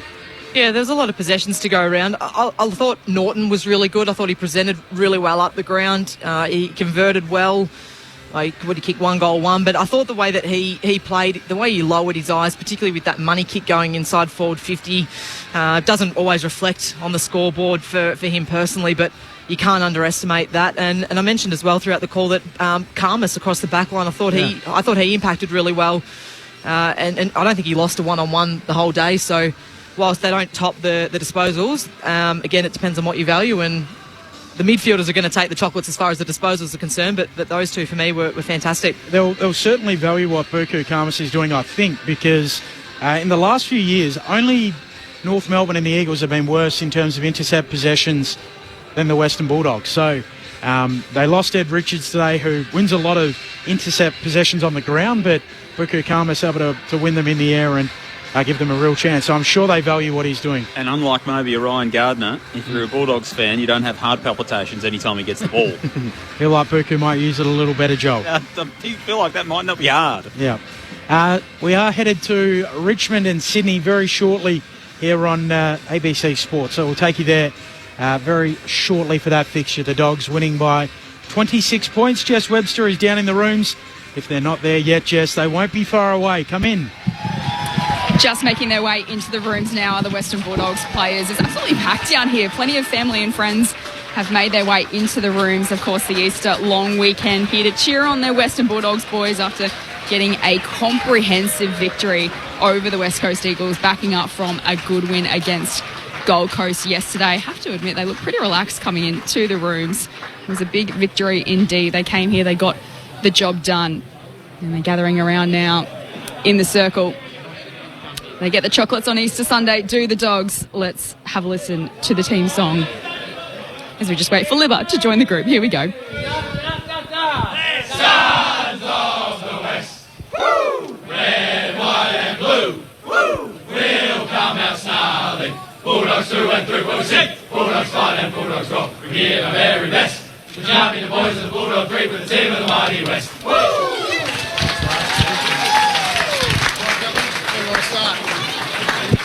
So the Bulldogs pretty pleased with it all. Come in a moment, Jess, when you've got, I think Jason Johannesson is going to join us for a little bit of a chat. Just on the West Coast Eagles percentage as well, at 43.5. I'm fairly sure, because this was a conversation topic from last year, that Fitzroy 44 was their percentage at the end of the season, lowest ever. So West Coast might be at 50, might be below that. Again, we might come back to the West Coast Eagles after we've checked in with the Dogs, but is there what happens when you win as easy as this? Sully, you probably did it a few times in your time at Hawthorn, a pretty dominant era between 2009 and 2015. Yeah. What happens during the week? Do you just park it and move on like Kez mentioned? No, well, we didn't. Clarko was a stickler for running your processes and systems particularly well during playing against poorer sides. So often, playing against a poor side where the margin was really stretching out, he was particularly grumpy during a match because, you're playing less at opposition, arguably, and he expects to adhere to team rules more so than usually. I can absolutely believe that, Sully. That does not surprise me one bit. Let's go back down into the rooms. Jess Webster. Thanks, Ben. Here with Jason Johannesson. 76-point victory over the West Coast Eagles today. It was a comprehensive performance in the end. You must be really pleased to get the job done, but do it in the manner that you did. Yeah, definitely. I think we just carried over our momentum from last week's game against Gold Coast. We've got the blueprint of how we want to play, and we executed that today. And it's actually the first time since 2021 that after 3 rounds you've got a positive win-loss ratio of 2-1. Doesn't mean like a huge amount in the context of the season, but have you noticed anything different about the vibe of the group in the early stages of this year? Yeah, I think just off a strong pre-season, I think we're really confident in the style we want to play and what every player can bring to the game and to our team. And obviously that round one loss to Melbourne was disappointing, but I think we've got it back on track, and we just got to keep going and keep that momentum up and look to improve. Jason Johannesson with us on Grandstand AFL. I'll send you upstairs to the box to our experts in Karen Peterson and Brad Saul. Jason, well done today. I'm interested in what the message was at half time from Bevo and what you'd taken out of that first half in particular. Yeah, I think defensively we wanted to keep the ball in our half and keep squeezing and pressing, and then offensively we wanted to keep using our hands and our numbers around the contest and really use our legs and run and carry and try and get it deep into their defence. And I thought we executed that plan, and it was a good 4-quarter effort from the boys. Do you have an idea internally what your ideal forward look is, given the amount of the amount of tools you have down there at times? Yeah, it's always a challenge in a way because there's so many different dynamics that can go down there. But no matter what we do, I think we have that full belief and confidence in they'll sort it out and they'll play to the structure and get the job done. And Tim English looks particularly dangerous when he drifts forward as well. And I thought he was terrific around the ball, around the midfield today. His second efforts were great. Yeah, he was huge, especially with his pressure and defensive stuff around the contest, and that's a blessing for us to have Sam Darcy as well, who can just give him a chop out and Tim can go forward and he can prove damaging on the scoreboard as well. Jason, well done today. I wanted to ask about Bontempelli. So from a stats perspective, he's had 16 touches and kicked 3 goals. Do you reckon he looks at that as a bit of a down day, or is the sort of guy that just takes the team win and doesn't review his own performance too much? Because we were chatting up here, it didn't appear like a down day despite the fact that the stats probably didn't go in his favour compared to his normal lofty standards. Yeah, I think it just goes to show, like, whatever Bont does, he seems to have a big impact on the game, even if it's probably not getting 30 touches. But the ones he does get, he really influenced the contest, and yeah, he did that today, especially going forward. We were just chatting. What does the week look like for you? Obviously, a blowout win today. Do you review this game heavily? Do you stick to your process? Do you bank it and get ready for Geelong? What does it, from your perspective, look like during the week? Yeah, just a normal week. We'll go through the phases, defence, offence and stoppages, and business as usual. Nothing needs to change, and we'll prepare for Geelong later in the week. Jason Johannesson with us from the Dogs after a 76-point win. You mentioned you sort of found what you want to play like, Jason. What does that look like for the Dogs? We saw today some of that handball overlap, run and carry, putting some real speed into the game. Is that the sort of the blueprint that you're looking for to have success?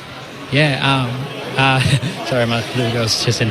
I think offensively definitely want to use our numbers and our speed in our legs, because that's a real strength of ours. But I think what our game is built off is pressure, and we were number 1 last week against Gold Coast, and we just wanted to repeat that. I'm not sure what we were today.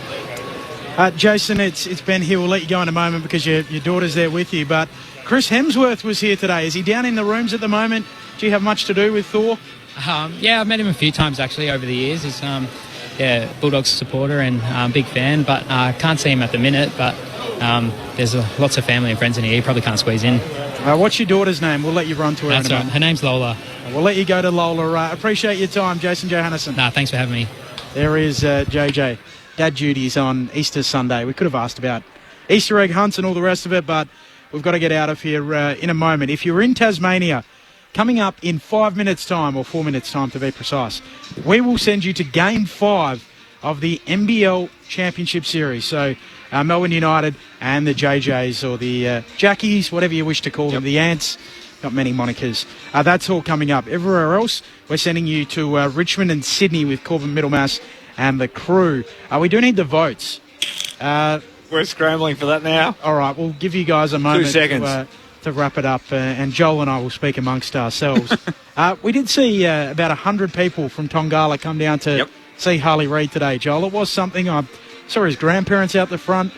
Some of his cousins had some signs, so great support for Harley Reid. Yeah, and I think, Benny, we get texts from right around the country, people on the road, outside of Metro Melbourne and the metro capital cities. The ABC is often the only footy call people can get.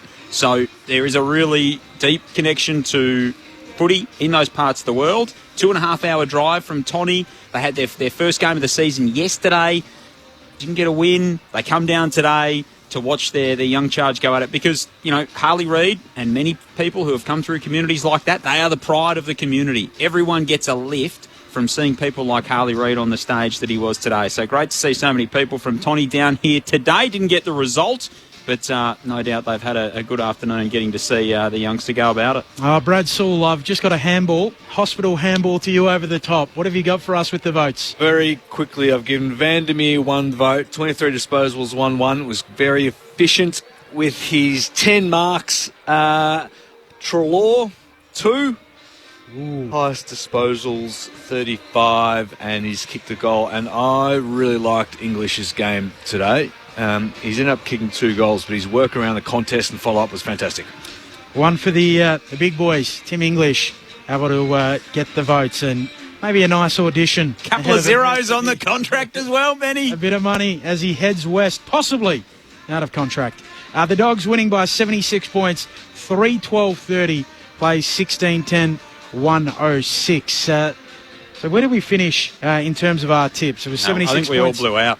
Brad Sewell won nearest to the pin. So thank you. Well done to Sewell. Enjoy the remainder of your Easter weekend. Coming up, Richmond and Sydney. Corbin Middlemass and the crew. If you're in Tasmania, coming up in about 90 seconds, you're off to Melbourne United and the Jack Jumpers NBL Finals Game 5. Just repeating the votes, English, Treloar and Vandermeer. Thank you to Sully. Thank you. Thank you to Kez. Good luck at the head of the table with Danger. He will join us pre-game tomorrow. In fact, here on the ABC before Easter Monday. So that's from 2:30 tomorrow. Make sure you tune in. Good to see you, Joel. Good to see you, Benny. I'm looking forward to having the ABC Listen app on to listen to the Jackies on the way home. Oh, absolutely. If you're wondering how you listen to it on the app, if you want to listen, it's on the Sports Extra stream. So open your ABC Listen app, Sports Extra toggle.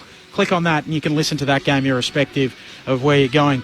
Big thank you to the best tech in the business, Stu Hollywood-Baker, a glittering career in the television industry and now pressing all of the buttons for us. It was the Bulldogs by 76 points, 16-10-106. The Eagles 3-12-30. If you're listening around the place on local radio, Richmond and Sydney, that's coming up. Corbin Middlemass to head up the call. That will round out this Sunday of footy. Tomorrow, Easter Monday, Geelong and Hawthorn. And if you want to listen to the NBL, as I said, ABC Listen app, Sport Extra stream there. If you're in Tasmania, that is where you're heading. But from Easter Sunday football on ABC Sport at Docklands, the kids are out having a kick on the ground. It was the Dogs winning by 76 points over the West Coast Eagles. We're saying goodbye from Docklands. It's the most magical time of the year, right? Footy season. This season you can get your footy live and ad-free on the ABC Listen app. Unbelievable. AFL, NRL, men's, women's. Whatever you fix, we've got you covered.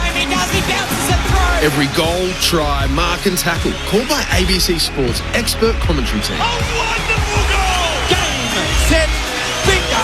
100% pure footy, live and ad-free on the ABC Listen app.